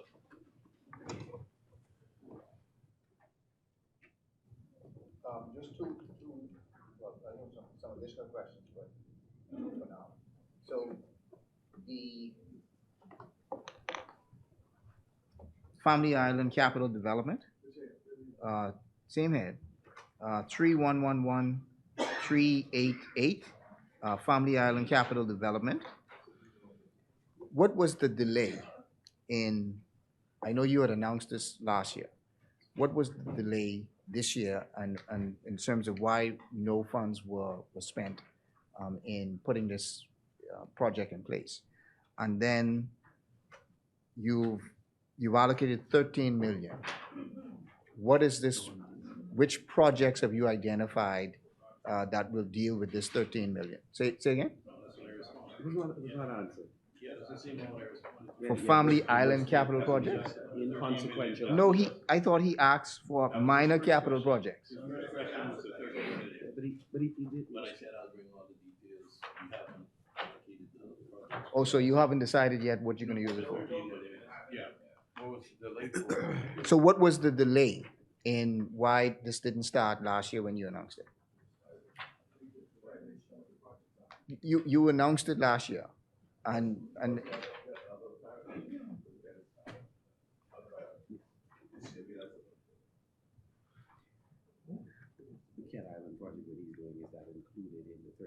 is the Cat Island project included in the 13?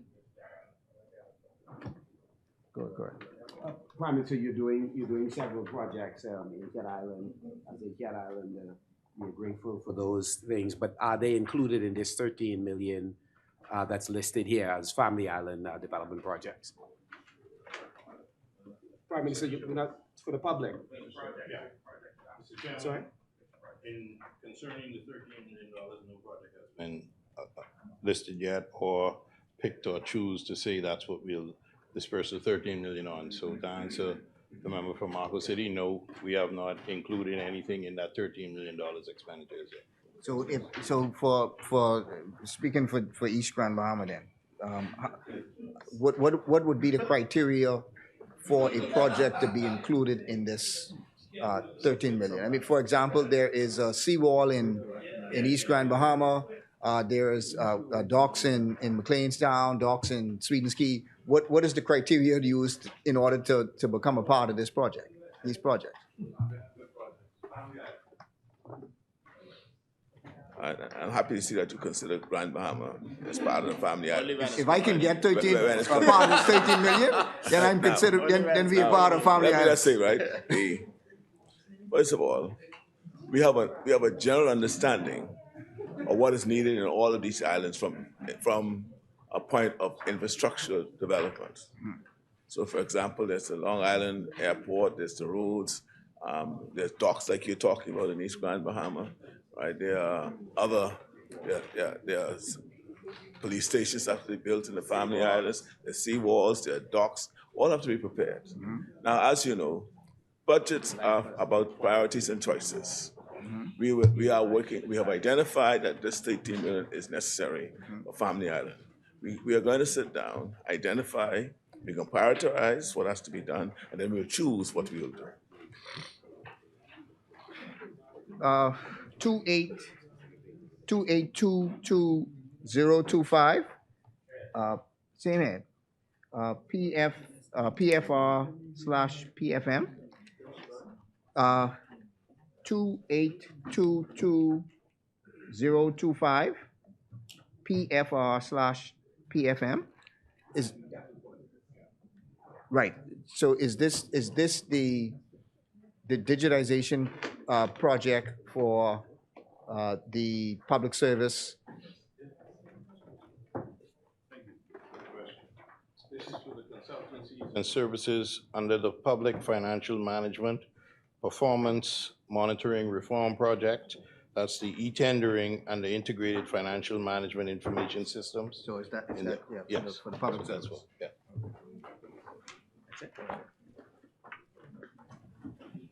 Mr. Deputy, with respect to item number 3111318, construction of the Women's Shelter and Support Center. This was in the budget last year as well.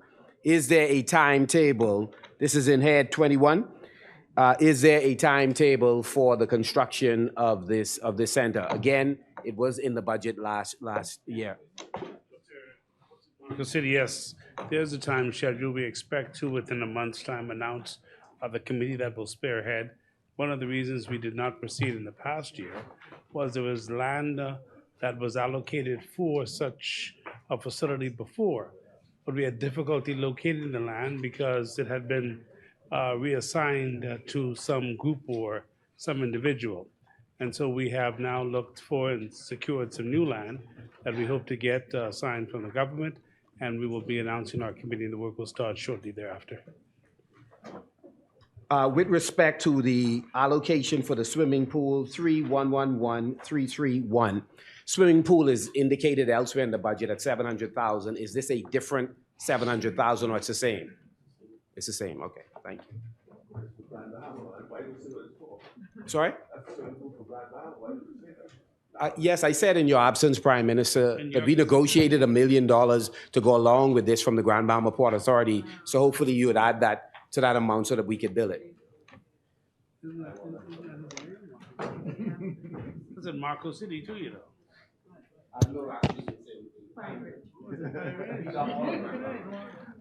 Also 2822-007, under the same head, 21, energy restoration and renewable energy. This was all, I think, for the microgrids for East Grand Bahama.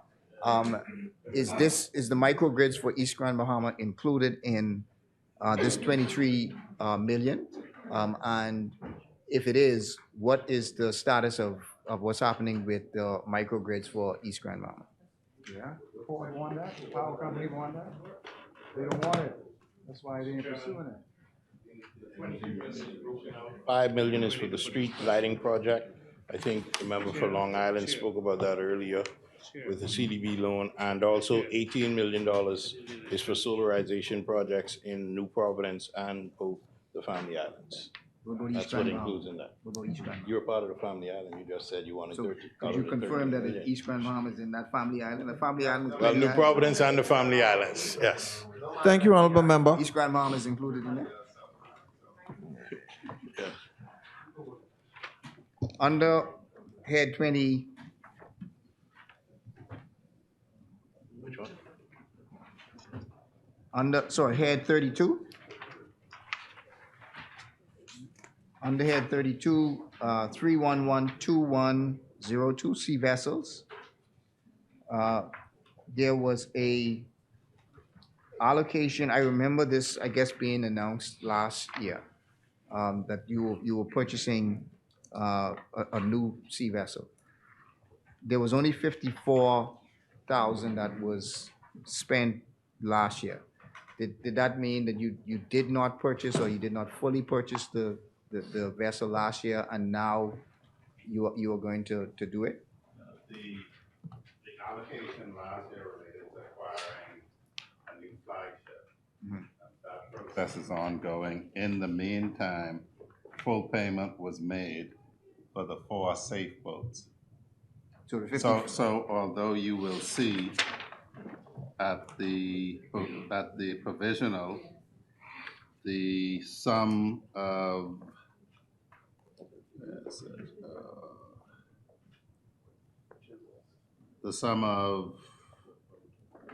of 54,000 having been paid. We've now paid for in full that allocation and used it to get 4 safe boats. The allocation going forward will again be focused on the new flagship. Okay, so the 54 was for the 4? No.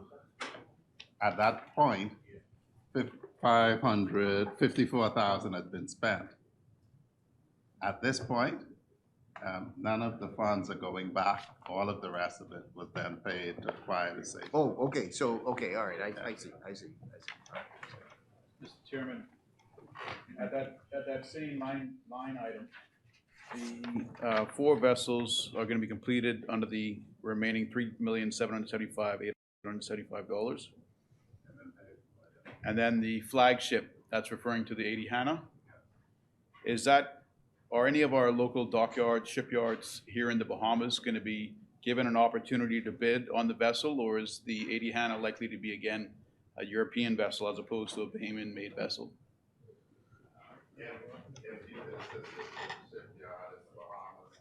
That lays down and builds 60-meter warships, we would happily permit them. It was in the portal. We don't know of any shipyard in the Bahamas that builds vessels of that size. Right? Correct. I don't know of any. It was in the portal. I know there's a shipyard that builds the little Edwin, skiffs, but apart from that, I'm not aware. This is gonna be a 65-meter, close to 200 feet vessel.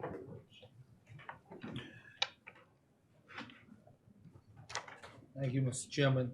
On head 33, item number 3111330, Queen Elizabeth Sports Center redevelopment. Is this for some of the specific venues?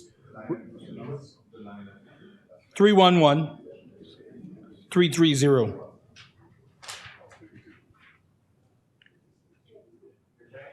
$10 million. Is this for the specific venues within the Queen Elizabeth Sports Center, or this is primarily on the outside of the venues? This item relates to the rehabilitation of the structure itself.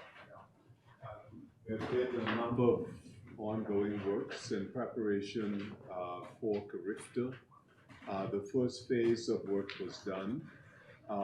The second phase now will deal with the roof of the facility in preparation for the Bahama Games and next year for the World Relays. So, Minister, so just to be clear, so this is for the Thomas A. Robinson. That is correct. Right, because here it says the Queen Elizabeth Sports Center, which encompasses, right, that's why I was asking, yeah. We're talking about the Thomas Robinson's. Okay, all right, that's why I wanted to know, because the sports center encompasses all of the venues, right? Right, exactly. Thank you. Mr. Chairman, I have a few questions on the head 33, the member for Fort Charlotte. I'm going to start with item number 3111302, ports and docks. I note the allocation is similar to last year, slightly lower. But I noticed that in last year's budget, last year's expenditure,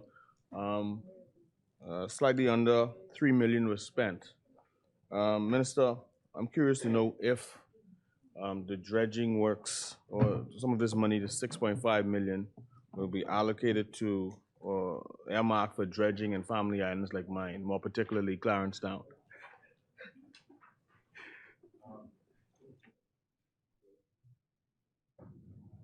There are a number of docks which have been, and ports which have been scoped, and we have identified in terms of prioritization, Sweetings Key, the Abaco Seawall, Carriageway, and Rehabilitation, the North Andros Docks, Mangrove Key Dock, Bullocks Harbor, Berry Island, Landrell Point, Crooked Island, and Rock Sound in Luthra. Yes. Million was spent last year. This year, I'm hopeful that some consideration would be had for Clarence Town, particularly given that that harbor needs to be deeper. You would be aware of a boat that couldn't get in there recently as a result of the fact that the harbor isn't where it should be. So under item number 3111302, 1307, road repairs and maintenance. I see some 20 million has been earmarked for that. How does that correlate with the proposed PPPs for the islands?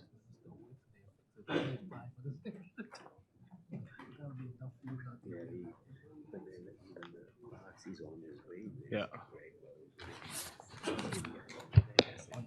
A number of roads have been identified, South Andros Roadworks, Great Harbor Key, and the Berry Islands, Bimini Roadworks, Long Island Roadworks, Cat Island Road Rehabilitation, including Colonel Hill, Crooked Island Road Repairs, Tappan Bay and Eleuthera Carriageway Rehabilitation, Harbor Island Road Repairs and Carriageway Rehabilitation, and yeah, I've already mentioned Central Long Island. So I imagine that some of, because, there's the proposed PPP for Long Island.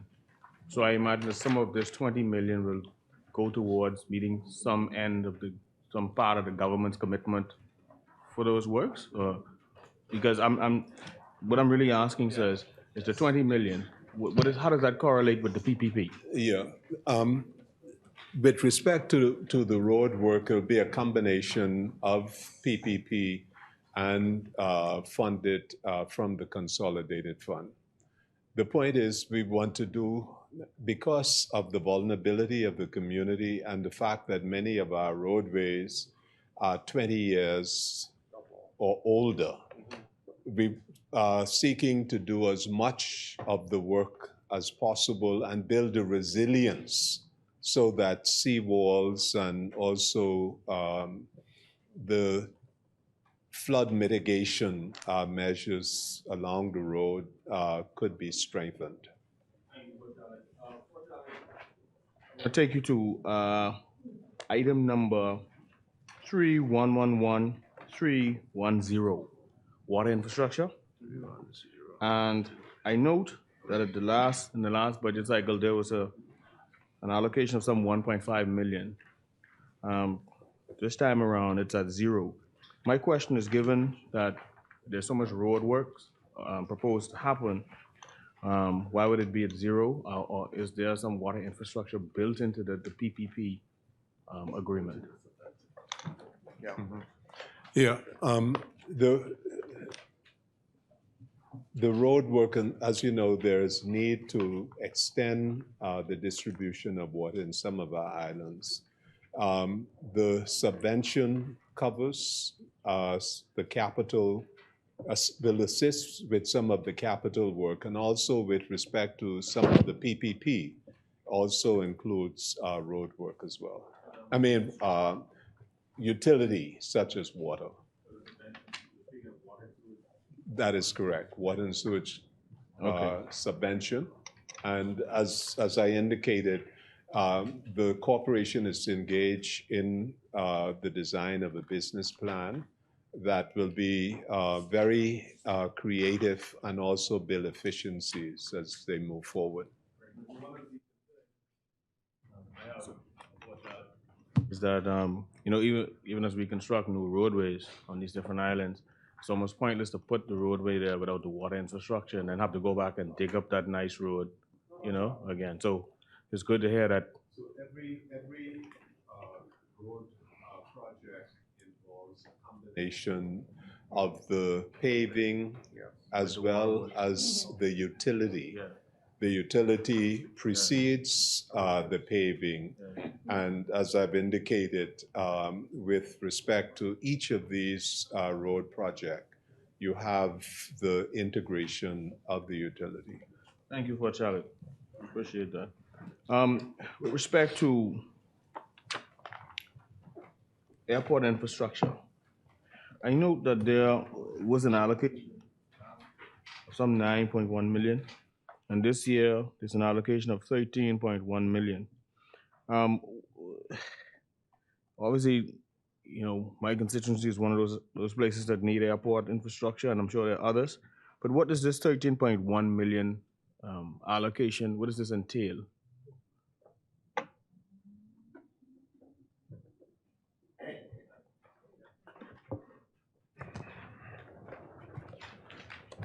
With respect to the allocation here, which is $13.1 million, it deals with the upgrade of certain airport, Moores Island Airport extension and resurfacing, repairs to Marsh Harbor International Airport, repairs to Treasure Key Airport, Great Harbor Key Airport, construction of North Eleuthera Airport, and Exuma Airside and Exuma Landside.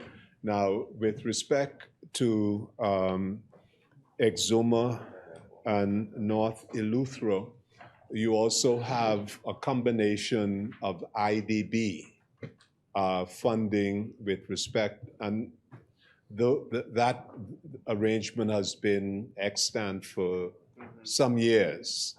So that multilateral component is factored into these as well. Okay, so for Charlotte, and I want to take you to two other heads after this here, but with respect to, I heard the islands that you listed, right?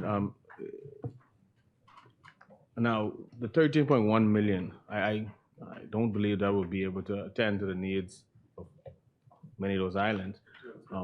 However, I'm wondering though, as relates to the Long Island International Airport, are there any plans to bring that to us?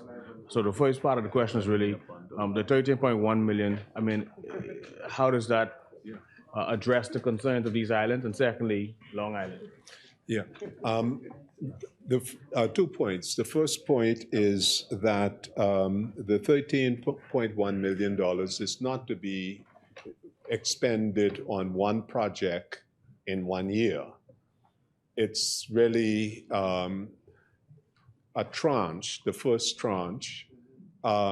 You also have, in addition to the commitment from the Consolidated Fund, you have the multilateral element that I mentioned.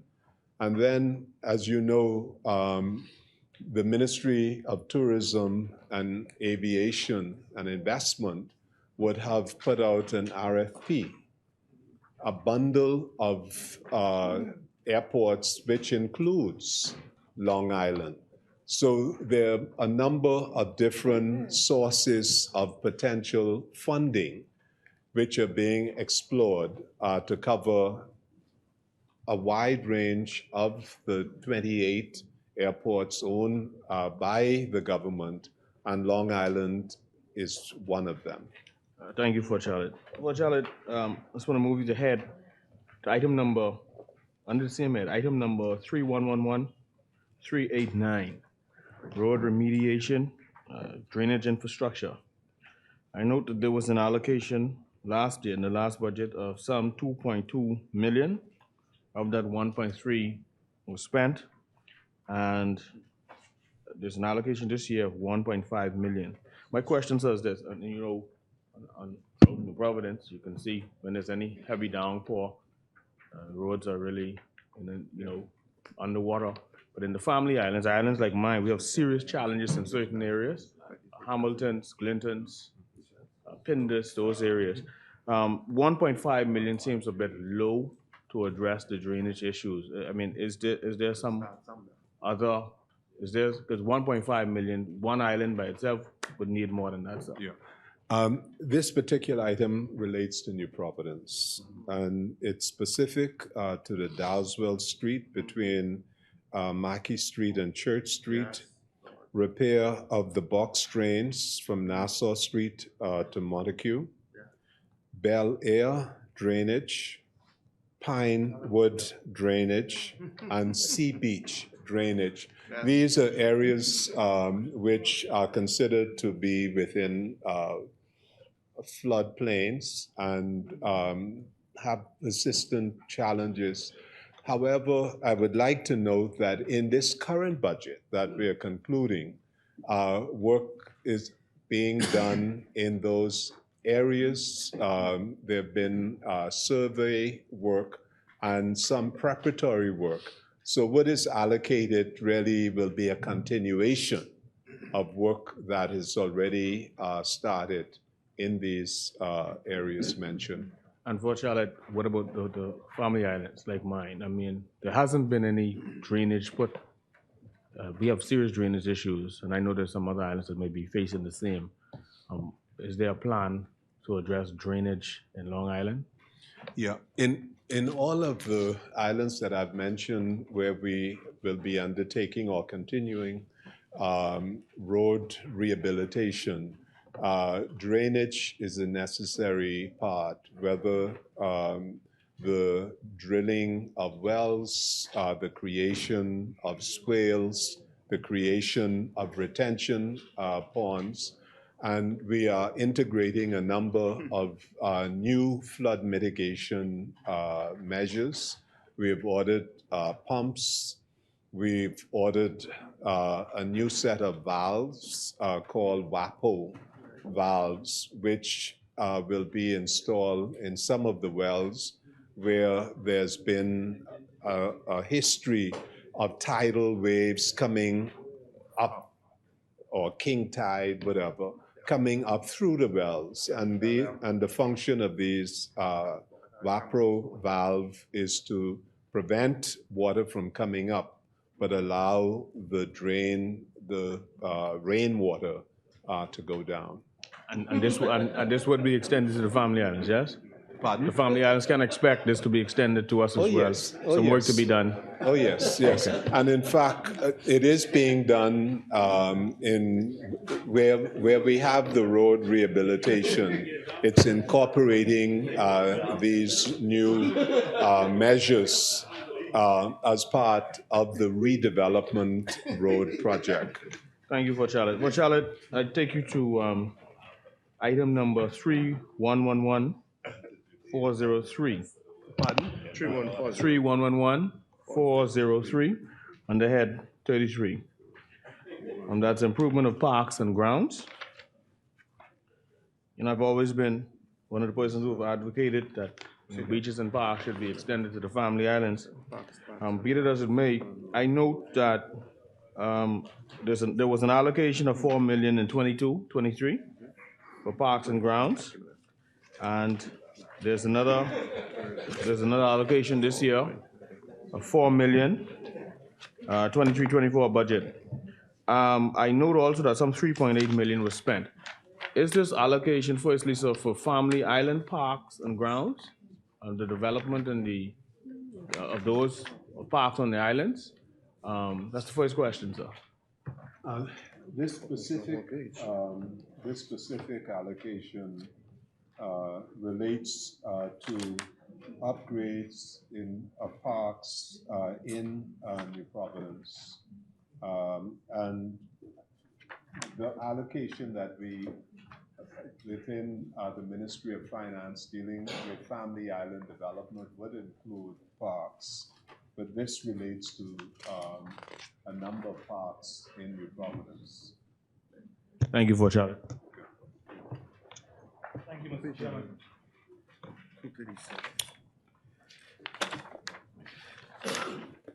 Just to, Minister, just to stick on head 33, my sentiments were similar to the member from Long Island as it relates to the whole issue of drainage in the Commonwealth of the Bahamas, period.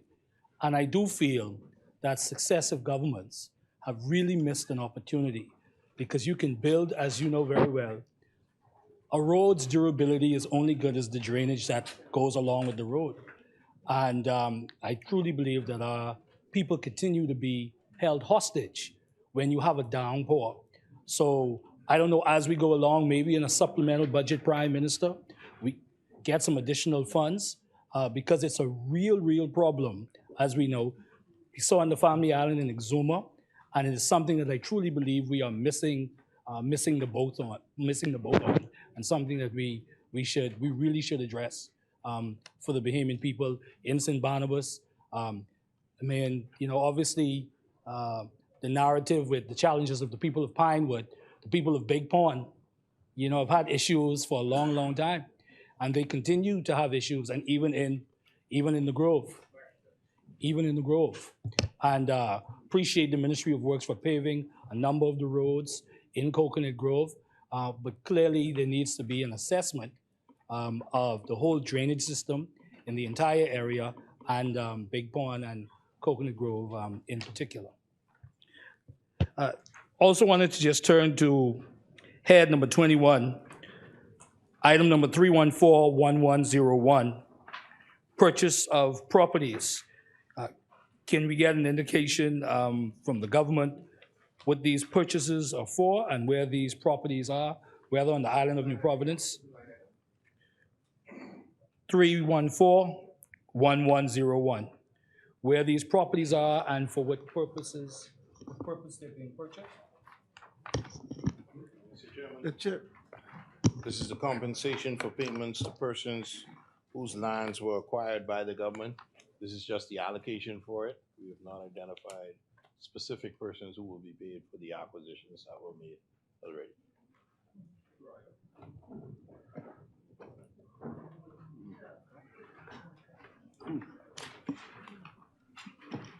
Mr. Deputy, on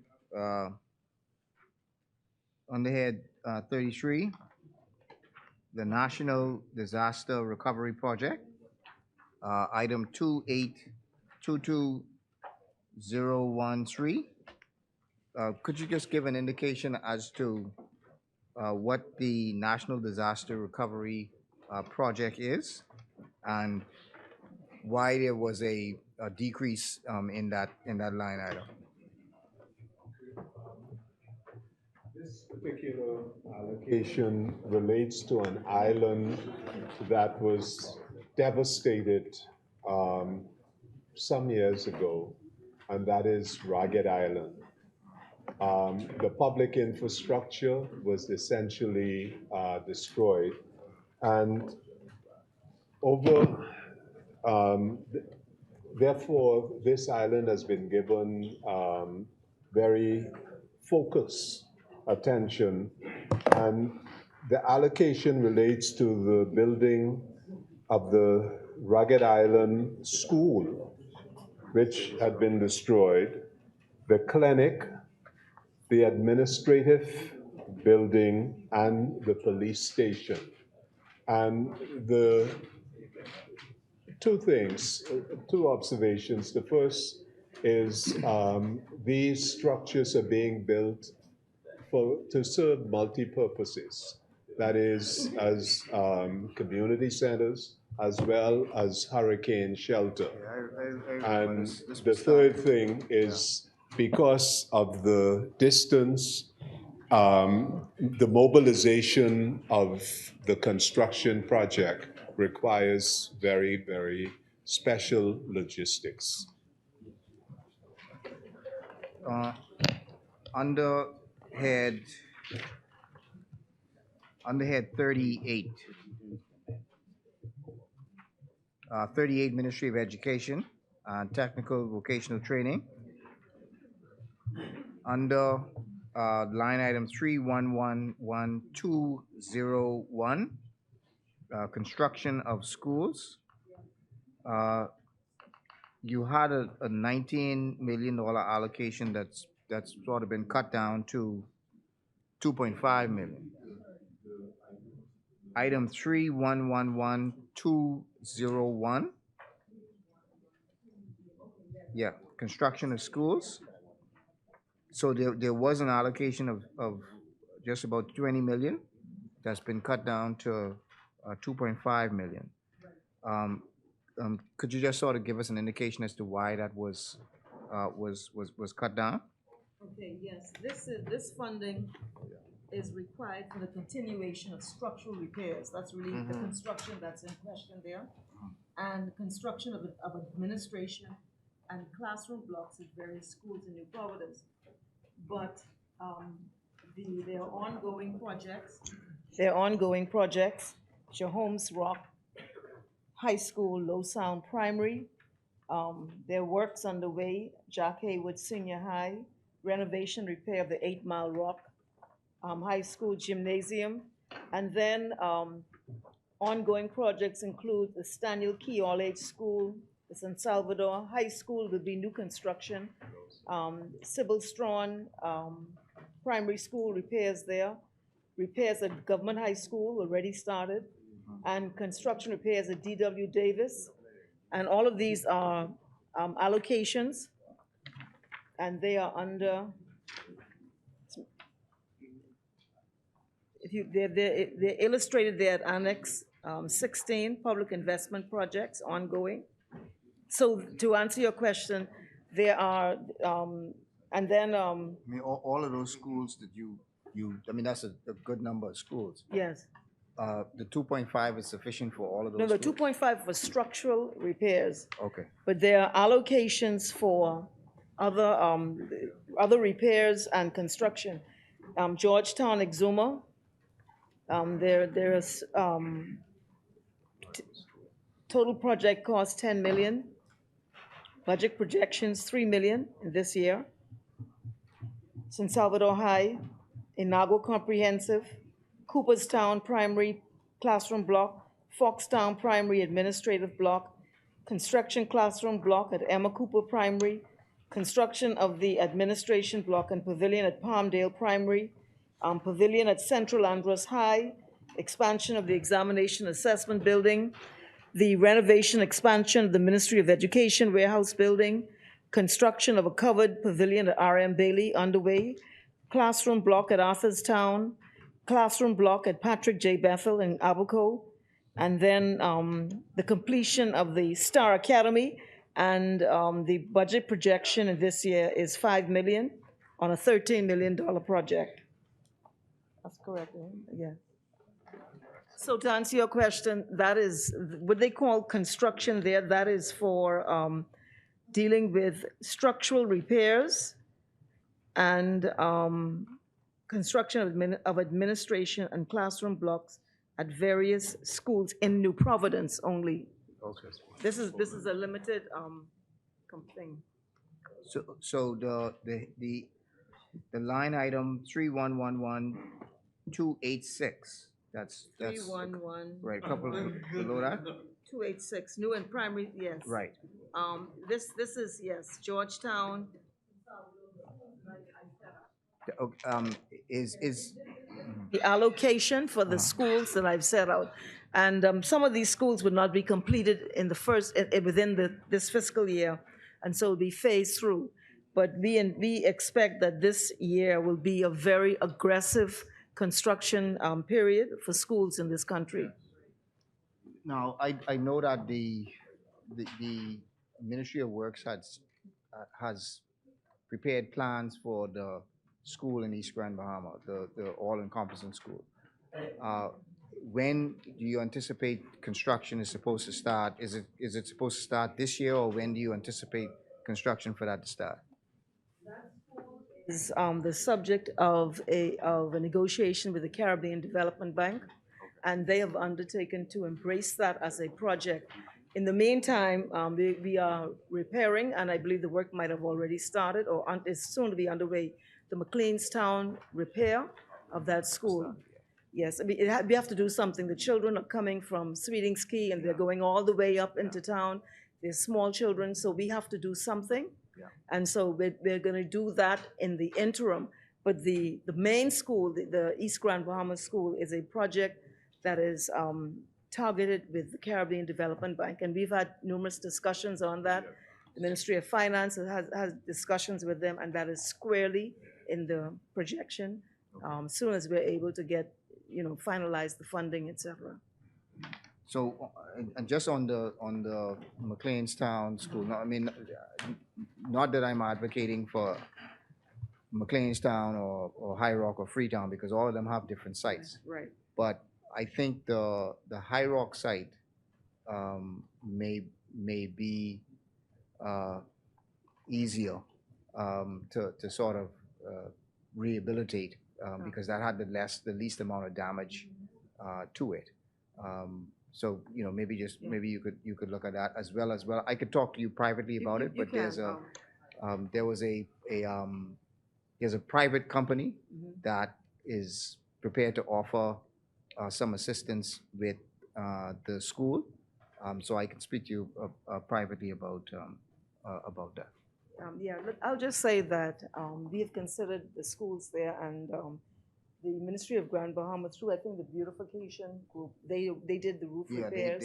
So we looked at that building. It does not appear to be extensive to repair that. I wasn't able to get inside, but I looked outside of the building, and so as an interim measure, it can always be used later for something in that community. But we cannot contemplate children coming from Sweeting's Key, 5 o'clock in the morning or whatever it is, going all the way up. And these are little children. And so we have to do something as a stopgap measure while we do something more permanent. But we can speak privately if you have some thoughts on that. Yeah.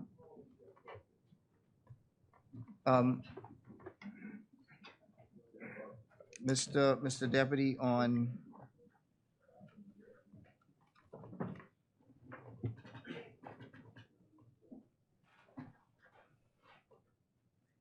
under Ministry of Agriculture, head 56, under line item 3111-323, Solarization. There's an allocation, seems to be a new allocation for 400,000. What is this project supposed to be about? To the lighting and solarization of the grounds at Gladstone Road, the center there, as well as the cultivation center in Eleuthera, around GRAC, around Golden Yoke area, to light up the area around that.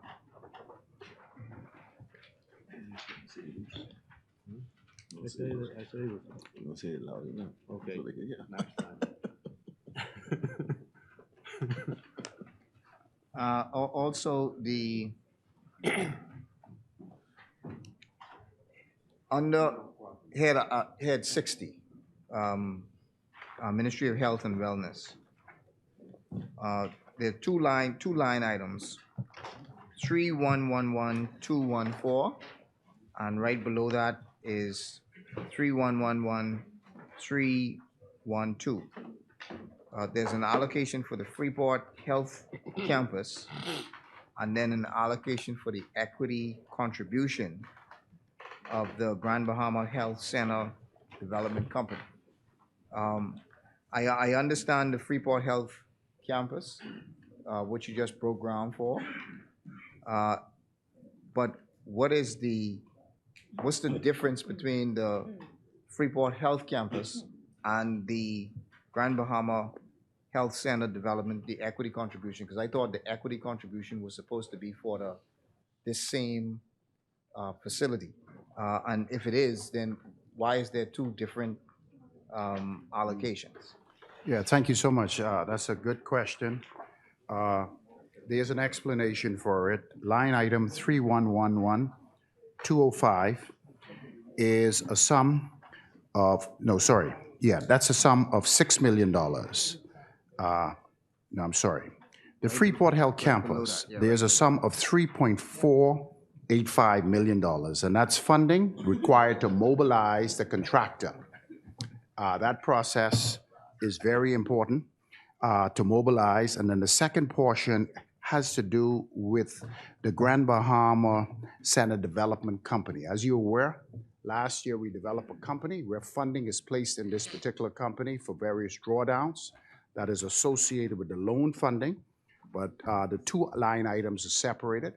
That's how finance decided to do them. I believe they could have been amalgamated together to avoid confusion, but ultimately it served the same purpose.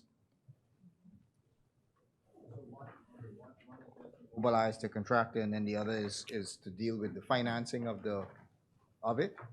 Well, yes. What it is the mobilization of the contractor is funding that is coming from the Ministry of Finance, whereas the other one is coming from loan funding from under the Grand Bahama Health Center Development Company, from our main source of funding, which comes from the World Bank, from the Bank of Santander.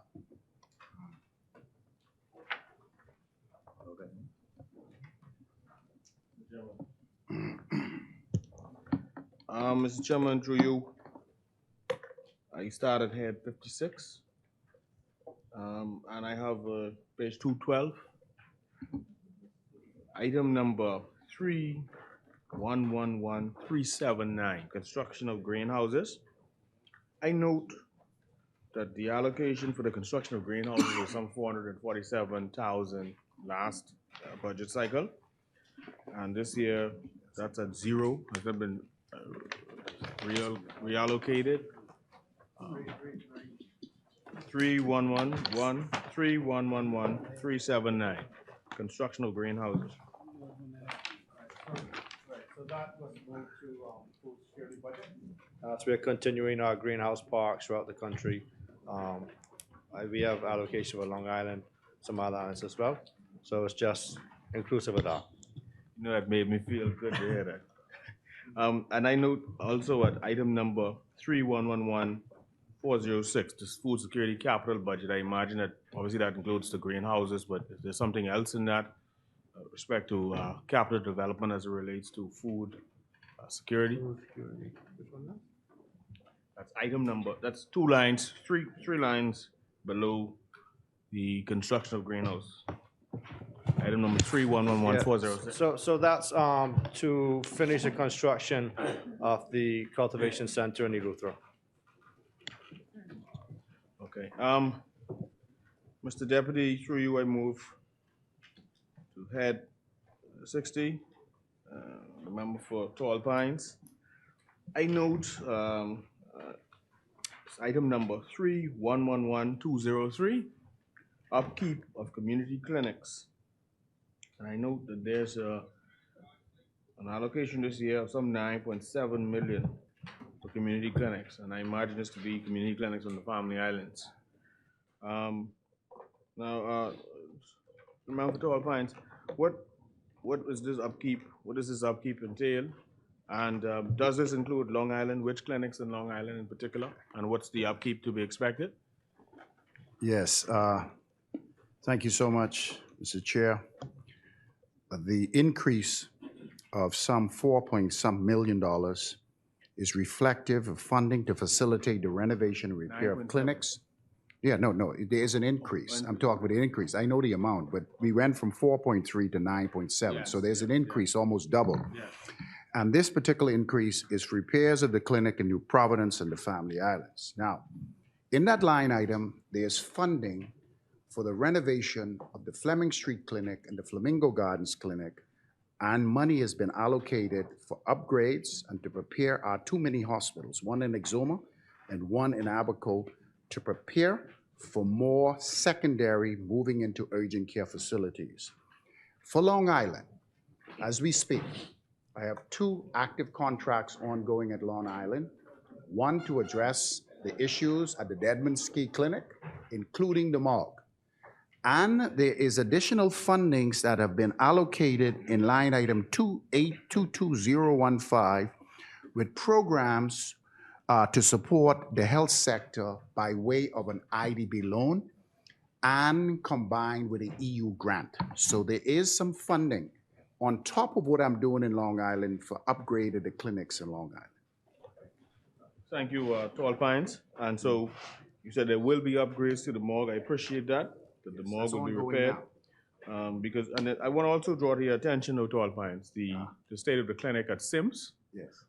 Recently, I've had to donate some lights to that clinic. Half of the clinic was without light. Yes. And I have a gentleman there who, one of the local electricians, gonna help install those lights, Mr. Hermes Knowles.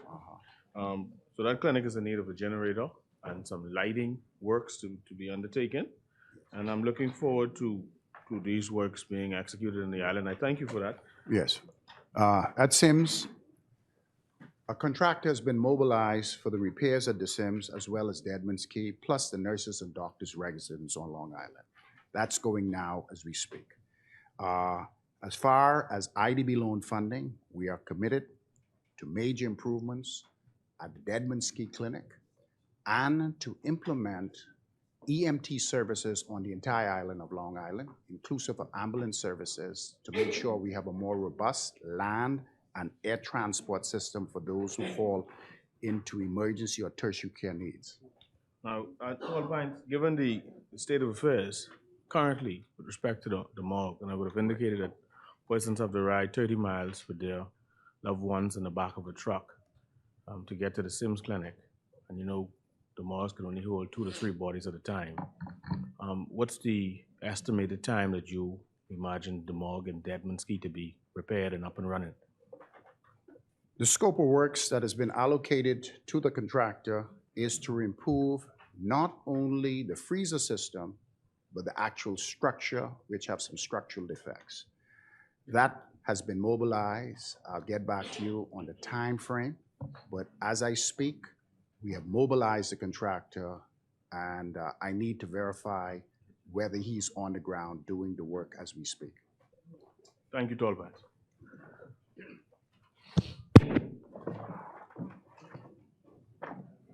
Chairman, if I can go back to head number 33, this isn't anything anyone should be worried about, but there's a line item for next year of 2 million. And over the coming 2 years, just before taking us into election year, there's a total of 7 million that's been allocated to be spent on the planning for a new Parliament building in New Providence. That's head item 3111216. Can the House be given some details on the location of this Parliament building, what the $2 million allocation is for next year, whether that's just prep work or if that's commencement of construction, and what would be comprised within this new Parliament building that we don't already have where we are currently?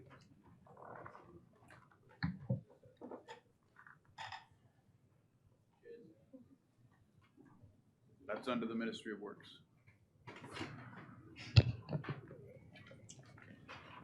This is a commitment that was made in the speech from the throne and in the blueprint for change.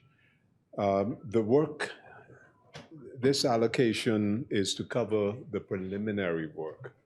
That is, a group of consultants have been assembled to review Parliament buildings in different parts of the world, consult with Bahamian stakeholders, and to commence the design for the Parliament. A number of locations are being reviewed in terms of surveying to ensure the suitability for the site, and a decision will be made shortly and announced shortly. So the allocation is to support this preliminary work. Thank you. That would be the 2 million allocation in next year's budget, but then you have 3 million and 2 million the following year, which would be finally 25, 26. Is that 5 million extra the estimated construction cost, or are we likely to still have not broken ground by then, and these wouldn't be construction costs, but more Well, I can tell consultative you, costs? I can tell you that the consultants are working very aggressively, and the expectation is that the design work within this year should be completed, and a movement for the procurement of a contractor should be undertaken shortly thereafter. So it's a very, very aggressive schedule, and Prime Minister has noted on numerous occasions that where we are now really doesn't reflect the aspirations of our country, and it's inconsistent with the law, because the Disability Act requires that everybody should have access, whatever their, whether they're in a wheelchair or however, because we're all differently able, but however you're able, you should have access to the national parliament of the Commonwealth of the Bahamas. And therefore, this is a commitment made to the Bahamian people, and concrete work at this stage, which is the investigatory stage and the design stage, is being done very aggressively this year.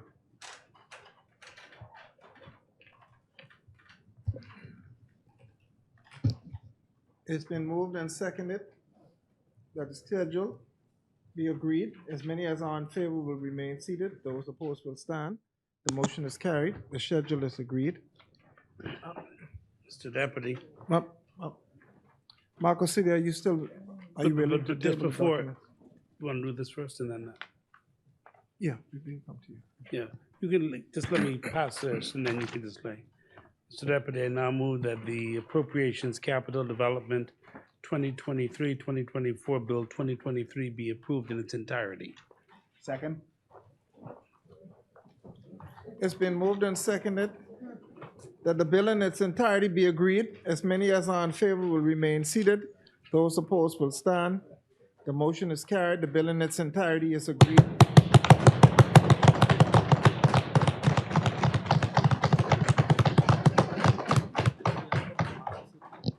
The chair recognizes the honorable member for St. Barnabas. Need to salute the person from the Ministry of Finance who stayed here all night with us. Keeping them here all night? Yep. We really need to salute them. We're here together. We salute them for you keeping them here all night.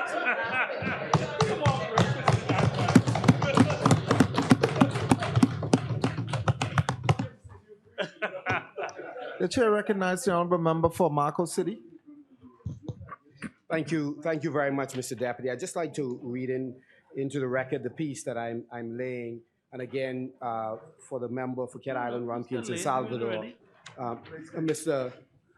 Deputy, no statement was made to be gratuitous or offensive, but just to lay out the law as we understood it. Section 131 of our Constitution reads, "No sum shall be paid out of the consolidated fund except upon the authority of a warrant under the hand of the Minister of Finance or under the hand of some person authorized by him in writing and authorized under Article 130 of this Constitution, or in the case of statutory expenditure for the purposes appointed by the law." So I'll lay that at this time. And the follow-through was, again, under the Public Debt Management Act, government lending by minister 38.2, every lending under this act shall be from an appropriation made under the provisions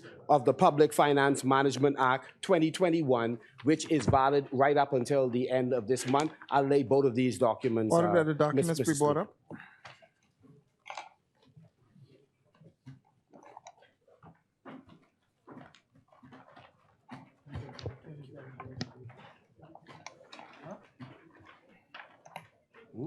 Order that the documents to lie on the table.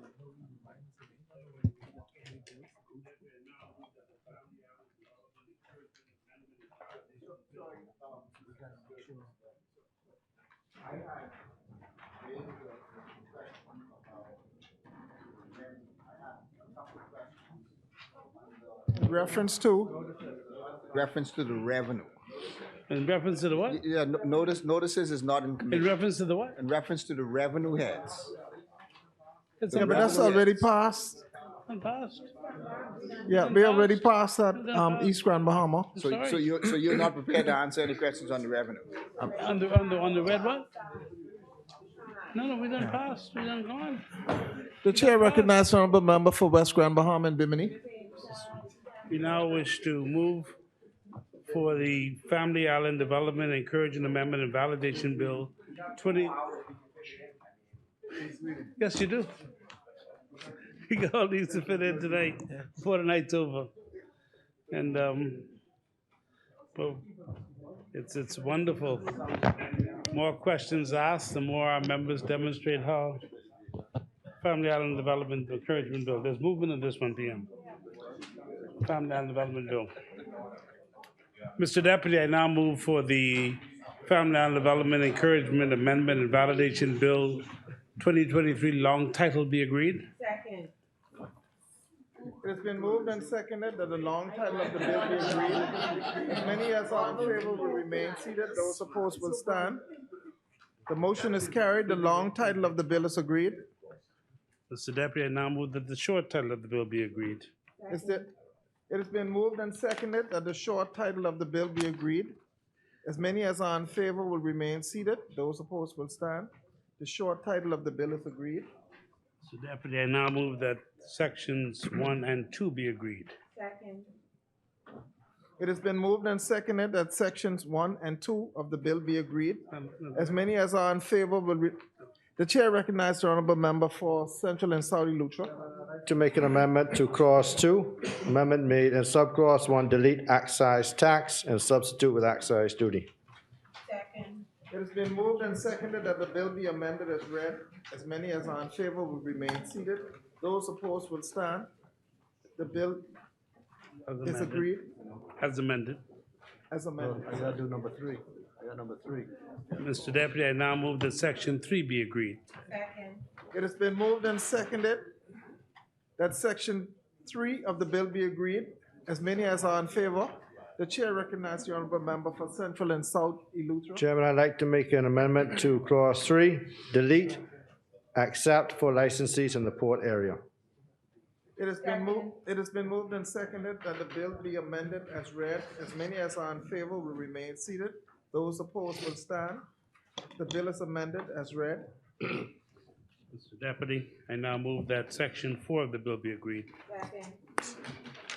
It has been moved and seconded that clause 4 of the bill be agreed. As many as are in favor will remain seated. Those opposed will stand. Clause 4 of the bill is agreed. Deputy, I now move that the bill in its entirety be agreed. Second. It has been moved and seconded that the bill in its entirety be agreed as amended. As many as are in favor will remain seated. Those opposed will stand. The bill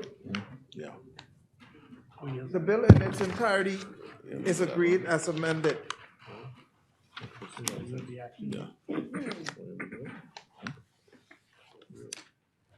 Mr. Deputy, I now move that the business license bill full title be agreed. Second. It has been moved and seconded that the full No. Business license bill. Long time. long title, sorry. It has been moved and seconded that the long title of the bill be agreed. As many as are in favor will remain seated. Those opposed will stand. The long title of the bill is agreed. Mr. Deputy, I now move that the short title of the bill be agreed. Second. It has been moved and seconded that the short title of the bill be agreed. As many as are in favor will remain seated. Those opposed will stand. The short title of the bill is agreed. Deputy, I move that part 2 of the bill be agreed. No, clause 2. Clause 2. Clause 2, yes. Or clause 2, it says part 2. Clause 2 of the bill be agreed. It has been moved and seconded that clause 2 of the bill be agreed. As many as are in favor will remain seated. The chair recognizes the honorable member for Cat Island, Rumkey, and San Salvador. Thank you, Mr. Chairman. I move that clause 2 be amended by, in subclause 1, A, delete the definition of Bahamian and substitute the following. Bahamian means A citizen of the Bahamas or a permanent resident with the right to work in the Bahamas. B, a company in which 100% of the shares are beneficially owned by Bahamians. And 2, which is not in any manner directly or indirectly controlled by any foreign person. C, a firm in which 100% of the partners and members are Bahamians. D, a trust in which each trustee and every person having a beneficial interest in the trust is a Bahamian. And then in subclause 1B, delete the definition of government. Insert the following new definitions in the appropriate alphabetical order. Roman numeral 1, authorized person, means a person authorized in writing by the secretary to act for and on behalf of the secretary under this act. Roman numeral 2, government business enterprise, has the meaning assigned to it in section 76 of the Public Finance Management Act 2021, number 8 of 2021. And person includes A, a company or other incorporated body, B, a public body, C, a trust, D, a firm or other unincorporated body of persons. D, in the definition of business, in paragraph D, delete the words section 10.3 and substitute section 10.4A and B. In the definition of financial services entity, in paragraph A, Roman numeral 3, delete the word or. In the definition of foreign person, this is F. In the definition of foreign person, in Roman numeral 1, in paragraph B, delete the word or where it last appears. And Roman numeral 2, insert immediately after paragraph D the following new paragraph, E, a trust in which any of the trustees or any person having a beneficial interest in the trust is not a Bahamian. G, in the definition of taxable person, delete 11 and substitute 12. If I could have a second.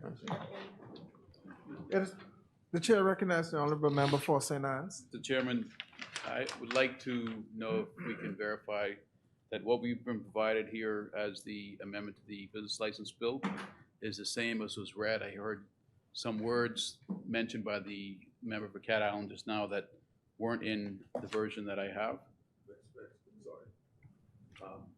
I just want to ensure that what we were given is the same one that you've read. There are some definitions that you had identified, such as foreign persons. No, they have it. Double check it, you should have had it.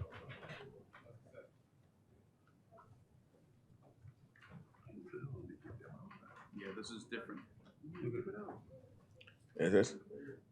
Well, what I can say to you is that these definitions, That's fine, as long as we have it. yeah, it's just to conform with other legislations, like the definition in the VAT Act, etc. We just wanted to make sure that the definitions are consistent, and it is to ensure that there's consistency in definitions in relation to. So most of these amendments to the Business License Act bill is merely to bring it in line with what we find in the VAT Act, which is a like legislation. It has been moved and seconded that the bill will be amended as read. As many as are in favor will remain seated. Those opposed will stand. Clause 2 of the bill is amended as read. So therefore, now move that clause 3 of the bill be agreed. Second. It has been moved and seconded that clause 3 of the bill be agreed. As many as are in favor will remain seated. Those opposed will stand. Clause 3 of the bill is agreed. So therefore, now move that clause 4 of the bill be agreed. It has been moved and seconded that clause 4 of the bill be agreed. The chair recognizes the honorable member for Cat Island, Rumkey, and San Salvador.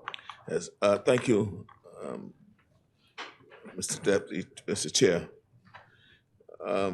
I move that the clause be amended by deleting clause 4 and substituting therefore a new clause 4 with the rubric delegation of functions and powers of secretary.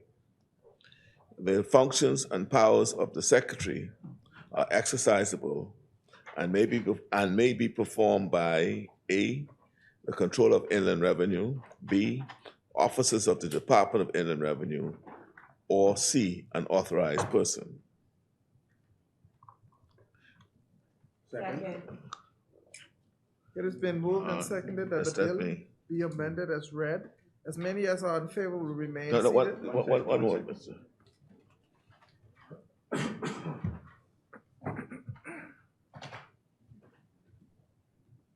Yes, go ahead, please. That's it.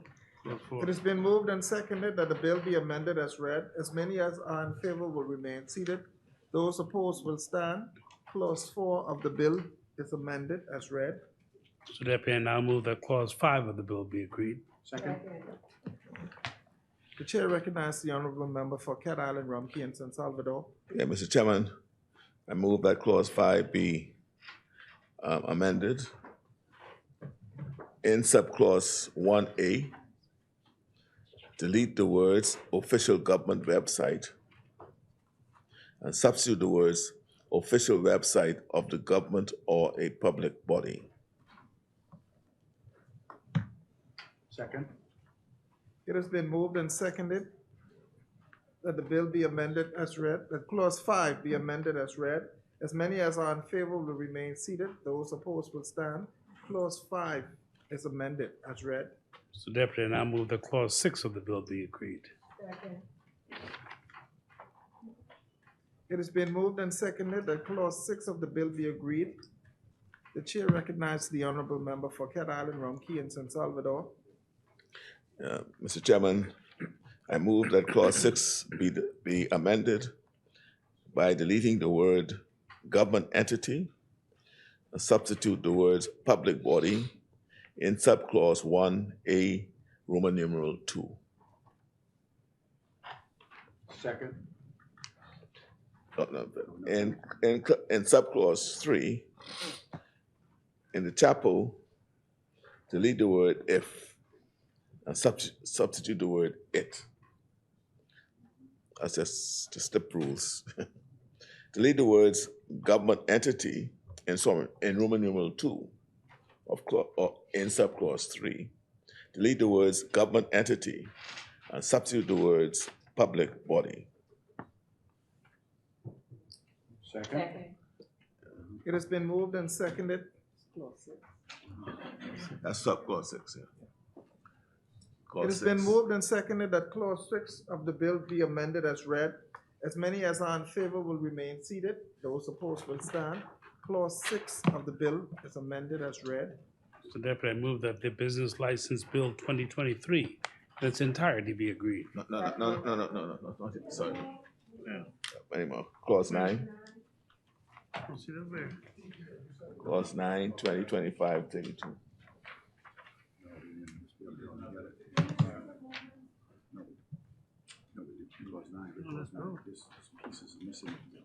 Yeah.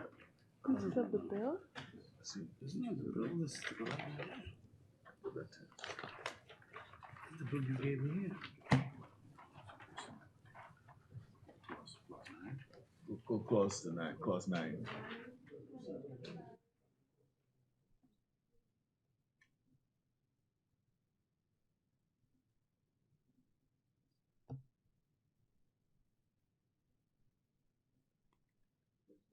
I don't see that.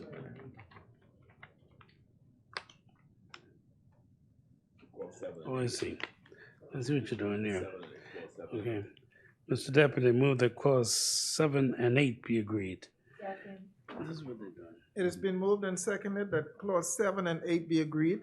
As many as are in favor will remain seated. Those opposed will stand. Clause 7 and 8 is agreed.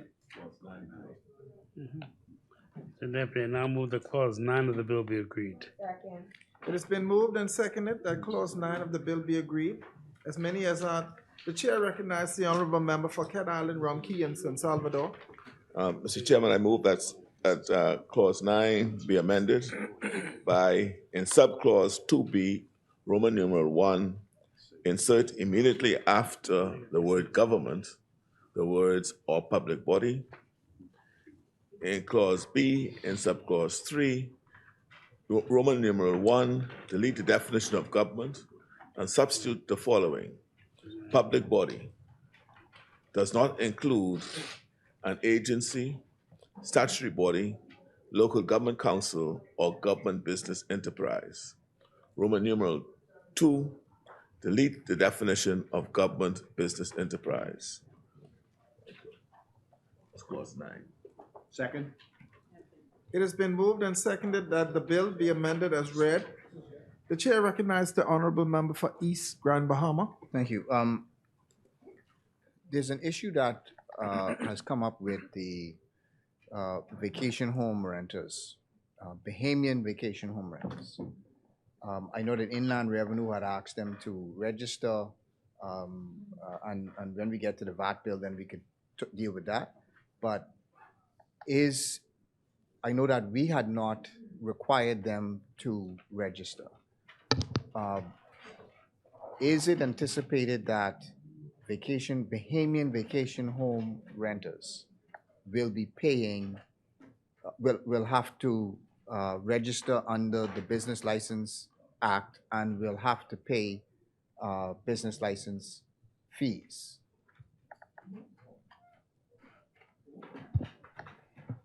Not intended.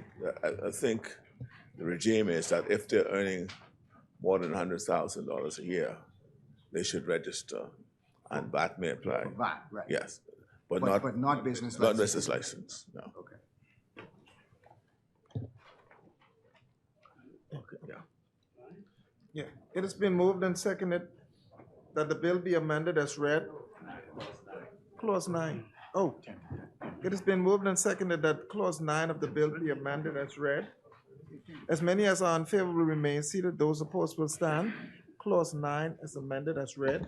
Mr. Deputy, I now move that clauses 10 through 19 be agreed. It has been moved and seconded that clause 10 through 19 of the bill be agreed. As many as are in favor will remain seated. Those opposed will stand. Clause 10 to 19 is agreed. Mr. Deputy, I now move that clause 20 of the bill be agreed. It has been moved and seconded. Yeah, go ahead. The chair recognizes the honorable member for Cat Island, Rum Key, and San Salvador. Mr. Chairman, I move that clause 10 be amended, 20, sorry, be amended by deleting the words in subclause 1A, Roman numeral 1, the Bahamas government, and substitute the words the government or a public body. Second? It has been moved and seconded that clause 20 of the bill be amended as read. As many as are in favor will remain seated. Those opposed will stand. Clause 20 of the bill is amended as read. Mr. Deputy, I now move that clauses 21 through 24 be agreed. It has been moved and seconded that clause 21 through 24 of the bill be agreed. As many as are in favor will remain seated. Those opposed will stand. Clause 21 through 24 is agreed. Mr. Deputy, I now move that clause 25 be agreed. Mr. Deputy, The chair recognizes the honorable member for Cat Island, Rum Key, and San Salvador. I move that clause 25 be amended by deleting clause 25 in its entirety and substituting therefore the following. 25, the chapeau. 25, suspension, amendment, or cancellation of license. Subclause 1, the secretary may, A, at any time for a breach of a condition or misrepresentation made by an applicant for grant or renewal of a license. B, when an applicant has breached an arrangement to pay an amount outstanding for tax under any other law. C, when an applicant or licensee has contravened any tax law or law relating to the conduct of their business. D, when applicant or licensee has contravened Section 35(4) of the Statistics Act 2021, number 9 of 2021, suspend, amend, or cancel a license issued under this act or impose restrictions and conditions on a license. Subclause 2, the Secretary shall, before suspending, amending, canceling, or imposing conditions or restrictions on a license, afford the licensee an opportunity to answer any complaint made against him and to explain why his license ought not to be revoked, amended, canceled, or restricted. Second.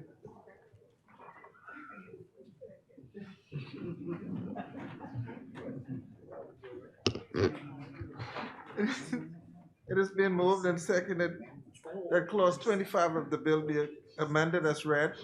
As many as are in favor will remain seated. Those opposed will stand. Mr. Deputy, I now move that clauses 26 through 31 be agreed. Second. 26 through 31. It is being moved and seconded that clause 26 through 36 be agreed. As many as are in 31 favor, through 31. 31? 26 through 31.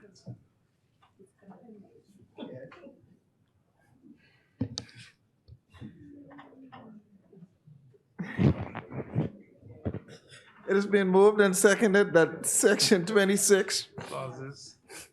clause 26 to 31 be agreed.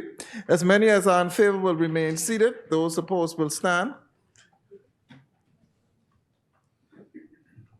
Clause 26 to 31 is agreed. Mr. Deputy, I move that clause 32 be agreed. Second. It has been moved and seconded that clause 32 be agreed. As many as are in favor will remain seated. The chair recognizes the honorable member for Cat Island, Rumkey, and San Salvador.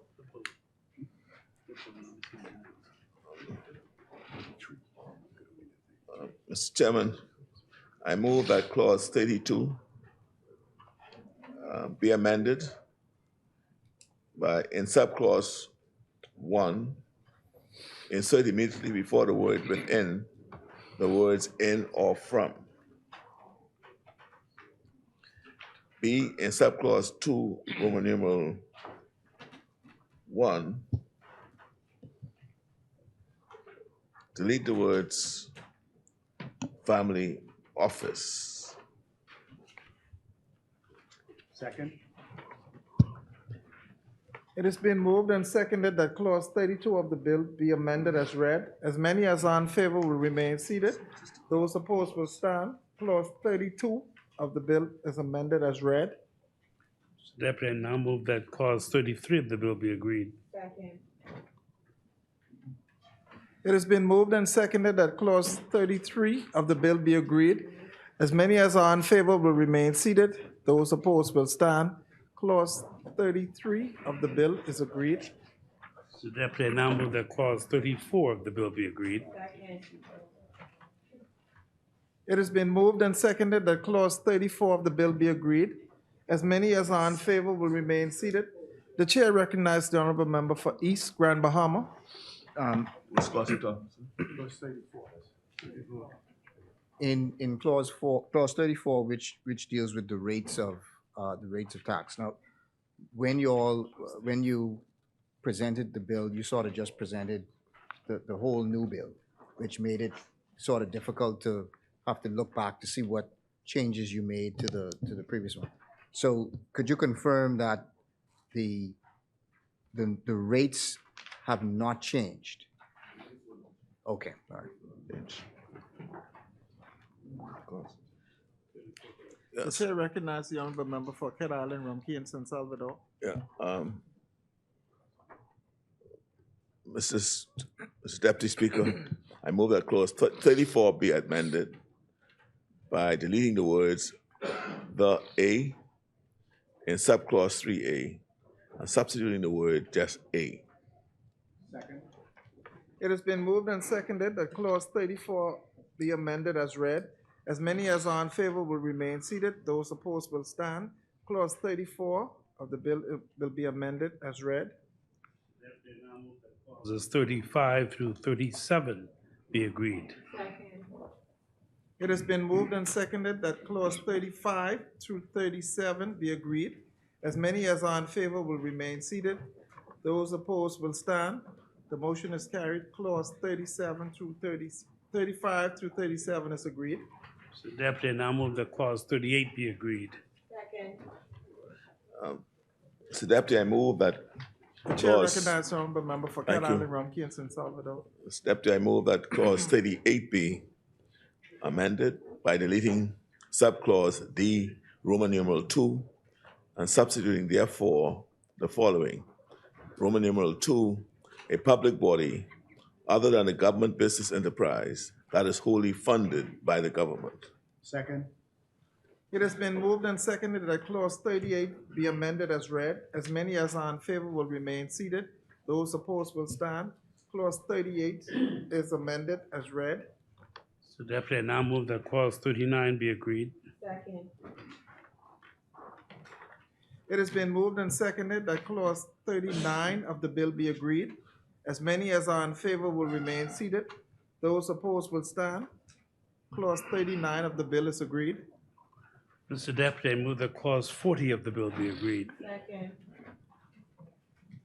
It has been moved and the chair recognizes the honorable member for. Huh? No? Yes, but you have to say it. I'm listening to you. The chair recognizes the honorable member for Cat Island, Rumkey, and San Salvador. Mr. Chair, I move that clause 40 be amended by deleting subclause 3 and substituting therefore the following. Subclause 3, without prejudice to the power to conduct an audit under subsection 1 by any person authorized under this act to exercise the function of the secretary. The secretary may appoint a firm of public accountants or any public accountant licensed to practice under the Bahamas Institute of Chartered Accountants Act 2015, number 13 of 2015, to conduct an audit under subsection 1. Second. It has been moved and seconded that clause 40 of the bill be amended as read. As many as are in favor will remain seated. Those opposed will stand. Clause 40 of the bill is amended as read. Mr. Deputy, I now move that clause 41 of the bill be agreed. It has been moved and seconded that clause 41 of the bill be agreed. As many as are in favor will remain seated. Those opposed will stand. Clause 40, the chair recognizes the honorable member for Cat Island, Rumkey, and San Salvador. Yes, Mr. Deputy, I move that clause 41 be amended by, in subclause 9, delete the word 5 in parentheses and substitute the word 6 to be put in a parenthesis. In subclause 13, delete the word 7 in parentheses and substitute the words 10. Is there a seconder? It has been moved and seconded that clause 41 be amended as read. As many as are in favor will remain seated. Those opposed will stand. Clause 41 of the bill is amended as read. Mr. Deputy, I move that clauses 42 through 45 be agreed. It has been moved and seconded that clause 42 through 45 be agreed. As many as are in favor will remain seated. Those opposed will stand. The motion is carried. Clause 42 through 45 is agreed. Deputy, I move that clause 46 of the bill be agreed. It has been, the chair recognizes the honorable member.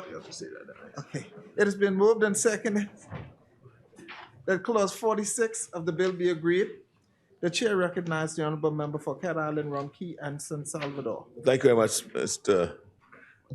Chairman. I move that clause 46 be amended by deleting subclause 1 and substituting therefore the following.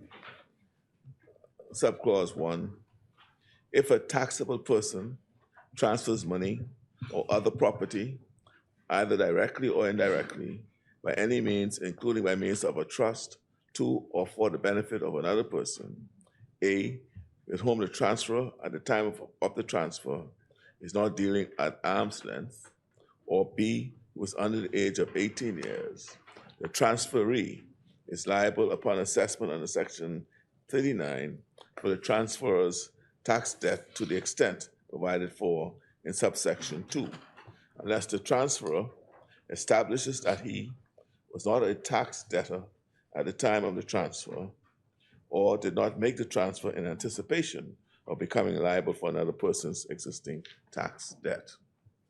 Second. It has been moved and seconded that clause 46 of the bill be agreed. As many as are in favor will remain seated. Those opposed will stand. Clause 46 of the bill is amended as read. Mr. Deputy, I now move that clauses 47 through 51 be agreed. Second. It has been moved and seconded that clause 47 through 51 be agreed. As many as are in favor will remain seated. Those opposed will stand. The motion is carried. Clause 47 through 51 is agreed. Mr. Deputy, I now move that clause 52 be agreed. Second. It has been moved and seconded that clause 52 of the bill be agreed. As many as are in favor will remain seated. Those opposed will stand. Clause 52 of the bill is agreed. Huh? The chair 52. recognizes the honorable member for Cat Island, Also. Rum Key, and San Salvador. Oh, yes.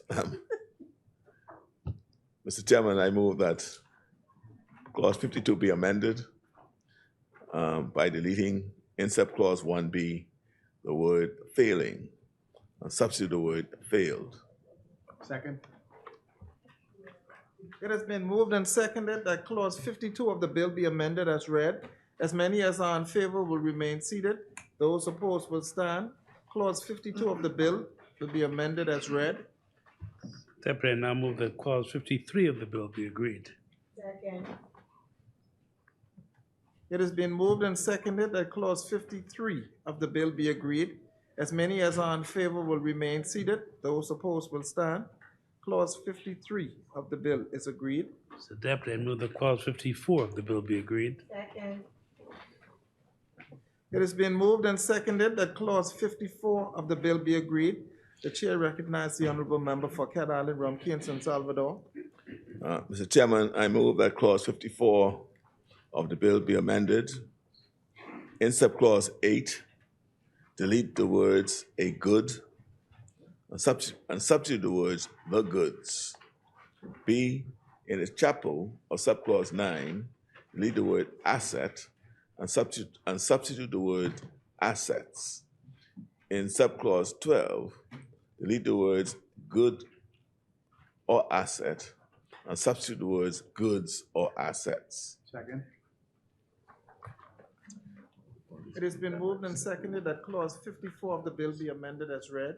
As many as are in favor will remain seated. Those opposed will stand. Clause 54 is amended as read. Mr. Deputy, I move that clauses 55 and 56 be agreed. Second. It has been moved and seconded that clauses 55 and 56 be agreed. As many as are in favor will remain seated. Those opposed will stand. Clause 55 and 56 is agreed. Mr. Deputy, I move that clause 57 be agreed. Second. It has been moved and seconded that clause 57 of the bill be agreed. The chair recognizes the honorable member for Cat Island, Rum Key, and San Salvador. Thank you, Mr. Chairman. I move that clause 57 be amended by immediately after subclause 12, insert the following new subclause. Subclause 13. Any person who makes a false or misleading statement in a declaration or other statement relating to the beneficial ownership or control of a business, whether directly or indirectly, which obscures the beneficial ownership or control of the business by a foreign person, commits an offense and shall be liable on summary conviction to a fine not exceeding $100,000 or a term of imprisonment of 2 years or to both such fine and term of imprisonment, and B, forfeiture of the business inventory. This for the fronters. Second? It has been moved and seconded that clause 57 of the bill be amended as read. As many as are in favor will remain seated. Those opposed will stand. Clause 57 of the bill is amended as read. Mr. Deputy, I now move that clauses 58 through 60 be agreed. Second. It has been moved and seconded that clause 58 through 60 be agreed. As many as are in favor will remain seated. Those opposed will stand. The motion is carried. Clause 58 through 60 is agreed. Mr. Deputy, I now move that clause 61 be agreed. Second.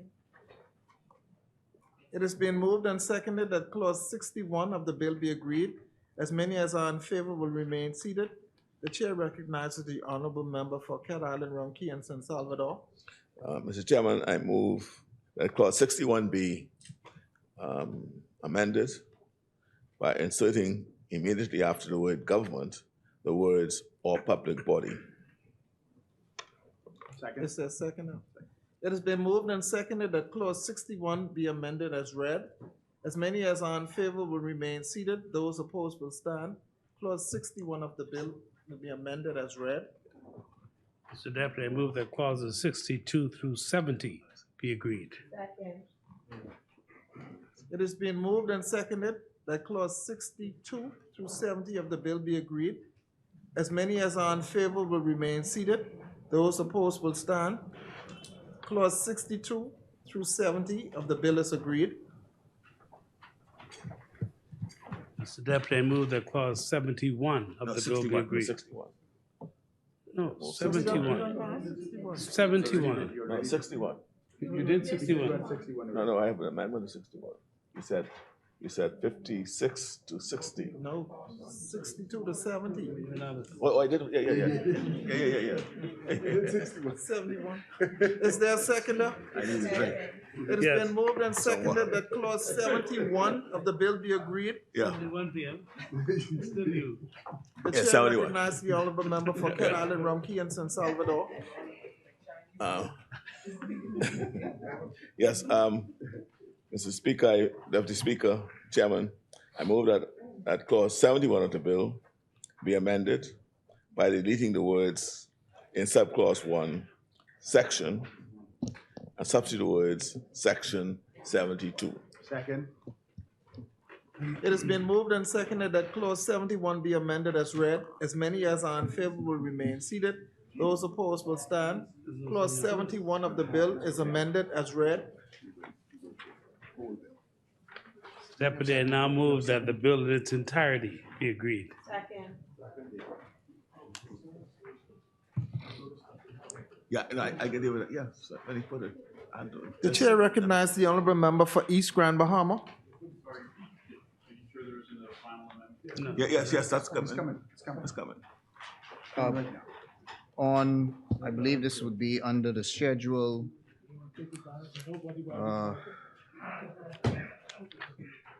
Under the second schedule, page 58, part 4, international business companies, family offices, and proprietary trading. This would be a new section, page 58. International business companies, family offices, and proprietary trading. This will be a new section that now IBCs would now be paying business license. Is that correct?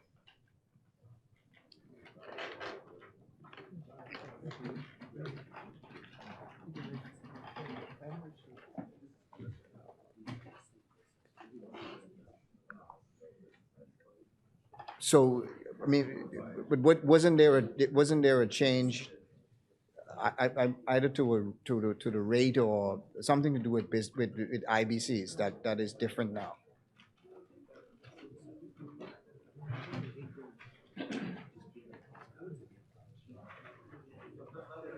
Nothing has changed with respect to IBCs? I think they just codifying it and pull it out.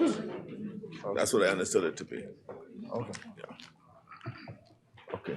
All right. when you put the bill, huh? Huh? Before we move for the bill in its entirety be agreed, we must move the fourth schedule of the bill. Sorry, the first schedule of the bill. First schedule of the bill. Is there a Be agreed. seconder? Second. It has been moved and seconded that the first schedule of the bill be agreed. As many as are in favor will remain seated. Those opposed will stand. The first schedule of the bill is agreed. So Deputy, now move that the second schedule of the bill be agreed. It has been moved and seconded that the second schedule of the bill be agreed. As many as are in favor will remain seated. Those opposed will stand. The second schedule of the bill is agreed. Deputy, now move that the third schedule of the bill be agreed. It has been moved and seconded that the third schedule of the bill be agreed. As many as are in favor will remain seated. Those opposed will stand. The third schedule of the bill is agreed. So Deputy, I move that the fourth schedule of the bill be agreed. It has been moved and seconded that the fourth schedule of the bill be agreed. As many as are in favor will remain seated. Those opposed will stand. The fourth schedule of the bill is agreed. So Deputy, I move that the bill in its entirety be agreed. It has been moved and seconded that the bill in its entirety be agreed. The chair recognizes the honorable member for Cat Island, Rumkey, and San Salvador.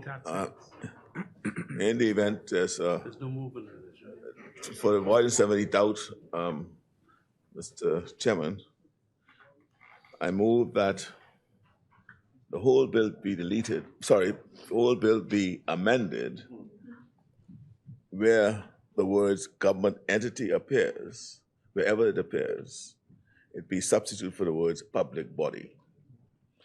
In the event we were to overlook any during the course of the movements.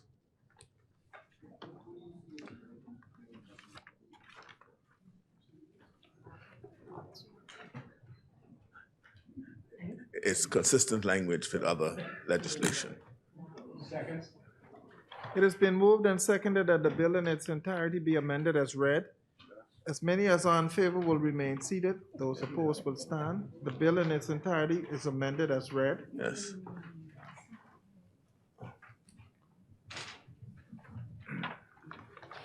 So Deputy, I now move that the long title of the Real Property Tax Amendment Bill 2023 be agreed. What's that? It has been moved and seconded that the long title of the bill be agreed. As many as are in favor will remain seated. Those opposed will stand. The motion is carried. The long title of the bill be agreed, is agreed. So Deputy, I move that the short title of the bill be agreed. It has been moved and seconded that the short title of the bill be agreed. As many as are in favor will remain seated. Those opposed will stand. The short title of the bill is agreed.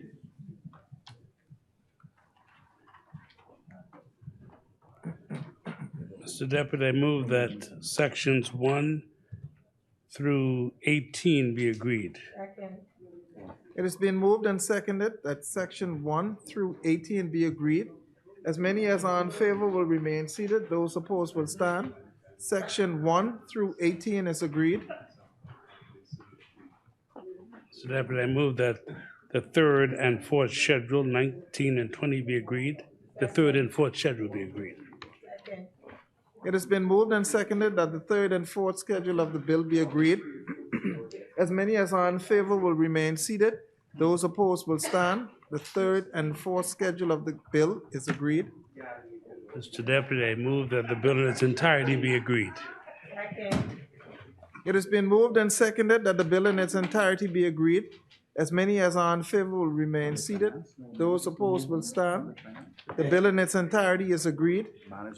Mr. Deputy, I now move that the Public Finance Management Amendment Bill 2023, long title, be agreed. Suppose, give me a pen, please. Sorry. No, sir. It has been moved and seconded that the long title of the bill be agreed. As many as are in favor will remain seated. Those opposed will stand. The long title of the bill is agreed. Mr. Deputy, I now move that the short title of the bill be agreed. It has been moved and seconded that the short title of the bill be agreed. As many as are in favor will remain seated. Those opposed will stand. The short title of the bill is agreed. Mr. Deputy, I now move that sections 2 through 4 be agreed. It has been moved and seconded. The chair recognizes the honorable member for East Grand Bahama. Clause 4, is the effect of clause 4 to empower the financial secretary to have the same powers as the director, or to have the same powers as the officers in the Department of Inland Revenue. Meaning, the Department from Inland Revenue can garnish people's wages, they have certain powers to collect VAT. Are you saying that the financial secretary now has the same powers that the VAT officers have when it comes to collecting VAT? And does that mean for anything that the government owes, that those same powers will be extended to the financial secretary? Collection of arrears, and we are trying to ensure financial secretary, who is the ultimate person or ultimate office responsible for all the finances of the government, has the same investigatory powers and enforcement powers as the agencies. There'll be no overlapping, but in the event that he has to engage in enforcement or collection of any tax that owes, you ought to be able to exercise those same powers. As we just making it, just as the same entities will have similar powers of his in relation to other legislation. You'd have seen we did that earlier in one of the other bills. I can't remember which one. I think the business license.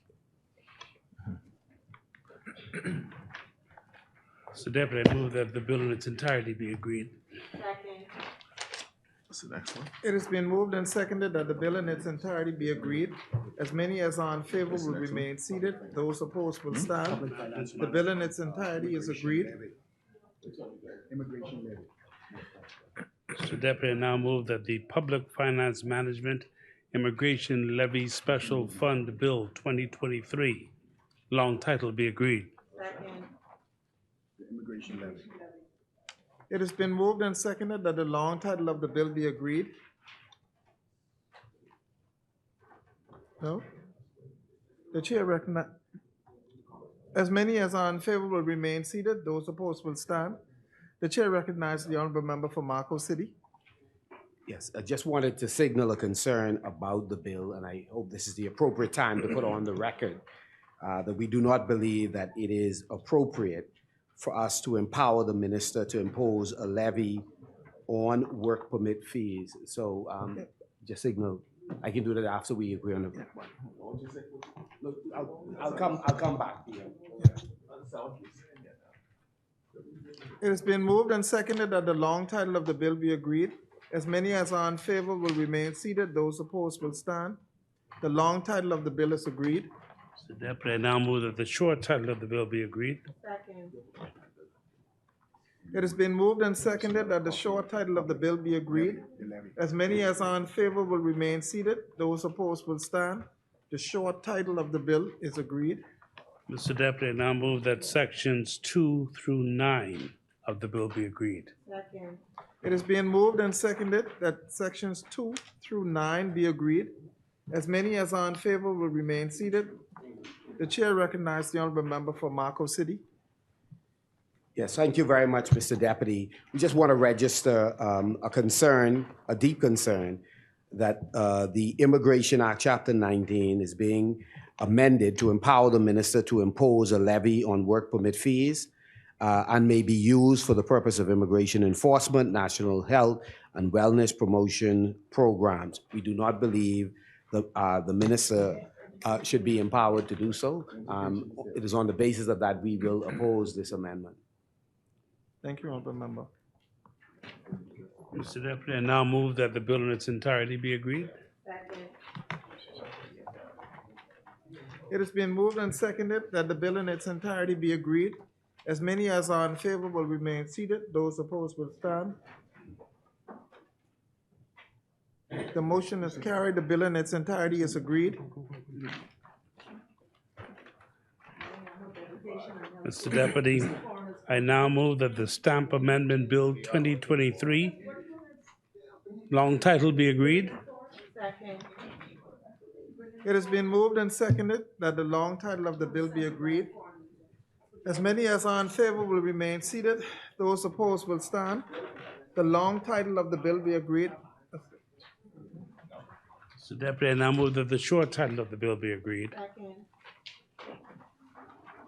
It has been moved and seconded that the short title of the bill be agreed. As many as are in favor will remain seated. Those opposed will stand. The motion is carried. The short title of the bill is agreed. Mr. Deputy, I move that sections 2 and 3 be agreed. It has been moved and seconded that sections 2 and 3 be agreed. As many as are in favor will remain seated. Those opposed will stand. Sections 2 and 3 are agreed. Mr. Deputy, I move that the bill in its entirety be agreed. It has been moved and seconded that the bill in its entirety be agreed. As many as are in favor will remain seated. Those opposed will stand. The bill in its entirety is agreed. Mr. Deputy, I now move that the Customs Management Amendment Bill 2023, full title, be agreed. Long title be agreed. It has been moved and seconded that the long title of the bill be agreed. As many as are in favor will remain seated. Those opposed will stand. The long title of the bill is agreed. Mr. Deputy, I now move that the short title of the bill be agreed. It has been moved and seconded that the short title of the bill be agreed. As many as are in favor will remain seated. Those opposed will stand. The short title of the bill is agreed. Now move, Mr. Deputy, that sections 2 through 5 be agreed. It has been moved and seconded. The chair recognizes the honorable member for East Grand Bahama. Mr. Chair, the Customs Management Amendment Bill is the sugar tax bill. This bill will allow for the Minister of Finance to consult with the Minister for Health and impose whatever tax they choose right now. When the member for Tall Pines spoke, or when I raised the question, the Minister for Tall Pines spoke. The Minister for Tall Pines said they have no intention on proceeding with a sugar tax this year, that this is for consultation purposes. Why is it that we are going to empower the Minister for Finance and the Minister for Health to, in fact, have the ability to impose a tax without first coming back to this House to say what the tax is and what items the tax is going to be imposed upon? And if this is only for consultation purposes, then why are we deciding to proceed with this at this time? If it is only for consultation purposes, it should remain in committee, and then you do your wide consultation, and then we come back here when you can say what the results of your consultation is, what you've decided to do, because at the moment, we do not know what items are going to be taxed or at what rate they're going to be taxed. So for us to proceed with this and I believe the member for Cat Island has announced that you will not do this. So why are we proceeding? The chair recognizes the honorable member for Cat Island, Rumkey, and San Salvador. First of all, I think it'd be useful that you would have read the survey that was just recently done on the health of our nation Yes. and our ranking insofar as the non-communicable diseases are, and which is directly linked to basically our diet. And it also is linked to the fact that we, as a country, may have been dumped upon by goods and foods that are not healthy to us. You go into stores and you'll see some items that are designed, say, for export only, coming from jurisdictions. They don't allow it to be sold in their jurisdictions, but they're allowed to be made and exported. See those goods, right? And there are a number of things, quite apart from the sugary, there are a lot of other products that are imported in this country. Hence, we are developing and we are shoring up the BASFA, the Bahamas, the Food and Safety authority, to give them more powers. And we want to sensitize the Customs Department that, quite apart from collecting our revenue, they also have the responsibility of protecting what comes into our country. You go in some of these stores now, you still see them selling Roundup, you know, that spray that they use to kill bugs and weeds. They're selling those, and they are banned in many places.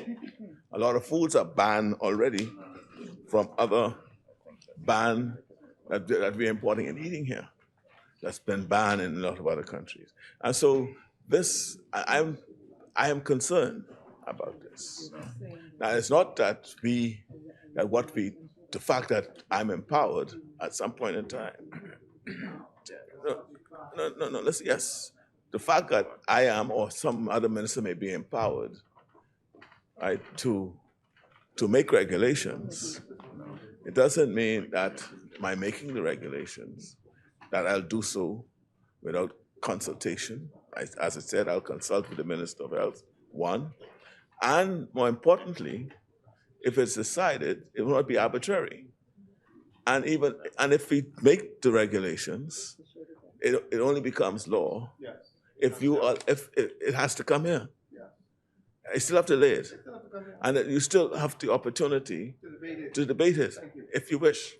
And you could. So I'm satisfied that as a responsible minister, that the responsible thing will be done. And it's born out of my fear and concern of the state of health of our people. Member for Cat Island, I accept what you are saying in terms of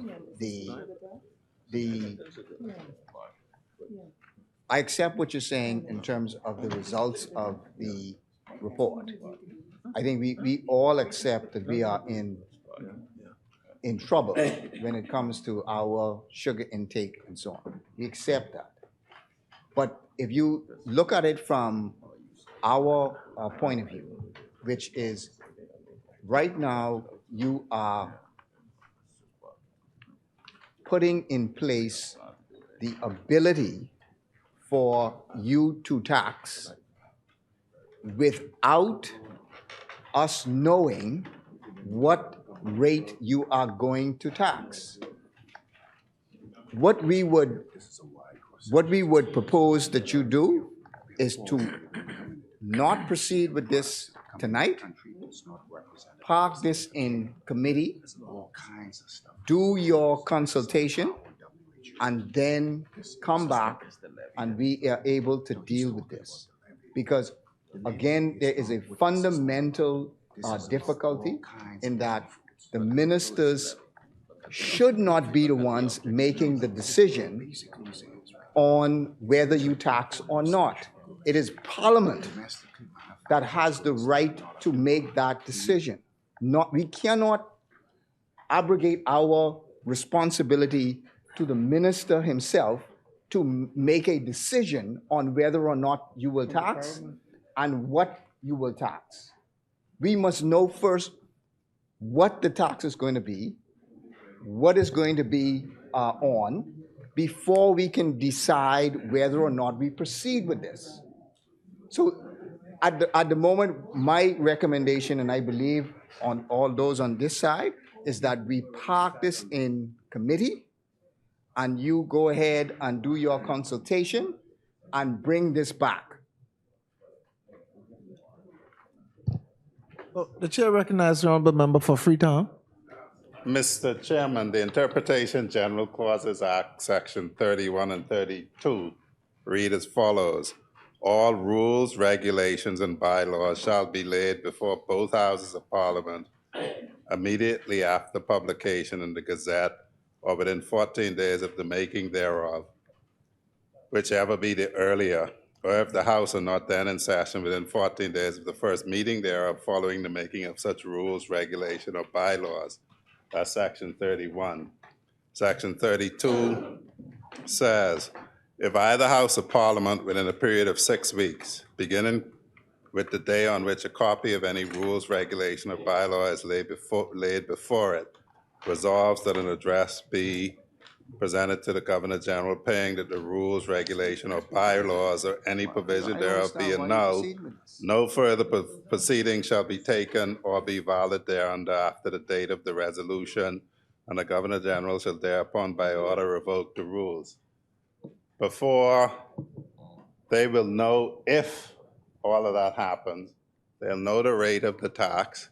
It has to come here, has to be laid, and the debate will be had, and the regulation can be annulled. There are any number of acts that gives ministers the ability to make quite a lot by regulation, and so to suggest that this House has no recourse is just factually and legally inaccurate.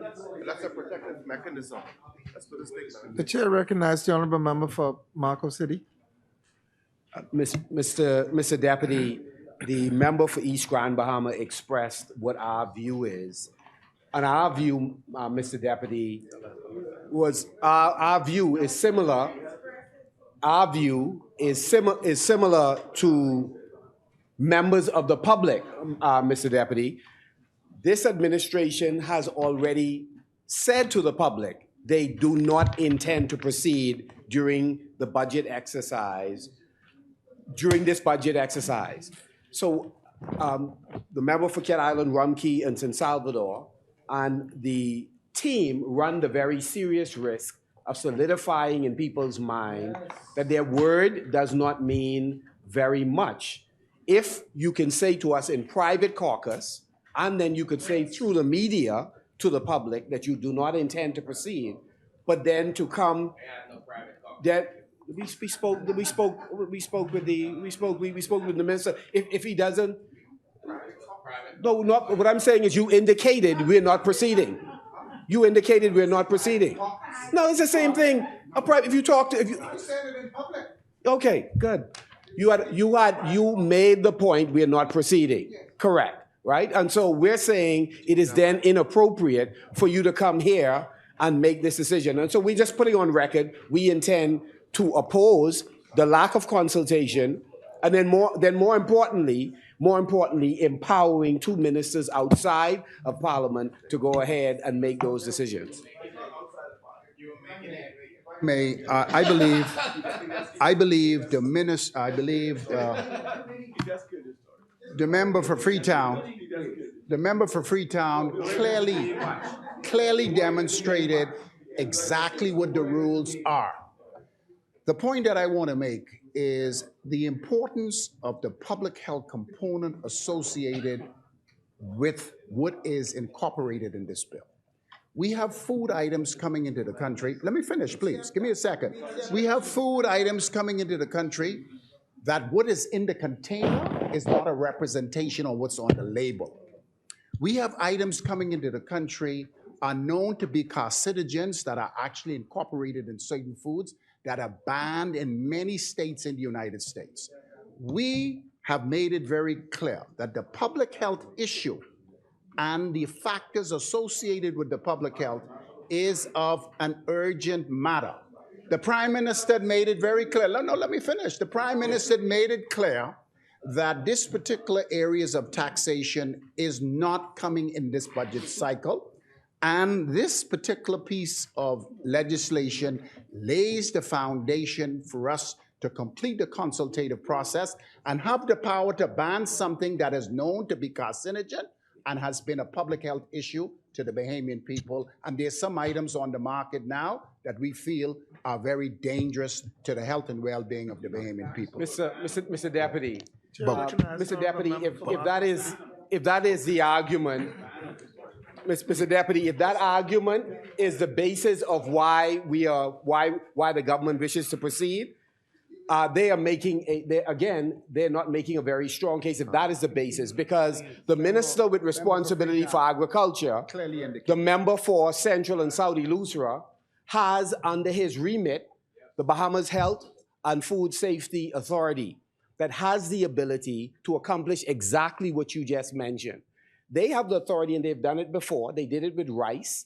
They examine rice, determine that the lead content in certain varieties or certain brands of rice was too high, and therefore that brand of rice was taken off the market. They have the ability to examine all of the foods that you just mentioned. If they have carcinogens, if they are unhealthy in any way, this administration already has the mechanism in place.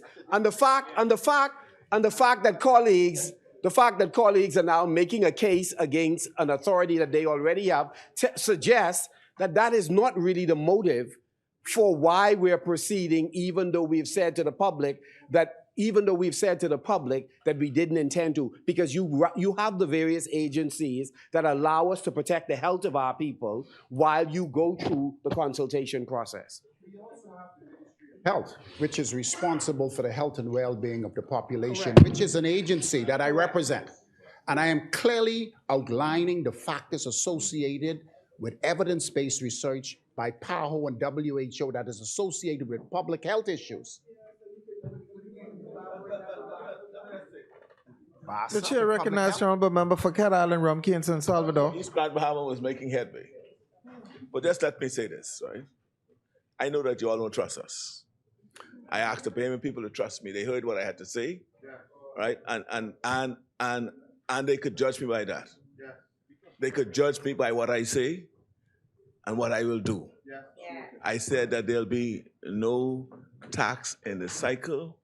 There's likely not to be one in the second cycle, but this is going to give us the tool to enable us, right, to protect our people, right, from the predatories and the dumping, right? And so there's no revenue in here that's projected from it. If you look at there's no revenue projected if we have this opportunity, right? And if and whenever, and it will not be right now, it's definitely not going to be now. Not going to be in this cycle, and very likely not in the second trial. Let them trust me. And if you could always, you don't think you need this tool, that when I bring the tax that you fear that I'll bring, that you could say, see, Brave said this, look what he did. But the Bahamian trusts me. It's a matter of trust.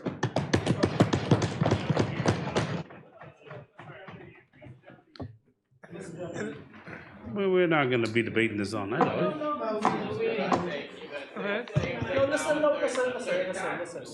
The chair recognizes the honorable member for St. Barnabas.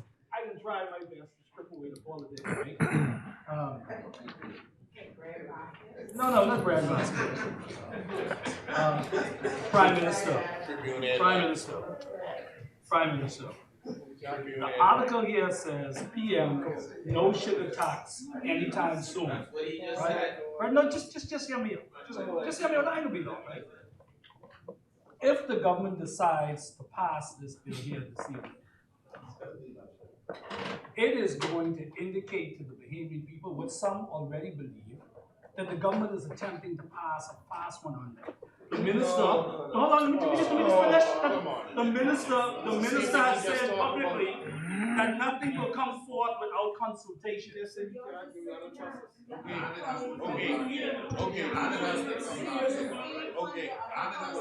Thank you. But the question was raised by the member for East Grand Bahama. And he made a good point, right? But the point is, look, be honest with them. Be honest with the Bahamian people. This bill does not introduce a tax. Let's agree on that, right? We agree on that. It doesn't introduce a tax. It does not introduce a tax, right? Now, it does, though, allow the government, if and in any particular event, to impose a tax at some later date. We say we're not going to do it. We're not going to do it. Right, this fiscal year. Right, and it's not, you're all thinking about the sugar tax. This doesn't deal specifically with sugar tax. So there's trans fats. No, but you know the deals with. You know what you deal with. You know what it deals with, because let me tell you what it deals with. Just read the act, and so let the people know what we're doing, and then you could take a view. I accept that you could take your view that, look, you shouldn't do it, but I'm saying we think we need to do it, so that if it's necessary, we can move very quickly, instead of going through the legislative process.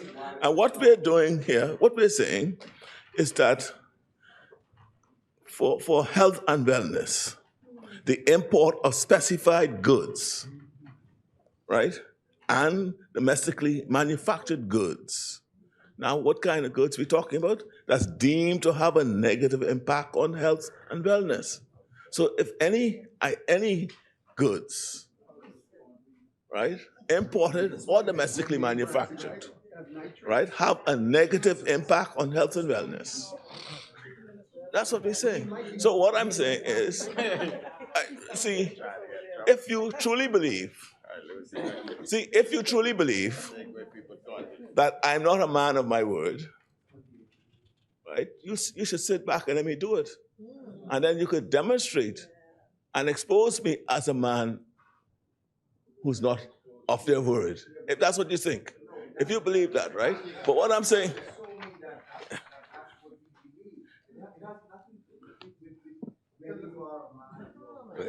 There's nothing to do with that. but for me, that's what it is. And from our point of view, for me, that's what it is. from our point of view, it has nothing to do with whether you are a man of your word.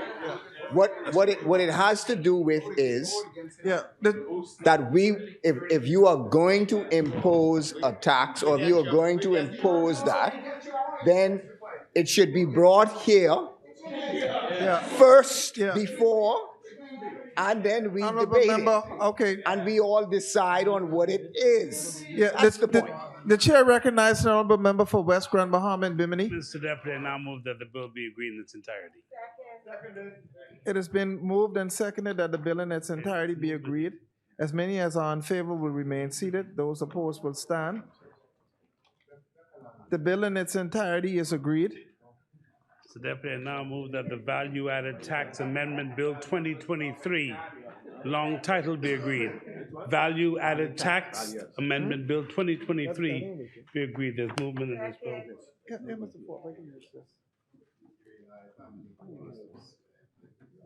It has been moved and seconded that the long title of the bill be agreed. As many as are in favor will remain seated. Those opposed will stand. The motion is carried. The long title of the bill is agreed. The Deputy, I move that the short title of the bill be agreed. It has been moved and seconded that the short title of the bill be agreed. As many as are in favor will remain seated. Those opposed will stand. The motion is carried. The short title of the bill is agreed. The Deputy, I move that the clause 1 of the bill be agreed. It has been moved and seconded that clause 1 of the bill be agreed. As many as are in favor will remain seated. Those opposed will stand. Clause 1 of the bill is agreed. Deputy, I move that clause 2 of the bill be agreed. It is being moved and seconded that clause 2 of the bill be agreed. As many as are in favor will remain seated. Those opposed, the chair recognizes the honorable member for Cat Island, Rumkey, and San Salvador. Thank you, Mr. Chairman. I move that clause 2 of the bill be amended in subclause A, Roman numeral 2, by deleting the definition of Bahamian and substituting the following.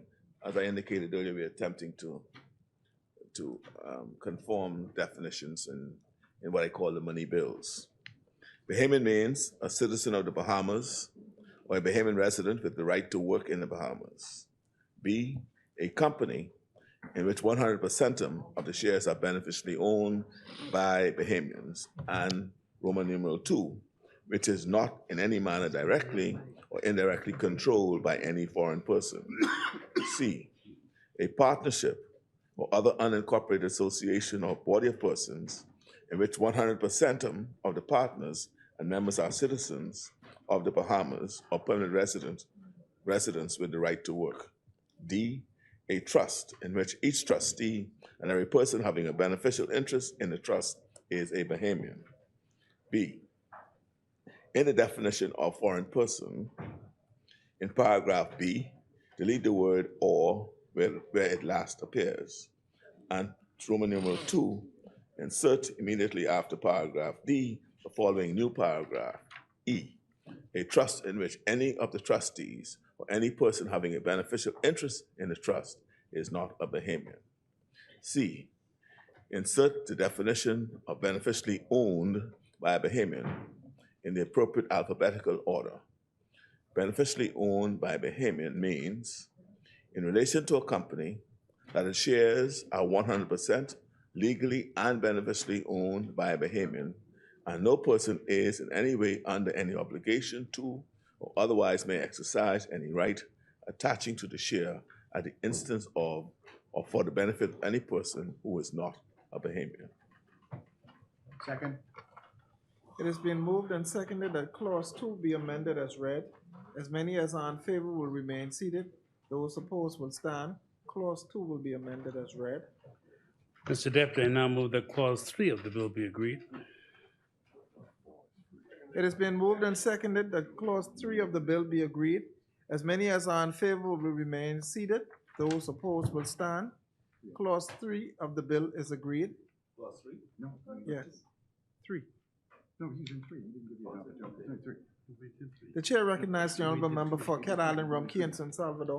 Yes, Mr. Chairman, I move that clause 3 be amended in subclause B by A, delete 4A wherever it appears and substitute 5.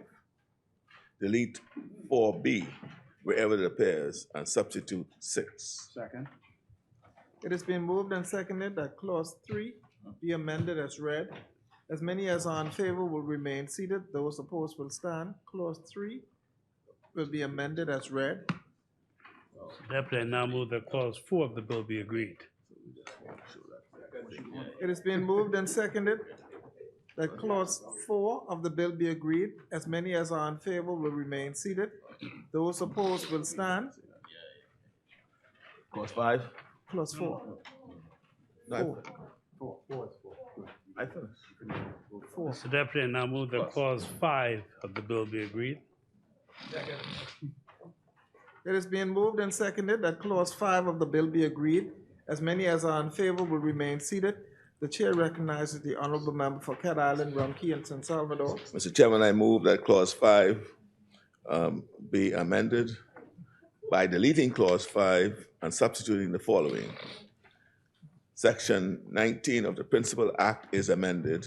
A, in paragraph D of subsection 1, by the deletion of the words under section 5 of the Business License Act number 25 of 2010, and the substitution of the words issued under the Business License Act 2023.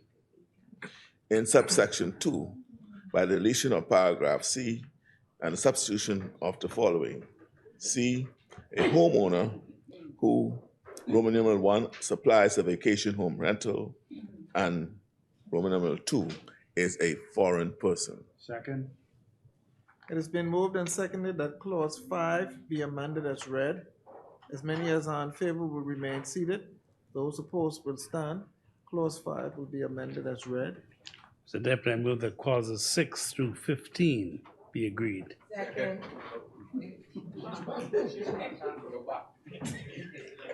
The chair recognizes the honorable member for East Grand Bahama. So I just wanted to take the member for Cat Island back to this previous clause, where if you are a foreign person who owns a vacation home rental, you are to charge VAT regardless of whether it is below 100,000 or not. You are to collect it and you are to charge it. If you are renting from that person, then it means that if I rent from a foreigner, I am going to be paying the 10% more than if I rent from a Bahamian who is less. I just want to understand that that's the case. Yeah.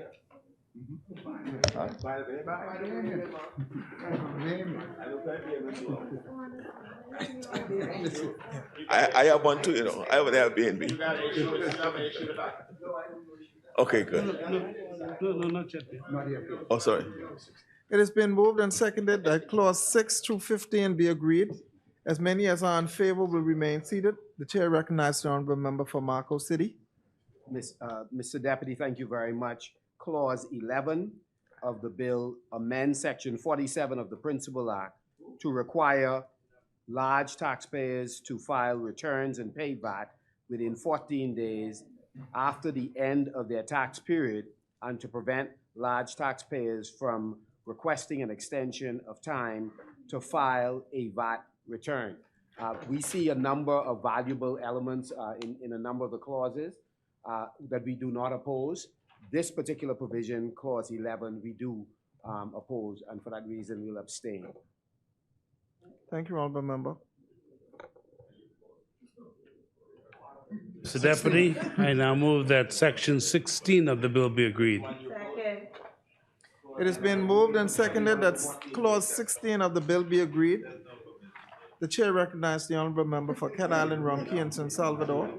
Yes, Mr. Chairman, I move that clause 16 be amended by deleting subclause 1 of the proposed new subsection 72B and substitute the following.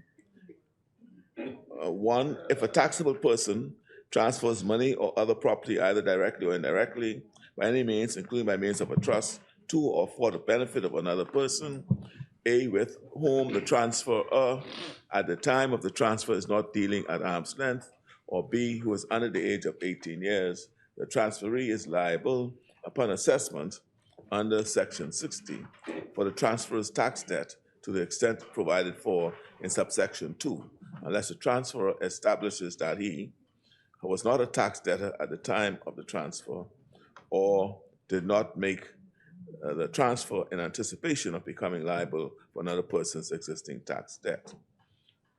Second. It has been moved and seconded that clause 16 of the bill be amended as read. As many as are in favor will remain seated. Those opposed will stand. Clause 16 of the bill will be amended as read. Mr. Deputy, I now move that clauses 17 and 18 be agreed.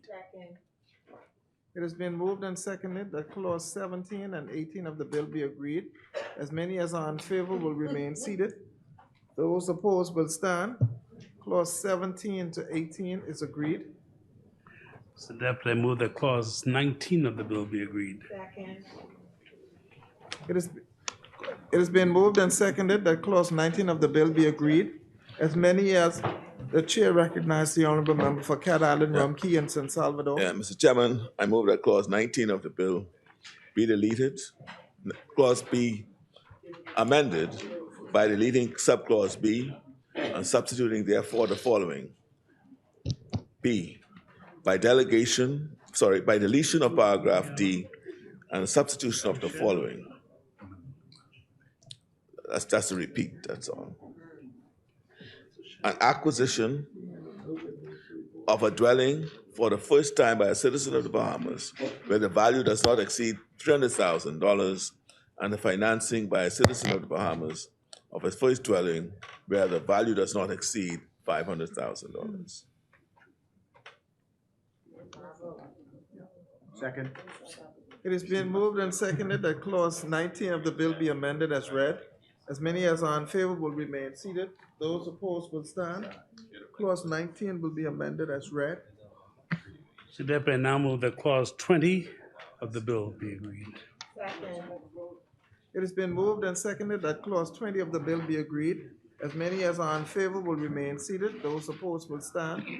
The motion is carried. Clause 20 of the bill is agreed. Mr. Deputy, I now move that clause 21 of the bill be agreed. It has been moved and seconded that clause 21 of the bill be agreed. As many as are in favor will remain. 21, yeah. Yeah.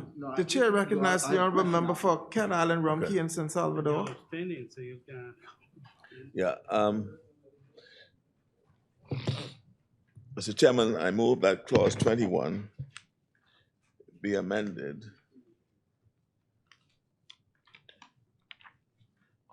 by inserting immediately after subclause B the following new clause. In the first column of item 3, by the deletion of the words Bahamian citizen and the substitution of the words citizen of the Bahamas. B, delete subclause D and substitute the following. That's D. By the deletions of items 5 and 6 and the substitution of the following. 5, a transaction or instrument which by virtue or the provisions of this act is a supply of real property and which A, has the effect of transferring any interest in a real property holding entity and which would have a similar effect on a legal or beneficial interest in any real property in the Bahamas that is legally or beneficially owned by the entity had the legal or beneficial ownership of such entity represented the proportionate parts in which that legal or beneficial interest in that property were divided. And B, forms part of a series of transactions and has the cumulative effect on real property as referred to in paragraph A above, unless the comptroller is satisfied that the transaction is not of a series. Now, and in this instance, where the transferee is a Bahamian in this respect, there'll be a 2.5% of the value of the transaction where the value does not exceed $100,000. 2, where the value exceeds $100,000, it'll be 10%. Whether a transferee is a foreign person, the rate of 10%, regardless of the value of the property that's being supplied. Then 6, a deed of exchange of real property, where the transfer is a Bahamian company or other Bahamian entity, the rates under items 1. B, where the transferee is a Bahamian individual, the rates under item 2 or item 3 where applicable. That's the 2.5%. Where the transferee is a Bahamian company that is used solely by the owner for holding real property and does not conduct business, the rates under item 2. Where the transfer is a foreign person, the rates under item 3A, which is a 10%. C, insert a new paragraph E as follows. By the deletion of item 11 and the substitution as follows. 11, any other supply of real property. A, where the recipient is a Bahamian company or other Bahamian entity, the rates under item 1. Where the recipient is a Bahamian individual or a Bahamian company that is used solely by the owner for holding real property, does not conduct business, the rates under item 2. Where the recipient is a foreign person, the rates under item 3A. It's been moved and seconded that clause 21. The chair recognizes the honorable member for East Grand Bahama. So this point was raised by the member for Christianites, and I just want to make sure that my understanding is not different from the amendment that you spoke to, because the way it was difficult to follow when you were. So if the way how the original amendment was that if you are transferring property to a non-Bahamian, and that is whether or not the property is owned by a Bahamian.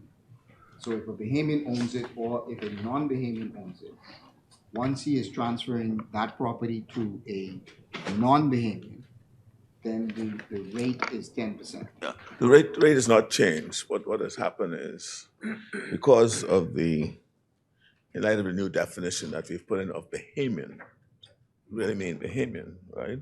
We just clarifying the effect of it in those, to bring clarity to the language that existed prior to this amendment. But the amendment would have changed though, because wouldn't it have changed in that it is no longer based upon the value, but it is now based upon whether the person is a Bahamian or non-Bahamian. Right. So And value too, yeah. It gives, what it does, a foreigner will pay 10% VAT on conveyances. If a conveyance to a foreign person, his rate will be 10%. So how do you? And if a Bahamian, right, is involved in a transaction, he pay 2.5%. But how do you? I mean, when you have the property transactions, most times it is you split the cost of it. The vendor pays half, the purchaser pays half.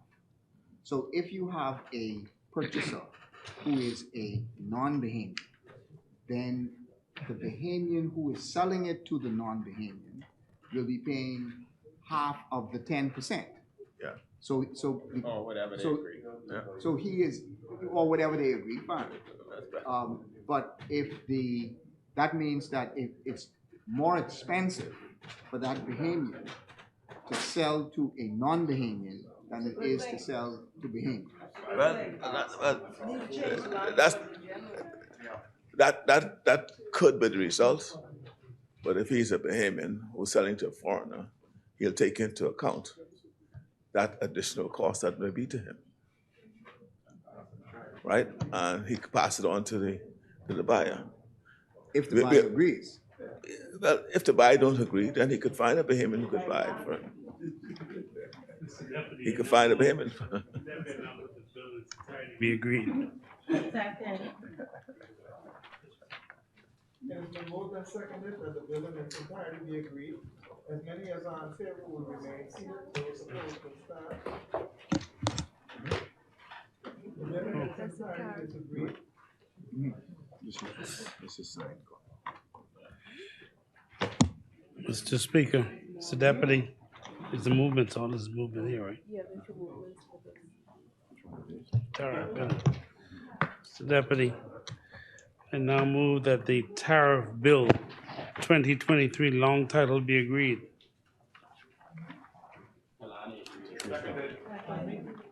It has been moved and seconded that the long title of the bill be agreed. Keep me going. As many as are in favor will remain seated. Those opposed will stand.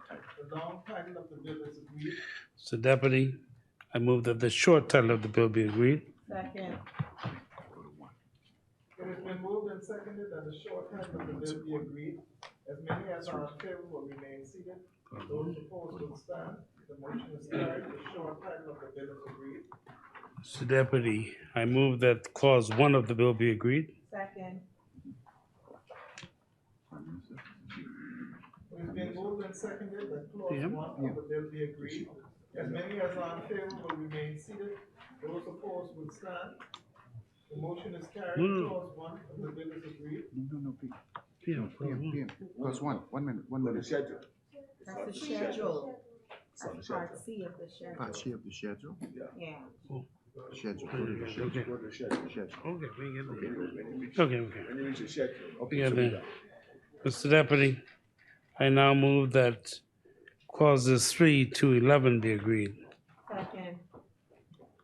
It has been moved and seconded that clause 3 to 11 is agreed. As many as are in favor will remain seated. Those opposed will stand. The motion is carried. Clause 3 to 11 is agreed. So Deputy, I now move that clauses 12 through 14 be agreed. Second. It has been moved and seconded that clause 12 to 14 be agreed. As many as are in favor will remain seated. Those opposed will stand. So Deputy, I now move that clause 15 of the bill be agreed. Second. The schedule now. It has been moved and seconded that clause 15 of the bill be agreed. As many as Schedule are in favor will remain seated. Those opposed will stand. Schedule. Clause 15 of the bill is agreed.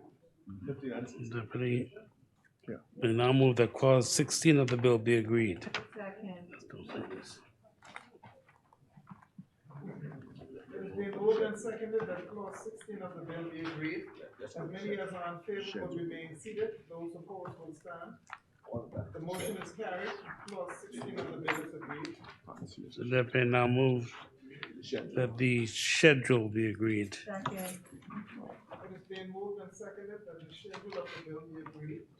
As many as are, the chair recognizes the honorable member for Ken Island Road, Yes,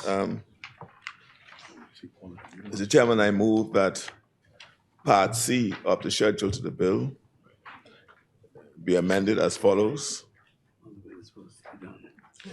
In Chapter 5, delete the tariff code heading, subheading 0511.9900 and all the particulars related thereto, and substitute therefore the following. There are 1, 2, 3, 4, 5, 6, 7 columns. First column speaks to tariff code, heading, subheading. Second column, article description. The 1, 2, 3, 4, the other 4 columns, rates of duty, and the final column, unit of measurement. And so under the tariff code heads, heading, subheading, 0511.99, article description, other. There's no general rate, no specific rate, no maximum rate, no variable rate, no applicable rate, no unit of measure.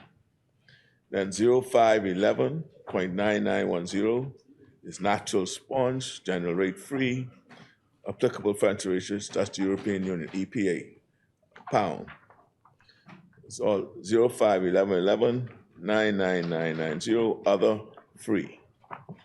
And there are no applicable preferential rate is EPA. And that's, the unit measures pound, it's brought in poundage. Still, in clause 2, under the Part C of the schedule, in chapter 25, delete tariff code heading, subheadings, 2517.10, 2517.1010, 2517.1020, 2517.1090, and all the particulars related thereto, and substitute therefore the following. Again, you will find that we have 1, 2, 3, 4, 5, 6, 7 columns, and it is 2517. Under the tariff code heading is 2517-1000, and this speaks to pebbles, gravel, broken or crushed stone of a kind commonly used for concrete aggregates, for road metaling, or for railway or other ballast, shingle, and flint, whether or not heat treated. The general rate is 20%, and they come in by the tonnage. In chapter 70, leave the words closed woven fabrics, plain weave of yarns not coated or laminated, appearing in the column article description, corresponding to the tariff code heading subheading 7019.6300, and substitute therefore the words closed woven fabrics, plain weave of yarns not coated or laminated. B, delete the words veils, thin sheets, appearing in the column article description, corresponding to the tariff code heading subheading 7019.7100, and substitute therefore the words veils, thin sheets. Delete the words other clothes fabrics appearing in the column article description corresponding to the tariff code heading subheading 7019.7200, and substitute therefore the words other clothes fabrics. In chapter 71, delete the tariff code heading subheading 7101.1000 and all the particulars related thereto, and substitute therefore the following. Tariff subheading subheading 7101.10 natural pearls, 7101.1010 conch pearls, 7101.1090 other, and they're all free. The generator is free, and there are no other. The EPA and the unit measures are in pounds. In chapter 72, delete immediately below the tariff code heading subheading 7210.3000 and all the particulars related thereto, the figure 20%, appearing in the column general rate, corresponding to the article description, otherwise plated or coded with zinc. Delete immediately below the tariff code heading subheading 7210.5000 and all the particulars related thereto, the figure 20%, appearing in the column general rate, corresponding to the article description, plated or coated with aluminum. In chapter 73, delete immediately below the tariff code heading subheading 7314.3900 and all the particulars related thereto, the figure 20%, appearing in the column general rate, corresponding to the article description, other cloth, grill, netting, and fencing. B, insert the figure 5% in the column general rate, corresponding to the tariff code heading subheading 7321.1299. In chapter 81, A, insert the figure 45% in the column general rate. 2, in the word EPA in the column applicable preferential rate, and 3, the word pound in the column unit of measure, corresponding to the tariff code heading subheading 8103.3000. B, delete all the particulars related to the article description other immediately following below the tariff code heading subheading 8103.3000 and all the particulars related thereto. In chapter 84, delete the tariff code heading subheading 8461.1100 and substitute therefore the tariff code heading subheading 8462.1100.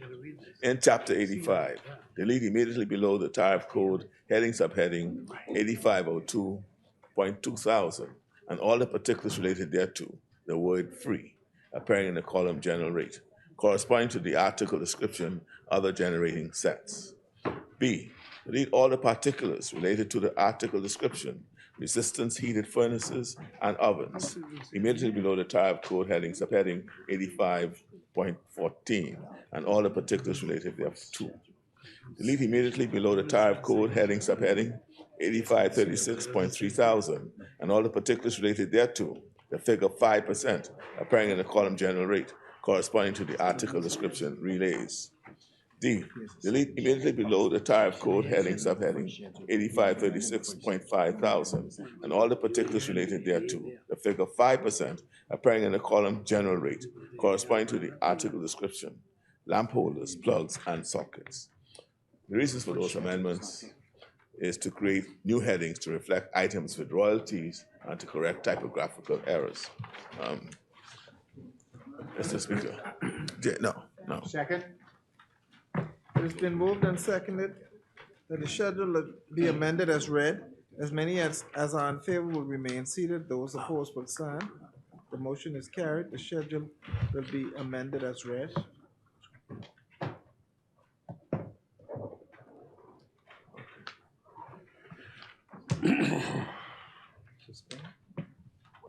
Councilman Obi.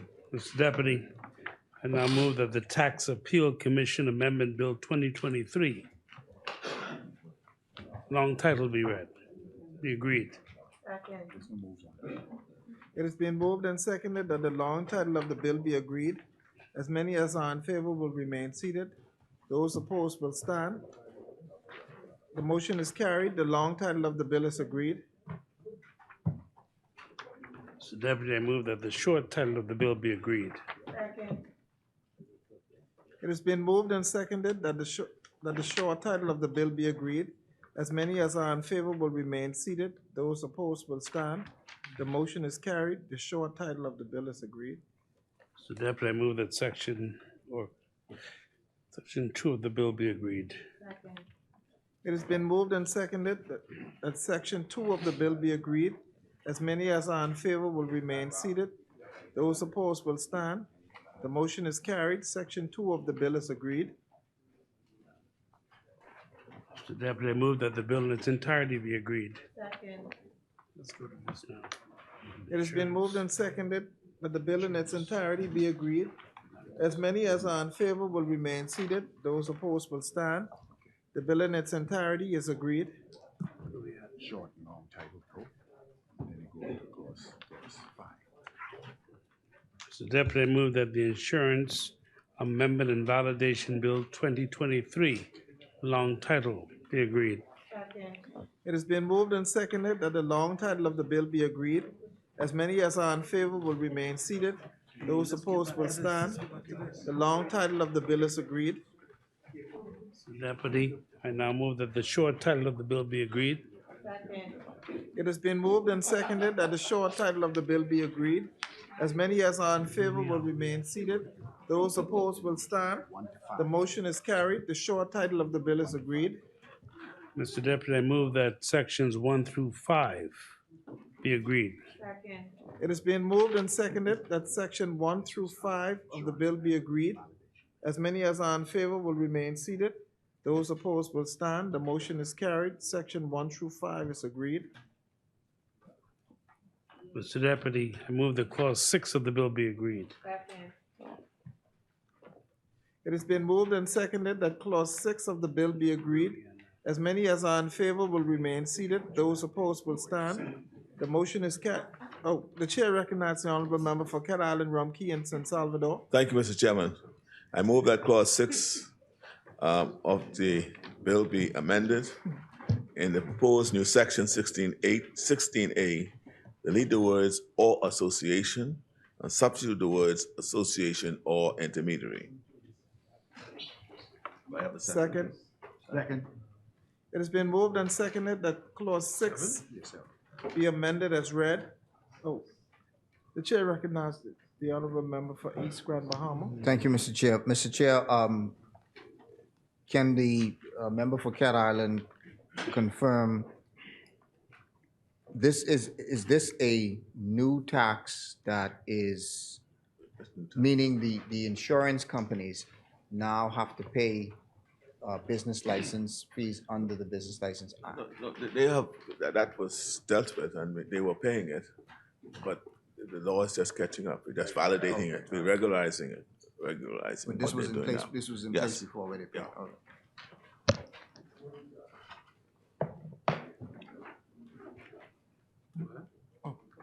It has been moved and seconded that clause 6 of the bill be amended as read. As many as are in favor will remain seated. Those opposed will stand. The motion is carried. Clause Mr. 6 Deputy, I move will that be amended clause. as read. Mr. Deputy, I move that clause 7 of the bill be agreed. It has been moved and seconded that clause 7 of the bill be agreed. As many as the chair recognizes the honorable member for Cat Island, Rumkey, and San Salvador. Thank you. Mr. Chairman, I move that the clause 7 be amended by deleting subclause B and substitute the following. By the deletion of paragraph 8 and the substitution of the following.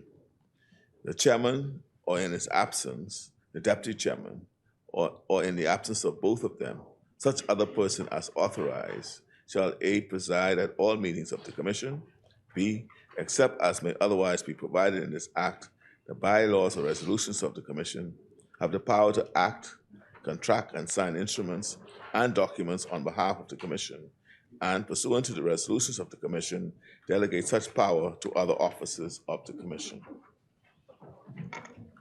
Is there a seconder? Second. It has been moved and seconded that clause 7 be amended as read. As many as are in favor will remain seated. Those opposed will stand. Clause 7 will be amended as read. Mr. Deputy, I now move that clause 8 of the bill be agreed. Second. It has been moved and seconded that clause 8 of the bill be agreed. As many as are in favor will remain seated. Those opposed will stand. Clause 8 of the bill is agreed.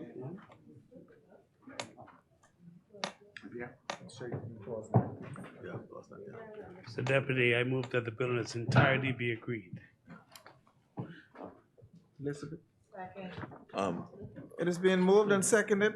The chair recognizes the honorable member for Cat Island, Ronquillo, and San Salvador. Mr. Chairman, I move that the bill be amended to add a new clause 9, which will then make the bill in its entirety by adding this new clause with a sharply transitional. Notwithstanding Section 4 of this Act, the superintendent shall perform the functions of the chairman until such time as a chairman has been appointed. It has been moved and seconded that the bill be amended in its entirety. As many as are in favor will remain seated. Those opposed will stand. The bill will be read in its entirety. Agreed in its entirety. Mr. Deputy, I now move that the Commercial Entities Substance Requirements Bill 2023, long title, be agreed. Second.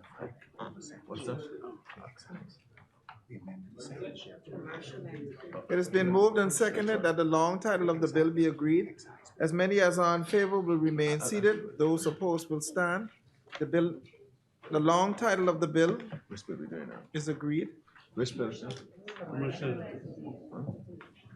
Which one? Commercial. Mr. Deputy, I now move that the short title of the bill be agreed. Second. It has been moved and seconded that the short title of the bill be agreed. As many as are in favor will remain seated. Those opposed will stand. The motion is carried. The short title of the bill is agreed. Mr. Deputy, I now move that clauses 2 through 24 of the bill be agreed. Second. It has been moved and seconded that clause 2 through 24 be agreed. As many as are in favor will remain seated. Those opposed will stand. Clause 2 through 24 is agreed. Mr. Deputy, I move that clauses 25 through 32 of the bill be agreed. Second. 32. It has been moved and seconded that clause 25 through 32 is agreed. As many as are in favor will remain seated. Those opposed will stand. The motion is carried. Clause 25 through 32 is agreed. Mr. Deputy, I now move that the bill in its entirety be agreed. Schedule. Second. Schedule. Schedule. There's no schedule. That's a schedule. One. First schedule. Page 27. Page 27. Yes, there is a schedule. Yes, Mr. Deputy, there is a schedule. Mr. Deputy, I move that the schedule be agreed. Second. It has been moved and seconded that the schedule of the bill be agreed. As many as are in favor will remain seated. Those opposed will stand. The motion is carried. The schedule of the bill is agreed. Deputy, I now move that the bill in its entirety be agreed. Second. It has been moved and seconded that the bill in its entirety be agreed. As many as are in favor will remain seated. Those opposed will stand. The motion is carried. The bill in its entirety is agreed. Mr. Deputy, I now move that the Constituency Capital Grant Amendment Bill 2023 be agreed. Second.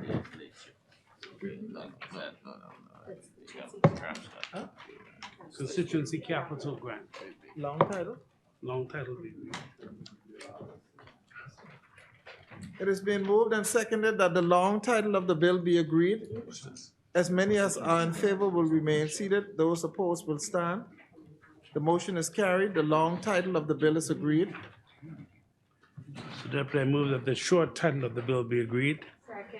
It has been moved and seconded that the short title of the bill be agreed. As many as are in favor will remain seated. Those opposed will stand. The motion is carried. The short title of the bill is agreed. So Deputy, I move that clause 2 of the bill be agreed. It is being moved and seconded that clause 2 of the bill be agreed. As many as are in favor will remain seated. Those opposed will stand. The motion is carried. Clause 2 of the bill is agreed. Mr. Deputy, I now move that the schedule of the bill be agreed. It has been moved and seconded that the schedule of the bill be agreed. As many as are in favor will remain seated. Those opposed will stand. The motion is carried. The schedule of the bill is agreed. Mr. Deputy, I move that the bill in its entirety be agreed. It has been moved and seconded that the bill in its entirety be agreed. As many as are in favor will remain seated. Those opposed will stand. The motion is carried. The bill in its entirety is agreed. Mr. Deputy, I now move that the Tourism Development Corporation of the Bahamas Bill 2023, long title, be agreed. It has been moved and seconded that the long title of the bill be agreed. As many as are in favor will remain seated. Those opposed will stand. The motion is carried. The long title of the bill is agreed. Mr. Deputy, I now move that the short title of the bill be agreed. It has been moved and seconded that the short title of the bill be agreed. As many as are in favor will remain seated. Those opposed will stand. The motion is carried. The short title of the bill is agreed. Mr. Deputy, I now move that clauses 3 to 31 be agreed. 31. Yes. It has been moved and seconded that clause 33 through 31 be agreed. The chair recognizes the honorable member for East Grand Bahama. Thank you, Mr. Chairman. Mr. Chairman, I wonder if the member for Exuma could,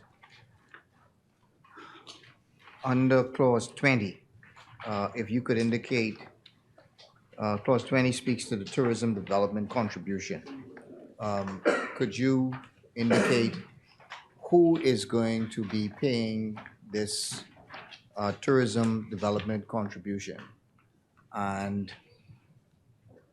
how much they are going to be paid? And in particular, whether this will apply to taxi drivers and straw vendors, whether they will be paying this, this contribution and what the contribution is going to be. The chair recognizes the honorable member for Exuma and Ragged Island.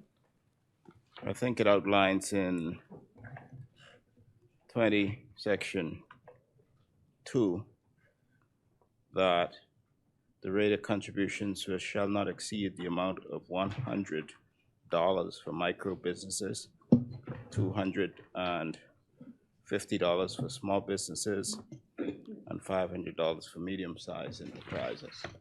So I think it's pretty clear, and those are the maximum thresholds. It's not intended to be onerous or punitive, but that's the intended for tourism-related entities. The chair recognizes the honorable member for East Grand Bahama. Well, again, in particular, is this going to apply to straw vendors, taxi drivers, and then is this also going to apply to those straw vendors and taxi drivers in places like Port Lucayan and other parts of the Bahamas that are not doing as well as Nassau is doing? Can you assure, the taxi drivers and the straw vendors in Freeport that this will not apply to them? That's correct.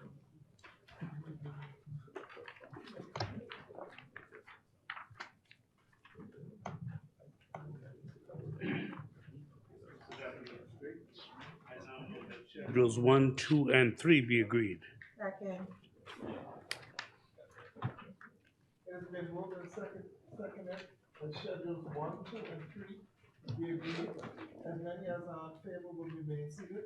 Those opposed will stand. Schedules 1, 2, and 3 is agreed. Passing times. Mr. Deputy, I now move that the bill in its entirety be agreed. Second. It has been moved and seconded that the bill in its entirety be agreed. As many as are in favor will remain seated. Those opposed will stand. The motion is carried. The bill in its entirety is agreed. Mr. Deputy, I now move that the Passenger Tax Amendment Bill 2023 long title be agreed. Second. It has been moved and seconded that the long title of the bill be agreed. As many as are in favor will remain seated. Those opposed will stand. The motion is carried. The long title of the bill is agreed. Mr. Deputy, I move that the short title of the bill be agreed. Second. It has been moved and seconded that the short title of the bill be agreed. As many as are in favor will remain seated. Those opposed will stand. The short title is agreed. Mr. Deputy, I now move that the clause 1 of the bill be agreed. Second. It has been moved and seconded that clause 1 of the bill be agreed. As many as are in favor will remain seated. Those opposed will stand. The motion is carried. Clause 1 of the bill is agreed. Mr. Deputy, I move that That the subsection, it says subject to subsection 3, this act shall come into force on the first day of July 2023. So does that mean that, I know that there was some discussion that it was, it was supposed to be postponed.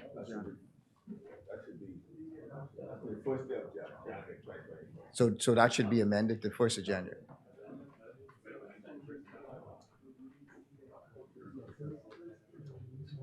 if you look at number 3, Clause 3 corrects it. no, it's clause 3. Clause 3 states it. Yeah, clause 3. It comes into force on the 1st of January. First of January. The clause 1, sub 2, The amendment to the schedule. the 4th schedule? First. Look at number, First schedule. Oh, you have to move the amendment? Move an amendment. Oh, okay, all right. Okay, I'll ask the question after you move the amendment, okay.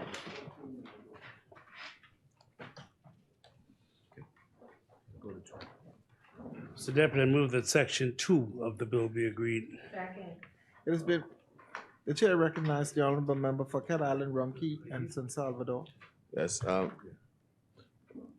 Mr. Chairman, I move that clause 2 be amended by the deletion of clause 2 and substitute the following.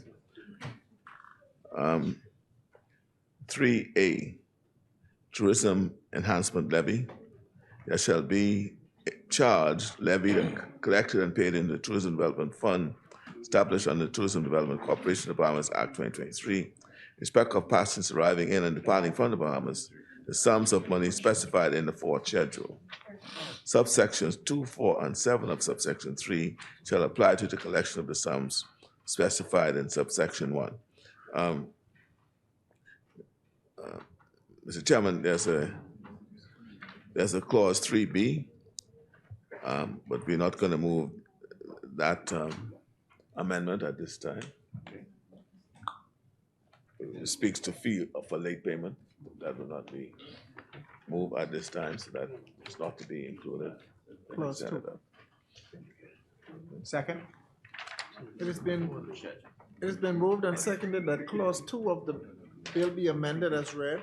As many as are in favor will remain seated. Those opposed will stand. The motion is carried. Clause 2 will be amended as read.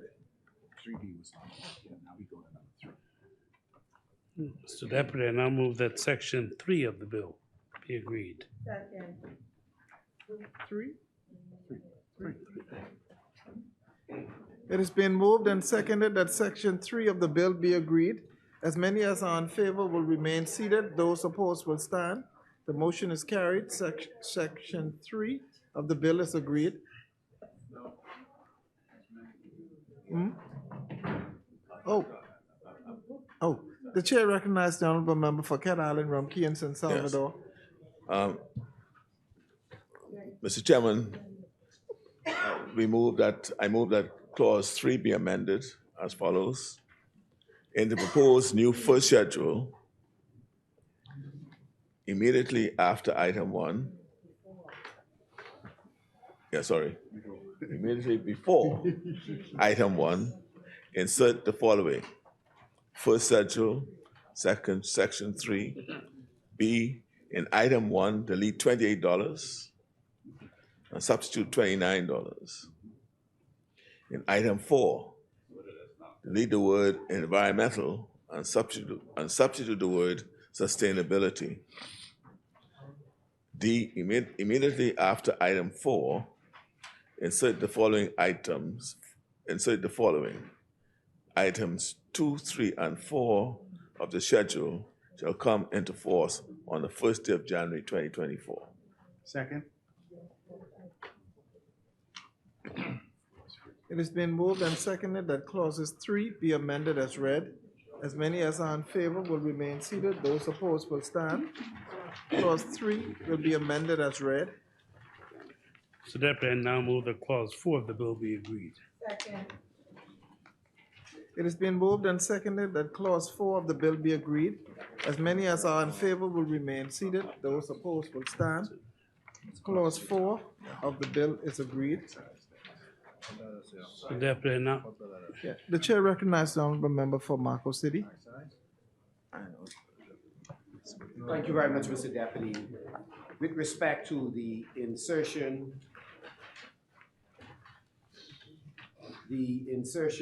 of fourth schedule to the Principal Act. The Principal Act is amended by the insertion immediately after the third schedule of the following.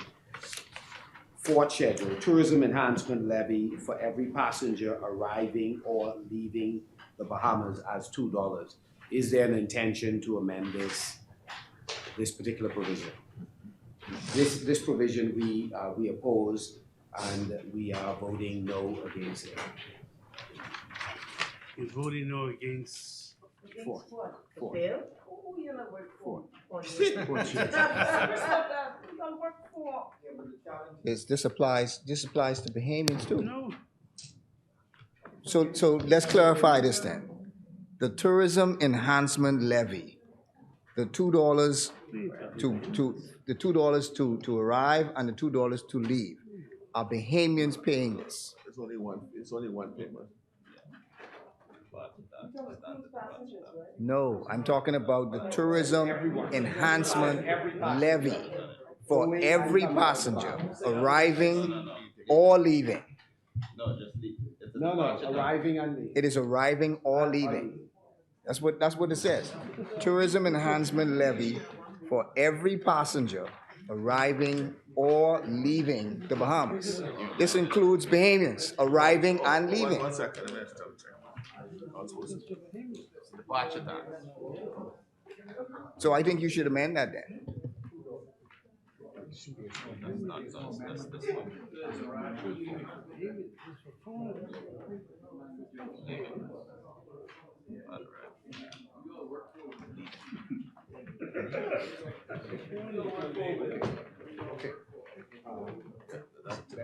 It's supposed to be leaving. It's supposed to be leaving. So you gotta do the amendment. Yeah. Okay.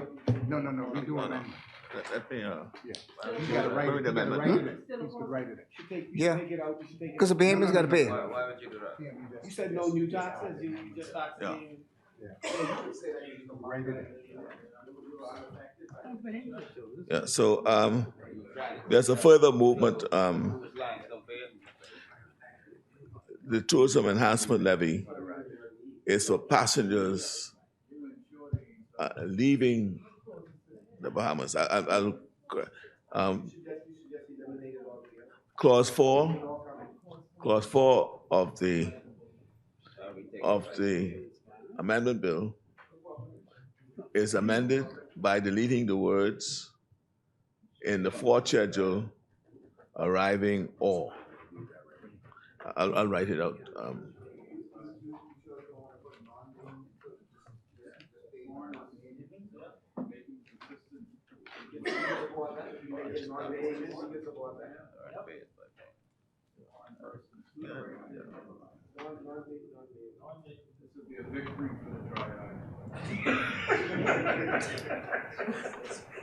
Bunch of comedians over there.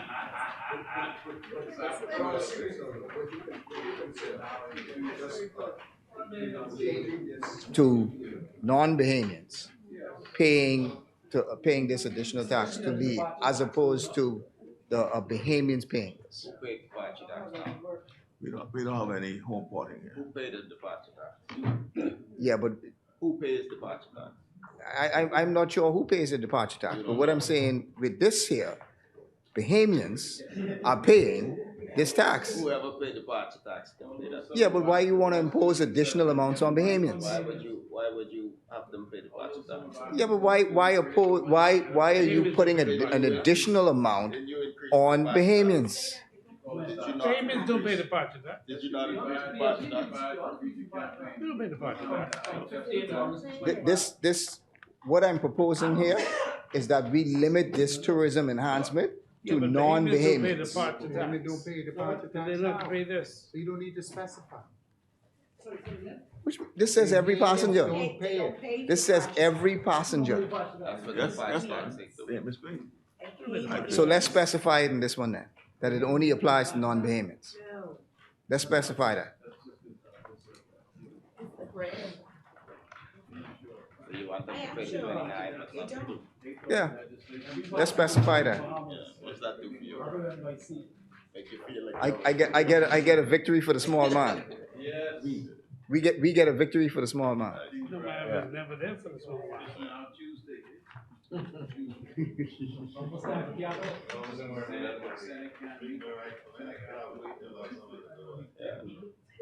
We have cabinet whatever time we want. We have cabinet whatever time we want. Yeah, go ahead. Mr. Deputy, I move that the bill in its entirety be agreed. Second.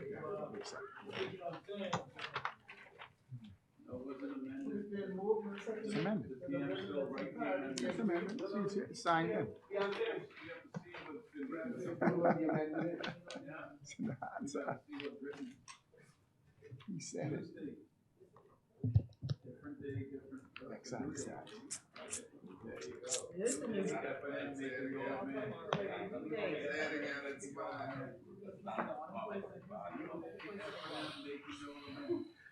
Mr. Deputy, I now move that the Harbor Dues Amendment Bill 2020. We're just waiting on this amendment.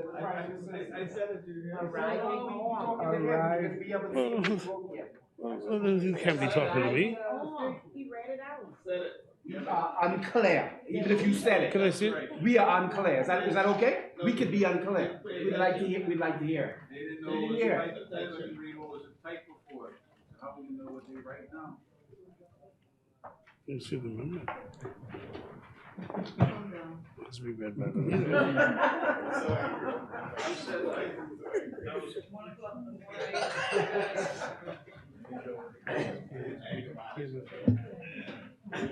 Deleting the amendment clause 4 in the proposed fourth schedule.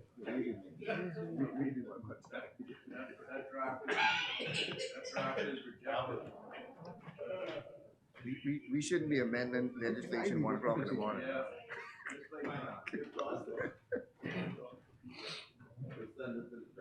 The chair recognizes the honorable member for Cat Island, Rumpke. Clause 4 is amended by deleting the words arriving or in the fourth schedule, in the proposed fourth schedule.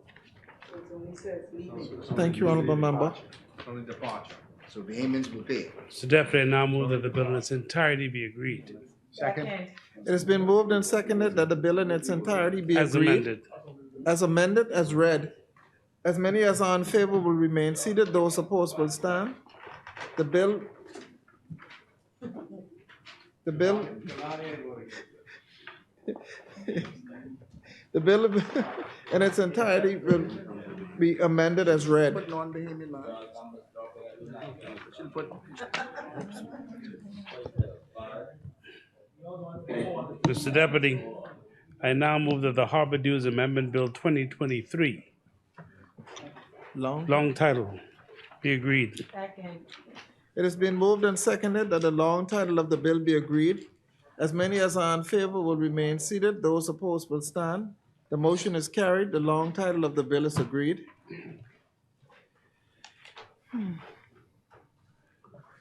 Mr. Deputy, I move that the short title of the bill be agreed. It has been moved and seconded that the short title of the bill be agreed. As many as are in favor will remain seated. Those opposed will stand. The motion is carried. The short title of the bill is agreed.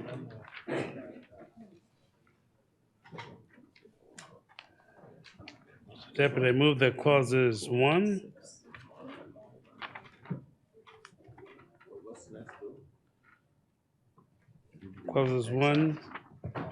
through 5 be agreed. It has been moved and seconded that clause 1 through 5 of the bill be agreed. As many as are in favor will remain seated. Those opposed will stand. The motion is carried. Clause 1 through 5 is agreed. Mr. Deputy, I move that the bill in its entirety be agreed. It has been moved and seconded that the bill in its entirety be agreed. As many as are in favor will remain seated. Those opposed will stand. The bill in its entirety is agreed. Mr. Deputy, I move that the Boat Registration Amendment Bill 2023, long title, be agreed. It has been moved and seconded that the long title of the bill be agreed. As many as are in favor will remain seated. Those opposed will stand. The motion is carried. The long title of the bill is agreed. Mr. Deputy, I move that the short title of the bill be agreed. It has been moved and seconded that the short title of the bill be agreed. As many as are in favor will remain seated. Those opposed will stand. The motion is carried. The short title of the bill is agreed. Mr. Deputy, I move that clauses 2 through 7 be agreed. It has been moved and seconded that clause 2 through 7 of the bill be agreed. As many as are in favor will remain seated. The chair recognizes the honorable member for East Grand Bahama and Bimini.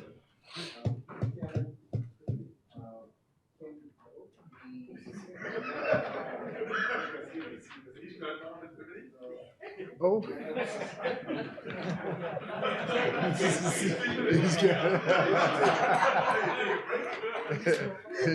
East Grand Bahama,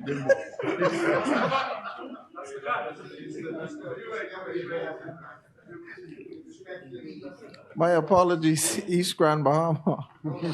No apologies to Bimini.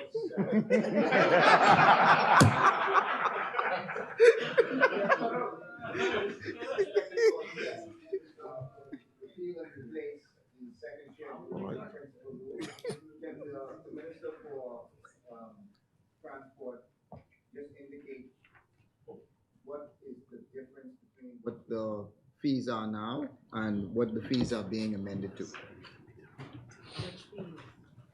The fees in respect to permit, inspection, and license. Under the second schedule.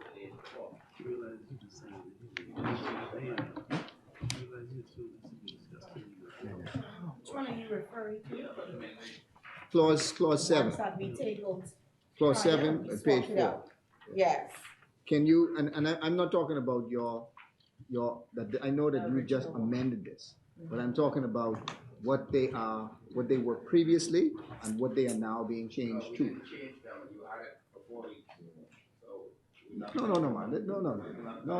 No, I'm asking the minister to explain the changes that are being made to the legislation. What was the addition, what was the fee before, and what is it being changed to? Let me just state that the initial registration under that section is related to when they first bring their boats in country to be registered. So that's considered an initial registration. That would have changed because customs duties and VAT have been removed and eliminated completely. So the variances balances out because they no longer would have to pay the customs duty and the VAT on their fee. boat, entrance. So the difference it's is, now is the same, they but still have a less they still VAT. have a savings though. It would Less still VAT. capture savings. Yes. Yes, very good job. Mr. Deputy, I now move that clauses 7 and 8 be agreed. Elizabeth? It has been moved and seconded that clause 7 and 8 be agreed. As many as are in favor will remain seated. Those opposed will stand. The motion is carried. Section 7 and 8 is agreed. Mr. Deputy, I move that the bill in its entirety be agreed. It has been moved and seconded, the bill in its entirety be agreed. As many as are in favor will remain seated. Those opposed will stand. The motion is carried. The bill in its entirety is agreed. Mr. Deputy, I now move that the Water Skiing and Motorboat Control Amendment Bill 2023 be agreed. Long title. Be agreed. It has been moved and seconded that the long title of the bill be agreed. As many as are in favor will remain seated. Those opposed will stand. The motion is carried. The long title of the bill is agreed. Mr. Deputy, I move that the short title of the bill be agreed. It has been moved and seconded that the short title of the bill be agreed. As many as are in favor will remain seated. Those opposed will stand. The motion is carried. The short title of the bill is agreed.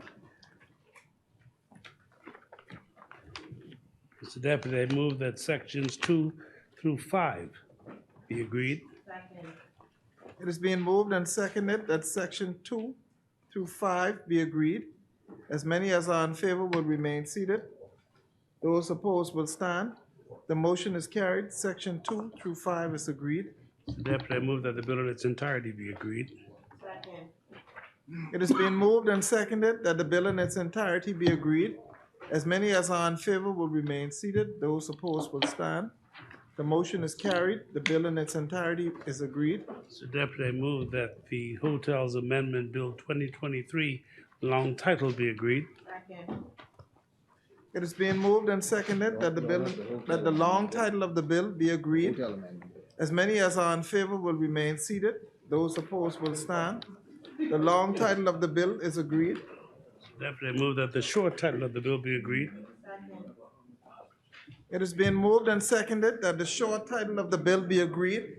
As many as are in favor will remain seated. Those opposed will stand. The motion is carried. The short title of the bill is agreed. Mr. Deputy, I move that section 2 of the bill be agreed. It has been moved and seconded that section 2 of the bill be agreed. As many as are in favor will remain seated. Those opposed will stand. The motion is carried. Section 2 of the bill is agreed. Deputy, I move that the bill in its entirety be agreed. It has been moved. The chair recognizes the honorable member for East Grand Bahama. Mr. Chair, can the member for Exuma indicate what is the additional amount now that this bill is adding to the condominiums? What is the additional amount? The hotel amendment bill. What is the additional amount that is being, and that's what's being proposed now? This is hotels and the amendment bill. Yeah, hotel amendment bill. You have the hotel amendment bill? What are you reading on?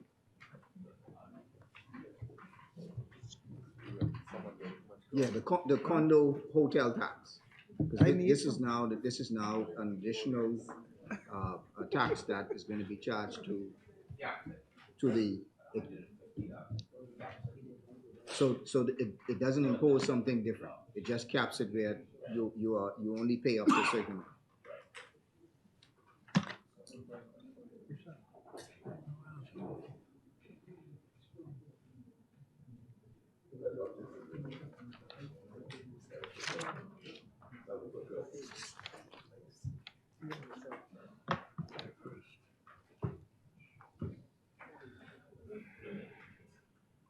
So this was not being paid before, or was this being paid before?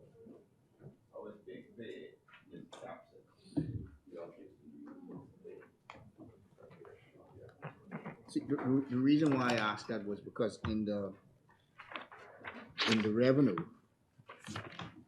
it was the hotel condominium tax. It's articulated as like, this is the first time that this hotel condominium tax is being collected.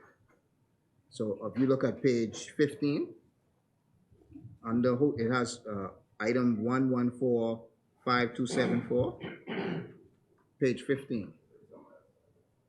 Hotel condominium tax, you expect to collect $2 million from this. And it appears as though this is the first time that it's being collected.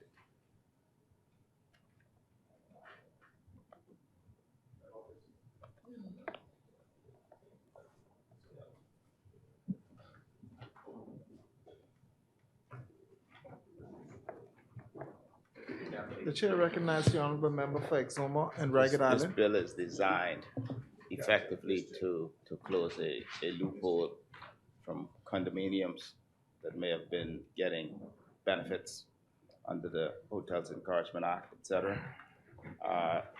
What we are doing now is closing that loophole and actually collecting it, but at a cap of 150,000, I think that number is. So it hadn't been collected before because of this loophole. And this bill closes that loophole, but caps it. Mr. Deputy, I move that the bill in its entirety be agreed. It has been moved and seconded that the bill in its entirety be agreed. As many as are in favor will remain seated. Those opposed will stand. The motion is carried. The bill in its entirety is agreed.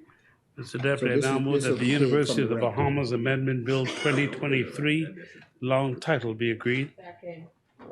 It has been moved and seconded that the long title of the bill be agreed. As many as are in favor will remain seated. Those opposed will stand. The long title of the bill is agreed.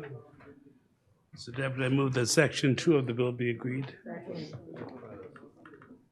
University of the Bahamas. It has been moved and seconded that Section 2 of the bill be agreed. As many as are in favor will remain seated. Those opposed will stand. Section 2 of the bill is agreed. Mr. Deputy, I move that the bill in its entirety be agreed. It has been moved and seconded that the bill in its entirety be agreed. As many as are in favor will remain seated. Those opposed will stand. The motion is carried. The bill in its entirety is agreed.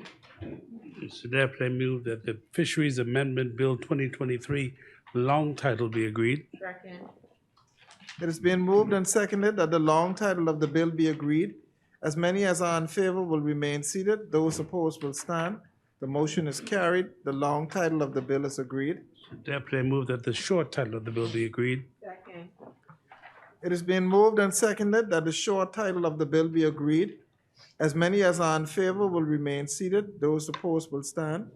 The motion is carried. The short title of the bill is agreed. Mr. Deputy, I move that Sections 1 and 2 of the bill be agreed. It has been moved and seconded that Sections 1 and 2 of the bill be agreed. As many as are in favor will remain seated. Those opposed will stand. The motion is agreed. Section 1 and 2 is agreed. Mr. Deputy, I move that the bill in its entirety be agreed. It has been moved and seconded that the bill in its entirety be agreed. As many as are in favor will remain seated. Those opposed will stand. The motion is carried. The bill in its entirety is agreed. Mr. Deputy, I move that the long title of the Agricultural Sales and Services Bill 2023 be agreed. It has been moved and seconded that the long title of the bill be agreed. As many as are in favor will remain seated. Those opposed will stand. The motion is carried. The long title of the bill is agreed. Mr. Deputy, I move that the short title of the bill be agreed. It has been moved and seconded that the short title of the bill be agreed. As many as are in favor will remain seated. Those opposed will stand. The motion is carried. The short title of the bill is agreed. Mr. Deputy, I move that Sections 1 through 6 of the bill be agreed. It has been moved and seconded that Sections 1 through 6 of the bill be agreed. As many as are in favor will remain seated. Those opposed will stand. Sections 1 through 6 of the bill is agreed. So Deputy, I move that the bill in its entirety be agreed. It has been moved and seconded that the bill in its entirety be agreed. As many as are in favor will remain seated. Those opposed will stand. The motion is carried. The bill in its entirety is agreed. That's section 6. Mr. Deputy, I move that the Immigration Amendment Bill 2023 long title be agreed. It has been moved and seconded that the long title of the bill be agreed. As many as are in favor will remain seated. Those opposed will stand. The motion is carried. The long title of the bill is agreed. We did the immigration levy earlier. This is the bill. We did that earlier. This is the immigration bill. So Deputy, I move that the short title of the bill be agreed. It has been moved and seconded that the short title of the bill be agreed. As many as are in favor will remain seated. Those opposed will stand. The motion is carried. The short title of the bill is agreed. Mr. Deputy, I move that sections 1 through 4 be agreed. It has been moved and seconded that sections 1 through 4 be agreed. As many as are in favor will remain seated. Those opposed will stand. The motion is carried. Sections 1 through 4 is agreed. So Deputy, I move that the bill in its entirety be agreed. It has been moved and seconded that the bill in its entirety be agreed. As many as are in favor will remain seated. Those opposed will stand. The motion is carried. The bill in its entirety is agreed. Mr. Deputy, I move that the Proceeds of Crime Amendment Bill 2023 long title be agreed. It has been moved and seconded that the long title of the bill be agreed. As many as are in favor will remain seated. Those opposed will stand. The motion is carried. The long title is agreed. So Deputy, I move that the short title of the bill be agreed. It has been moved and seconded that the short title of the bill be agreed. As many as are in favor will remain seated. Those opposed will stand. The motion is carried. The short title of the bill is agreed. I move that sections 1 and 2 of the bill be agreed. It has been moved and seconded that sections 1 and 2 of the bill be agreed. As the chair recognizes the honorable member for East Grand Bahama. The one, if the member for Cat Island can state what the mischief is that is being corrected here, because it is the proceeds of crime, because it's giving the officers of Inland Revenue the ability to be peace officers. So what is the, I mean, have they been attempting to do certain things that they've been prevented from doing because they are not peace officers? You know, what's the mischief that this is trying to create?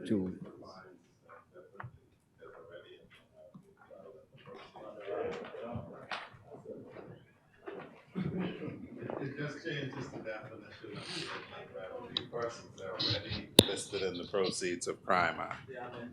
Yeah. It's just a more fuller description of them. I can pull. So they are already peace officers under the Proceeds of Crime Act? No. There's a class of person, the inspectors, the definition is inspectors. This will extend it to all persons at Inland Revenue. So why would all persons who work for Inland Revenue be required to be peace officers as opposed to just inspectors? I would think that a taxpayer would want a peace officer to have to caution him if you're talking to you. If you're not a peace officer, you have no obligation to caution somebody. Whether they know it or not, it adds a layer of protection for the taxpayer. Peace officers can't deal with a suspect other than cautioning them. Because it's a crime to lie to Inland Revenue. No.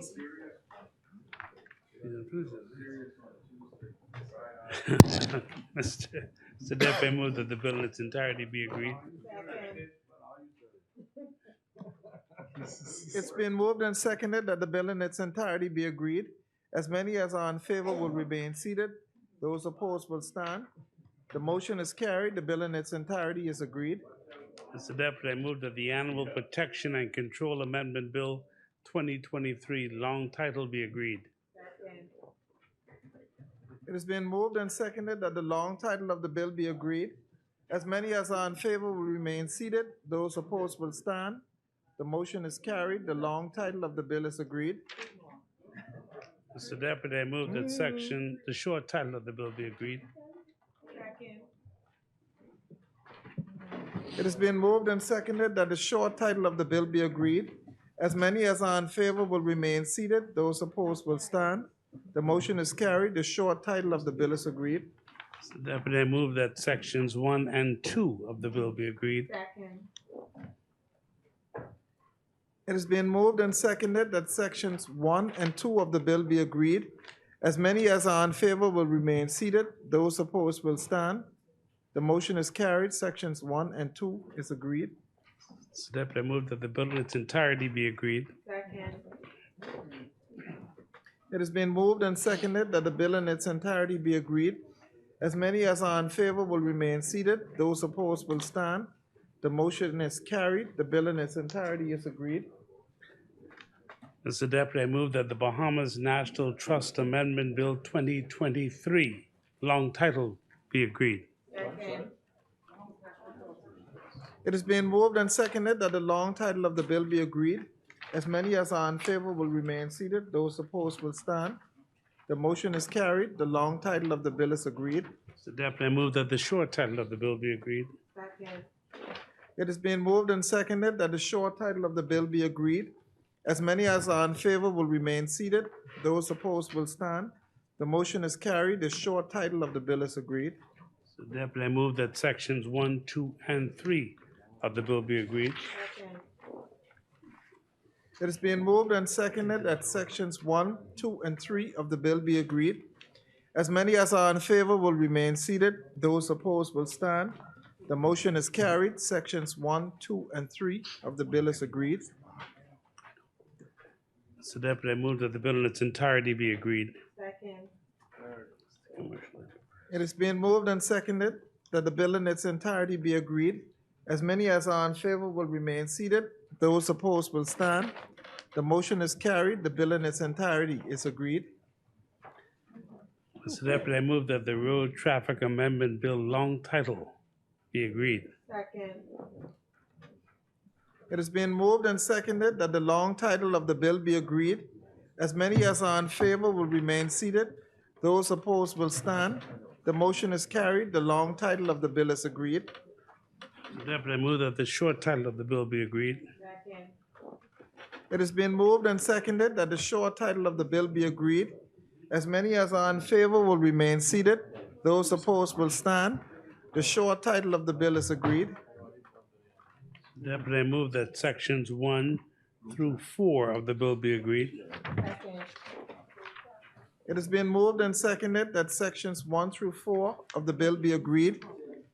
Oh, the chair recognizes the honorable member for East Grand Bahama. Mr. Chair, I get that this now allows the road traffic to collect the $50 for a motor vehicle license history record. Could the minister indicate what is a motor vehicle license history record, and under what context would somebody need to have one? Chair, we have had a number of requests that came in from persons who would have relocated or expats that were living here for a long period of time and licensed by Road Traffic Department and moving back home, needing to get their new license transferred to the jurisdiction where they have moved, and they've been asking for motor vehicle license reports from the Road Traffic Department. We've had quite a number of them, even students as well. And so it's been, the history report on the person who's been having a driver's license. To ensure that they have no accidents or anything like that. Yeah, so we've been having to produce these quite Traffic certificate. frequently. Or have you gotten any agitation from the insurance companies here to require Bahamians to do the same? No, it's usually been a change of jurisdiction and transferring of driver's license and the request coming in. Definitely move that the bill in its entirety be, sorry, sir. The chair recognizes the honorable member for Cat Island, Rumkey, I and think we should Central. clarify this too. It's not the motor vehicle license, it is the motor vehicle driver's, it's the driver's license. So I think we need to insert, we need to insert, for the issue of motor vehicle driver's license. On the person, not the vehicle. Yeah, on the person. So, Want to specify. that's what I say, in clause 4, amend clause 4 by this insertion of the word drivers following vehicle. So you have vehicle driver's license history. Okay. There's, Yeah, the driver's license. is there a second? Driver's license. Second. It has been Oh, moved we and don't have to put seconded motor that vehicle, clause we have to 4 put be driver's amended as read. As That's many driver's as are in license, favor just will delete remain motor seated. Those vehicle, take opposed out will driver's. stand. Just Clause driver's 4 will be license. amended as read. No, yeah, I'll just write it out. Give me a piece of paper to write it. So Deputy, I move that the bill in its entirety be agreed. Second. It has been moved and seconded that the bill in its entirety be agreed. As many as are in favor will remain seated. Those opposed will stand. The motion is carried. The bill in its entirety is agreed. Yes, that's what you amended. It's the schedule.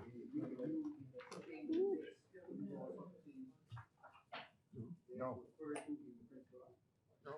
I just, it's already, this is, the schedule to the principal act is amended on the heading B in the whole of the Bahamas. The amendment that doesn't And exist in now. that we're amending, The principal we're act. adding to it. Right. Because it's new. Because it's new.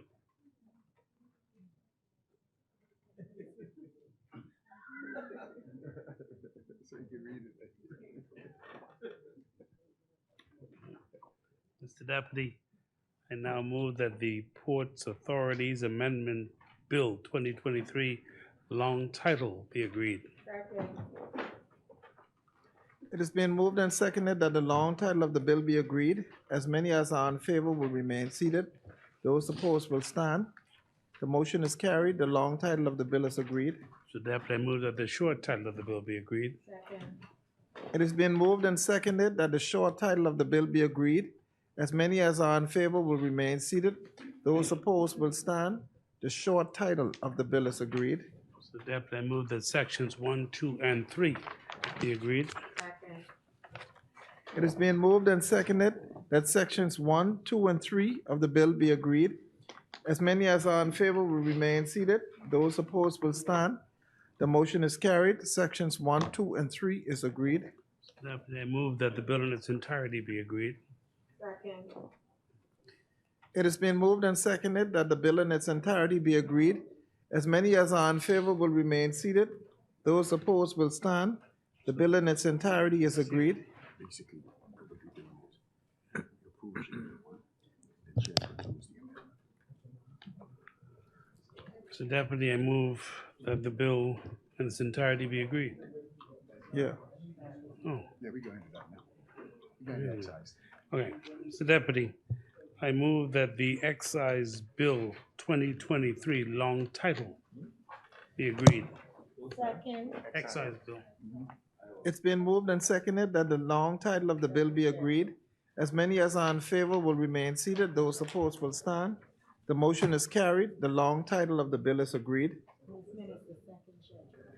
Mr. Deputy, I move that clauses 1 through clauses 18 of the bill be agreed. It has been moved and seconded that clauses 1 through 18 of the bill be agreed. As many as are in favor will remain seated. Those opposed will stand. The motion is carried. Clause 1 through 18 is agreed. So Deputy, I move that the first schedule of the bill be agreed. Second. It is being moved and seconded that the first schedule of the bill be agreed. As many as are in favor will remain seated. Those opposed will stand. The motion is carried. The first schedule of the bill is agreed. So Deputy, I move that the second schedule of the bill be agreed. Second. It is being moved and seconded that the second schedule of the bill be agreed. The chair recognizes the honorable member for Cat Island, Rumkey, and San Salvador. Mr. Chairman, I move that the second schedule of the bill be amended in chapter 98. Delete the word 80, appearing in the column description of goods corresponding to the tariff code, subheading 9884.000, and substitute therefore the word 8. Second? It has been moved and seconded. It's the second schedule. Yes, sir. Second schedule of the bill be amended as read. As many as are in favor will remain seated. Those opposed will stand. The motion is carried. The second schedule will be amended as read. Deputy, I move that the bill in its entirety be agreed. It has been moved and seconded. It has been moved and seconded that the bill in its entirety be agreed as amended. As many as are in favor will remain seated. Those opposed will stand. The bill will be amended in its entirety. What about the? Mr. Deputy? No, what about the bill, the yacht? We did that. That's it. That's rule. That's a rule.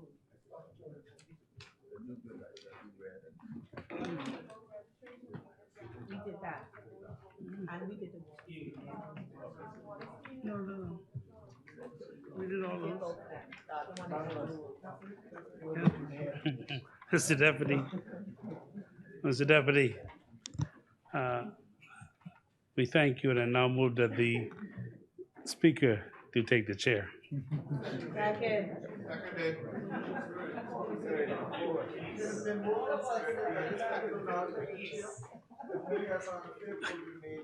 Those opposed will stand.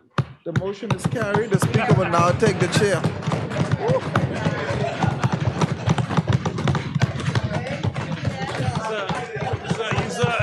Exuma stood up. Exuma stood up. You saw Exuma stood up, did you? Yeah.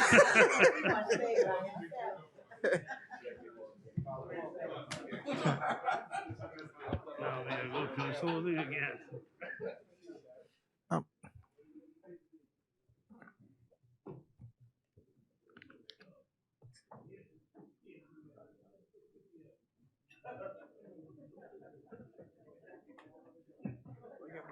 Let's get some shit around here.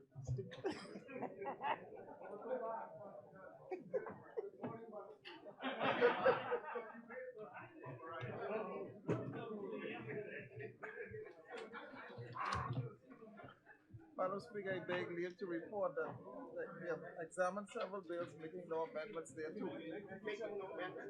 Making several amendments there too.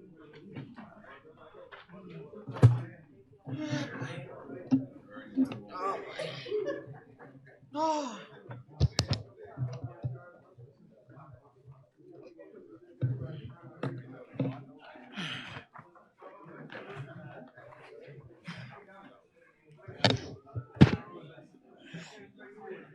Oh boy.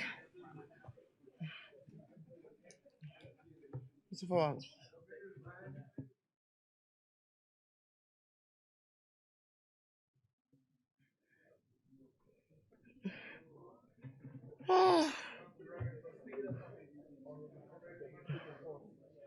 Mm-hmm.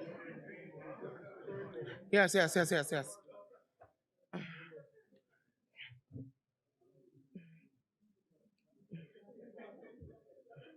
Honorable members, the Deputy Speaker and Chairman of the Committee of the Whole has reported that the committee has examined the bills.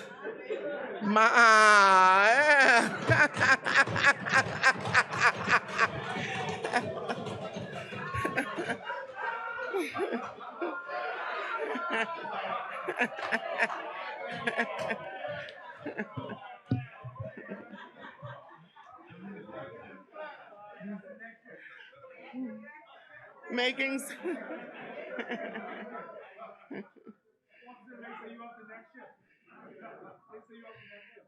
making several amendments there too. Third reading and passing of bills?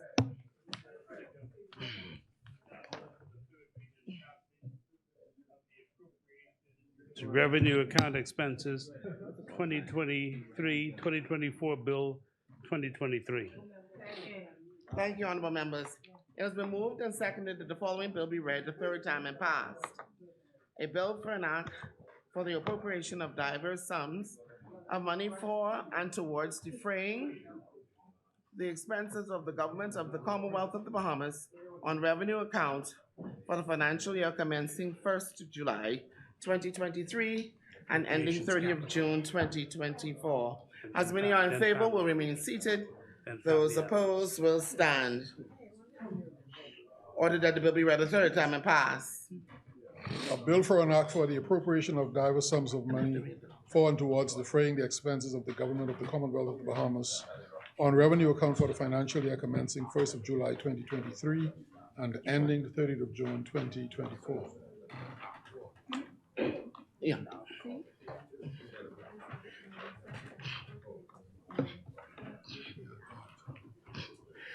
Order that this bill do now pass and the title thereof declared to be Appropriation Revenue Account Expense 2023, 2024 Act 2023.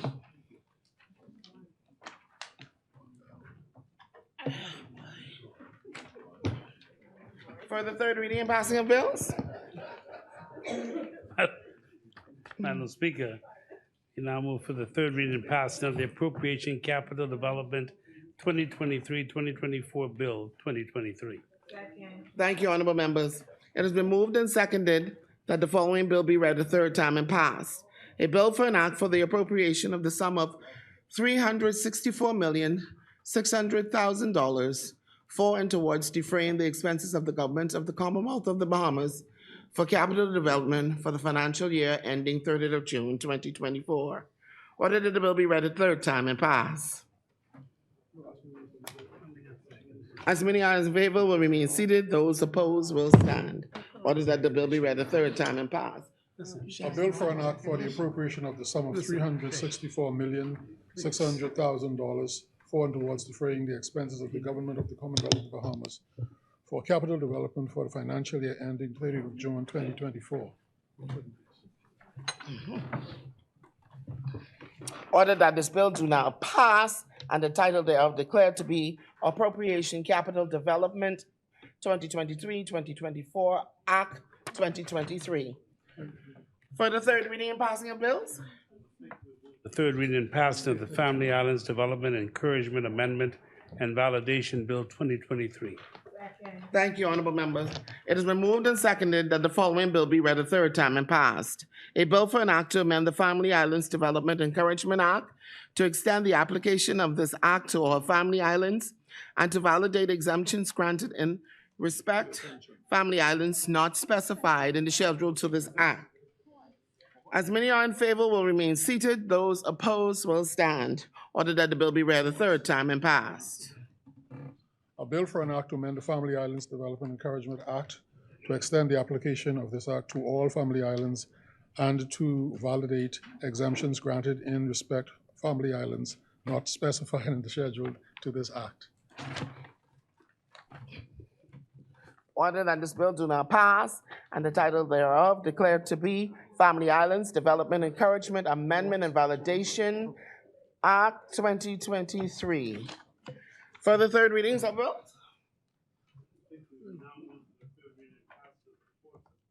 Amendment Bill 2023. Thank you, honorable members. It has been moved and seconded that the following bill be read a third time and passed. A bill for an act to amend the Port Authorities Act. As many are in favor will remain seated. Those opposed will stand. Order that the bill be read a third time and passed. A bill for an act to amend the Port Authorities Act. I need that back.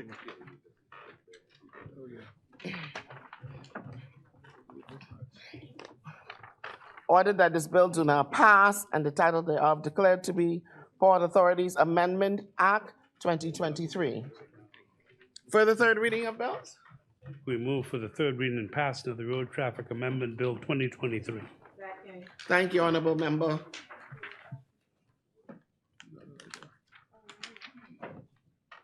It has been moved and seconded that the following bill be read a third time and passed. A bill for an act to amend the Road Traffic Act. As many are in favor will remain seated. Those opposed will stand. Order that the bill be read a third time and pass. Bill for an act to amend the Road Traffic Act.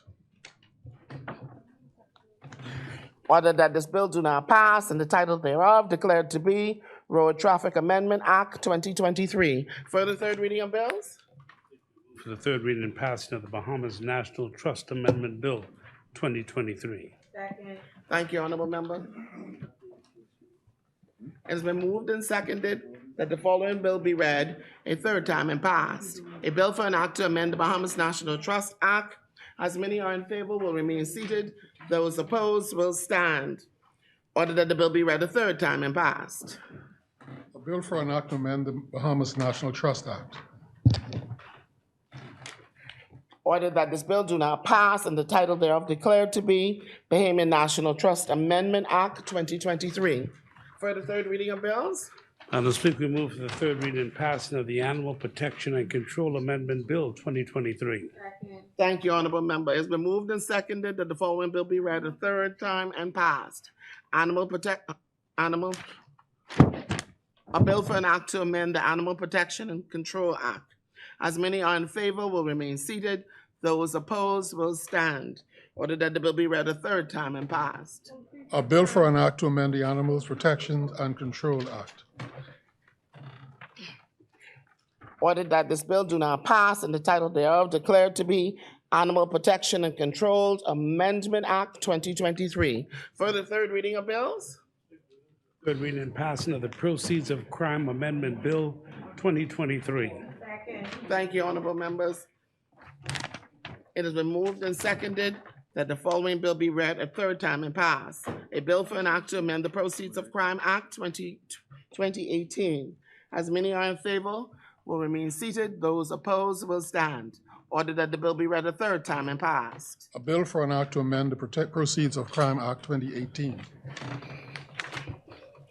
Order that the bill be, order that this bill do not pass and the title thereof declared to be Proceeds of Crime Amendment Act 2023. For the third reading of bills? Mr. Speaker, now move for the third reading and passing of the Immigration Amendment Bill 2023. Thank you, honorable member. It's been moved and seconded that the following bill be read a third time and pass. A bill for an act to amend the Immigration Act. As many are in favor will remain seated. Those opposed will stand. Order the bill be read a third time and passed. A bill for an act to amend the Immigration Act. Order that this bill do not pass and the title thereof declared to be Immigration Amendment Act 2023. For the third reading? Reading and passing of the Agricultural Sales and Services Bill 2023. Thank you, honorable member. It's been moved and seconded that the following bill be read the third time and passed. A bill for an act to provide for the sale of plants and animals by the Department of Agriculture, the provisions of agricultural services to the general public. As many are in favor will remain seated. Those opposed will stand. Ordered that the bill be read a third time and passed. A bill for an act to provide for the sales of plants and animals by the Department of Agriculture, provisions of agricultural services to the general public. Order that this bill do not pass and the title thereof declared to be Agricultural Sales and Services Act 2023.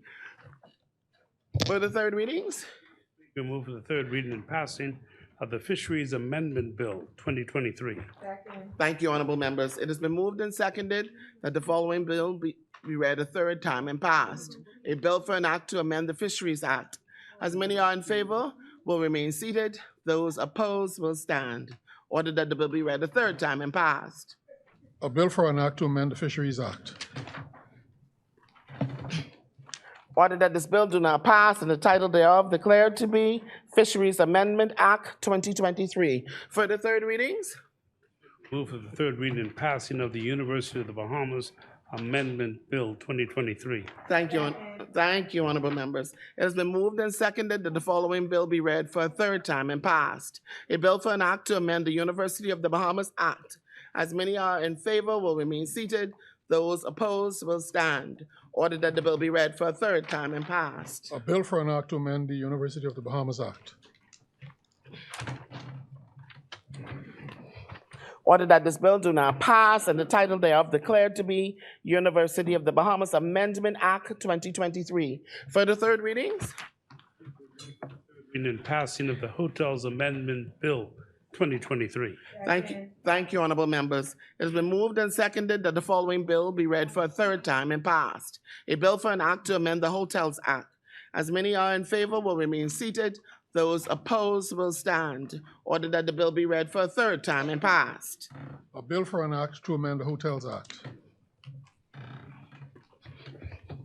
Ordered that this bill do not pass and the title thereof declared to be Hotels Amendment Act 2023. Further third readings? Passing of the Water Skiing and Motorboat Control Amendment Bill 2023. Thank you, honorable members. It has been moved and seconded that the following bill be read for a third time and passed. A bill for an act to amend the Water Skiing and Motorboat Control Act.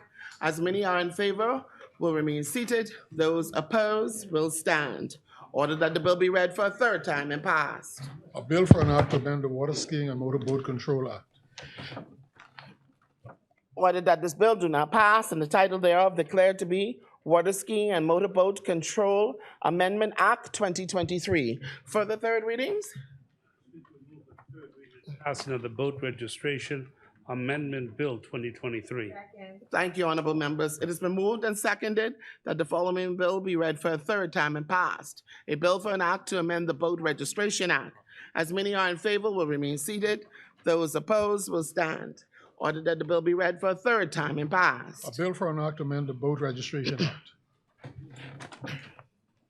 Ordered that this bill do not pass and the title thereof declared to be Boat Registration Amendment Act 2023. Further third readings? Third, Harbor Dues Amendment Bill 2023. Thank you, honorable members. It has been moved and seconded that the following bill be read for a third time and passed. A bill for an act to amend the Harbor Dues Act. As many are in favor will remain seated. Those opposed will stand. Ordered that the bill be read for a third time and passed. A bill for an act to amend the Harbor Dues Act. Ordered that this bill do not pass and the title thereof declared to be Harbor Dues Amendment Act 2023. Further third readings? Third reading and passing of the Passenger Tax Amendment Bill 2023. Thank you, honorable members. It has been moved and seconded that the following bill be read for a third time and passed. A bill for an act to amend the Passenger Tax Act. As many are in favor will remain seated. Those opposed will stand. Ordered that the bill be read for a third time and passed. A bill for an act to amend the Passenger Tax Act.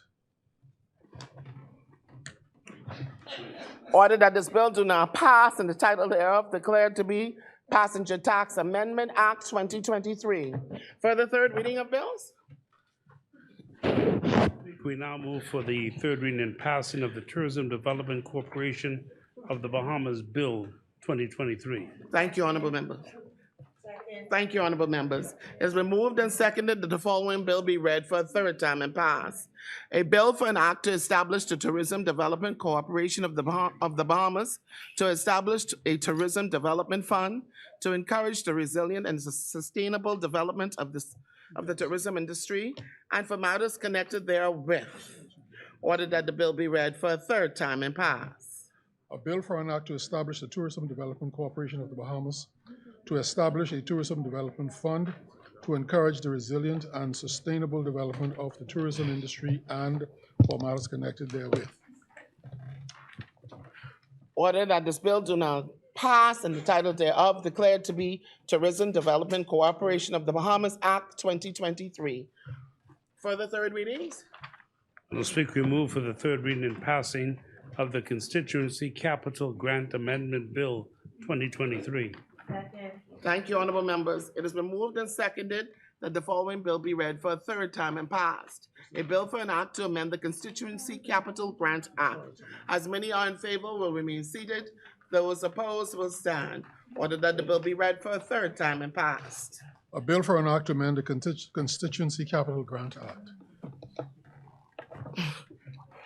Order that this bill do not pass and the title thereof declared to be Constituency Capital Grant Amendment Act 2023. Further third readings and pass.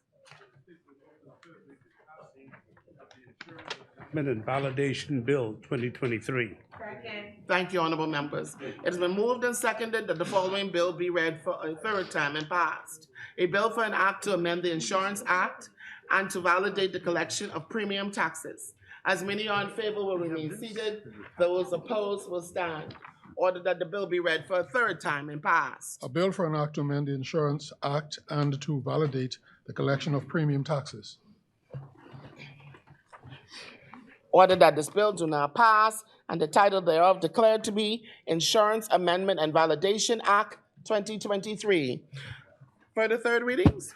Madam Speaker, we move for the third reading and passage of the Tax Appeal Commission Amendment Bill 2023.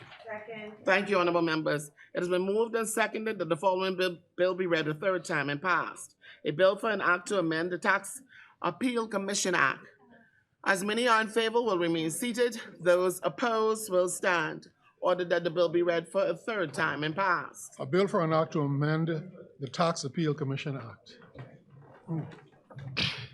Order that this bill do not pass and the title thereof declared to be Tax Appeal Commission Amendment Act 2023. Further third readings? Madam Speaker, we move for the third reading and passing of the Tariff Bill 2023. Thank you. Thank you, honorable members. It's been moved and seconded that the following bill be read a third time and passed. A bill for an act to make new provisions for the imposition and collection of customs duties to give effect to the International Convention on the Harmonized Commodity Description and Coding System and to repeal the Tariff Act 2018 and for connected purposes. Order that the bill, as many are in favor, will remain seated. Those opposed will stand. Order that the bill be read for a third time and passed. A bill for an act to make new provisions for the imposition and collection of customs duties to give effect to the International Convention on the Harmonized Commodity Description and Coding System and to repeal the Tariff Act 2018 and for connected purposes. Order that this bill do not pass and the title thereof declared to be Tariff Act 2023. Further third readings? Okay, move for the third reading and passing of the Value Added Tax Amendment Bill 2023. Thank you, honorable member. A bill for an act. It has been moved and seconded that the following bill be read for a third time and pass. A bill for an act to amend the Value Added Tax Act. As many are in favor will remain seated. Those opposed will stand. Order that the bill be read for a third time and pass. A bill for an act to amend the Value Added Tax Act. Order that this bill do not pass and the title thereof declared to be Value Added Tax Amendment Act 2023. Further third readings? Passing of the Customs Management Amendment Bill 2023. Thank you, honorable member. It has been moved and seconded that the following be read for a third time and pass. A bill for an act to amend the Customs Management Act. As many are in favor will remain seated. Those opposed will stand. Order that the bill be read for a third time and passed. A bill for an act to amend the Customs Management Act.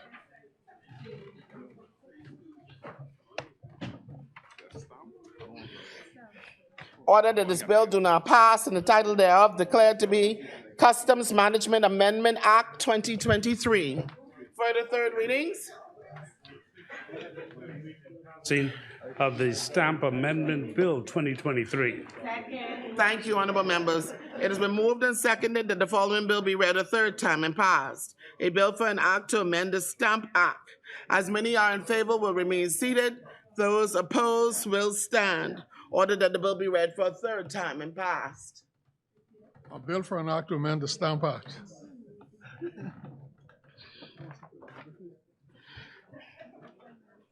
Order that this bill do not pass and the title thereof declared to be Stamp Amendment Act 2023. Further third readings? Madam Speaker, we move the third reading and passing of the Public Finance Management Immigration Levy Special Fund Bill 2023. Thank you, honorable members.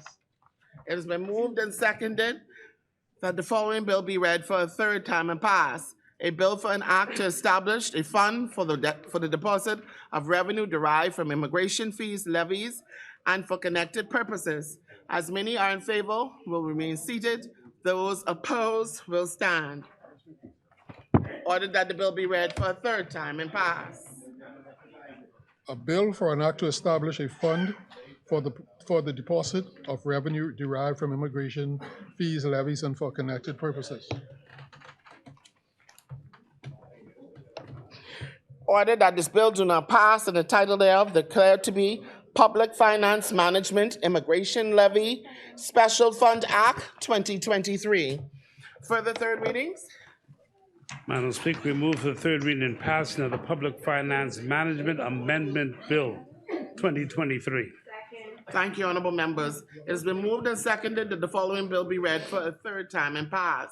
A bill for an act to amend the Public Finance Management Act 2023. As many are in favor, will remain seated.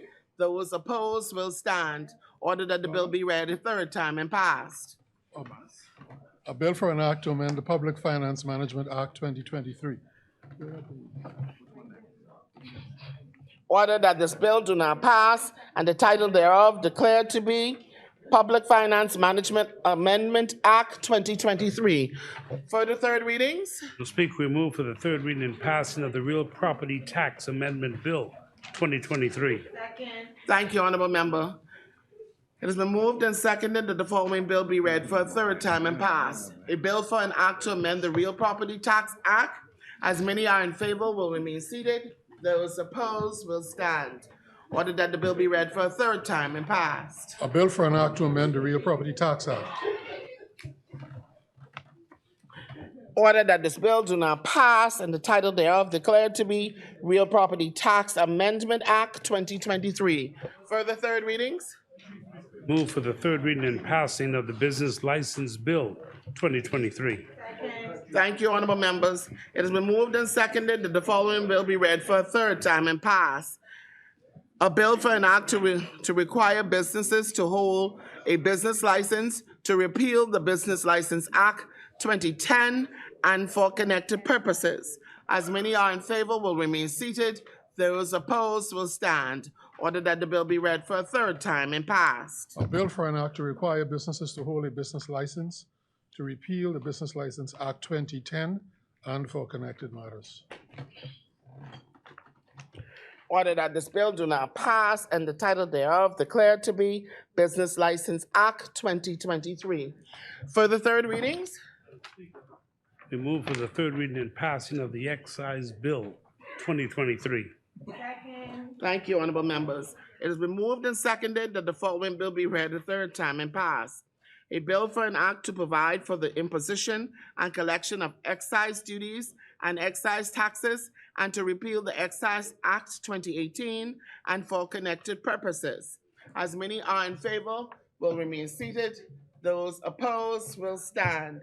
Order that the bill be read for a third time and passed. A bill for an act to provide for the imposition and collection of excise duties and excise taxes and to repeal the Excise Act 2018 and for connected purposes. Order that this bill do not pass and the title thereof declared to be Excise Act 2023. Further third readings? Third readings, Madam Praise Speaker. the Lord.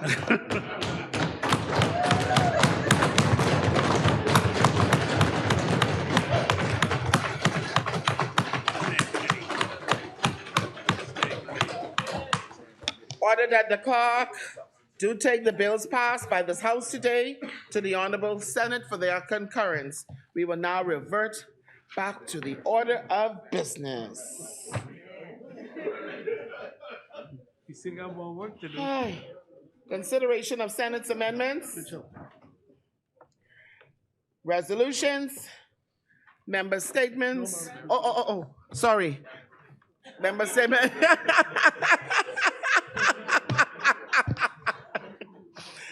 The chair recognizes the honorable member for Cat Island, Rumkey, and San Salvador. Madam Speaker,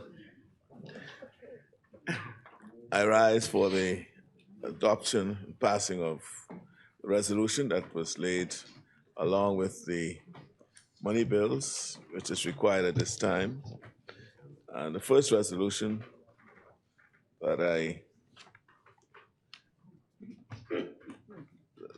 ask for is to, whereas Article 129(1) of the Constitution requires the Minister of Finance before the end of each financial year to cause to be prepared annual estimates of revenue and expenditures for public services during the succeeding financial year, which shall be laid before the House of Assembly, and which estimates have been laid before the House of Assembly.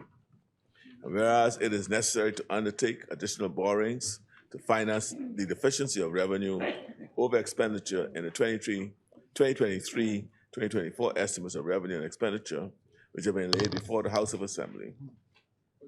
And whereas by Section 16(2) of the Public Debt Management Act 2021, the minister is authorized to borrow for the purposes set out in Section 18, which authorization shall include borrowing either within or outside the Bahamas from any person, organization, foreign government, international organization, or foreign organization, by entering into government loan agreements or line of credit agreements, issuing securities, or creating any other debt instrument in local or in any foreign currency.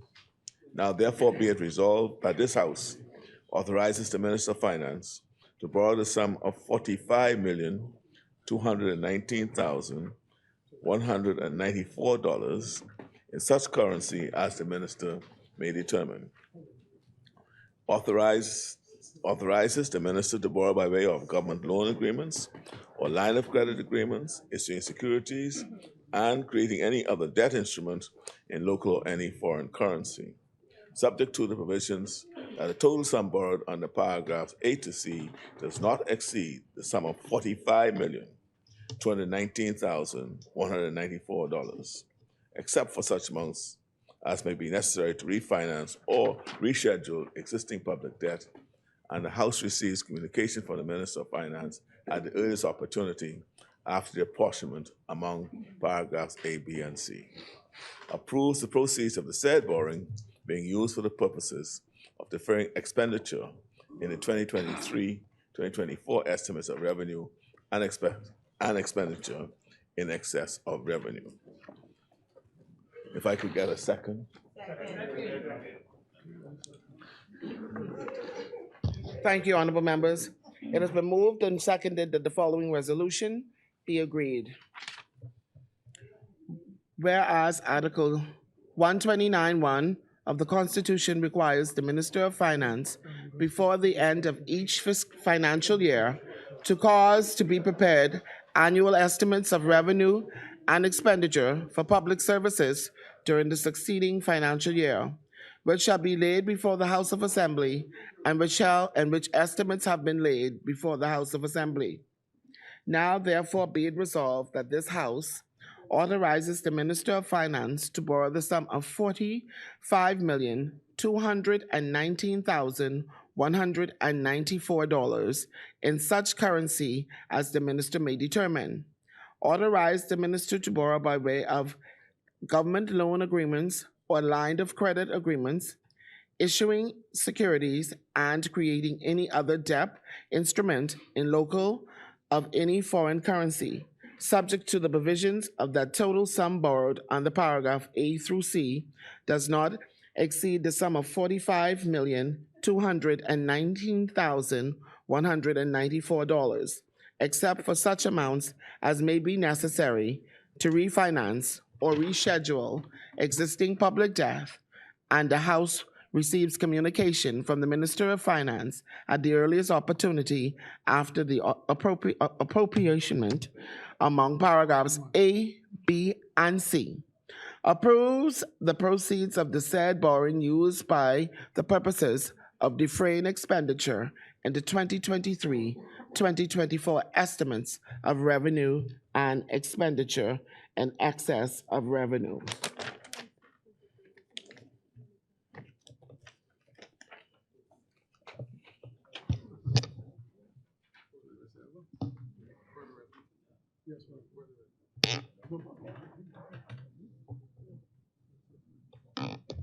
As many are in favor will remain seated. Those opposed will stand. The resolution is agreed. Further resolutions? The chair recognizes the honorable member for Cat Island, Rumkins, and Salvador. I move the following resolution for passing. Whereas subsection 1 of section 5 of the Parliamentarians Constituency Office Allowance Act, Chapter 13, provides that the Prime Minister may by order, subject to affirmative resolution of the House of Assembly, amend the schedules to the Act. Whereas the Prime Minister has made the Parliamentary Constituency Office Allowance Amendment Order 2023 to provide for the amendment to the full schedule to the Act. Whereas the Prime Minister has made the Parliamentarians Constituency Office Allowance Amendment Order 2023 in the form that's attached. Now therefore be it resolved that this House approves the Parliamentarian Constituency Office Allowance Amendment Order 2023. Thank you, honorable member. Is there a seconder? Thank you, honorable members. It has been moved and seconded that the following resolution be agreed. Whereas subsection 1 of section 5 of the Parliamentarians Constituency Office Allowance Act, Chapter 13, the Act, provides that the Prime Minister may, by order, subject to affirmative resolution of the House of Assembly, amend the schedules to the Act.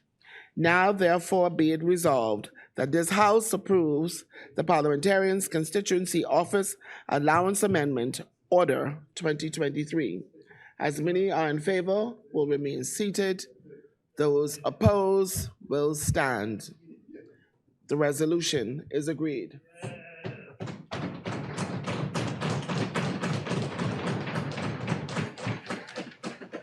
Further resolutions? Thank you, honorable member. Member statements? Appointment of select committees? Instruction of two select committees?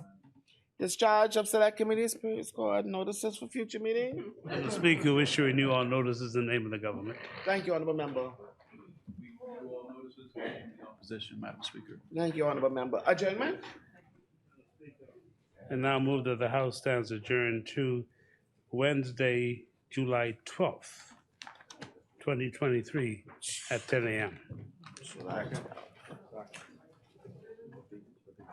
Is there a seconder? Thank you, honorable members. It has been moved and seconded that the business of this House stands adjourned until Wednesday, July 12th, 2023 at 10 a.m. As many are in favor will remain seated. Those opposed will stand.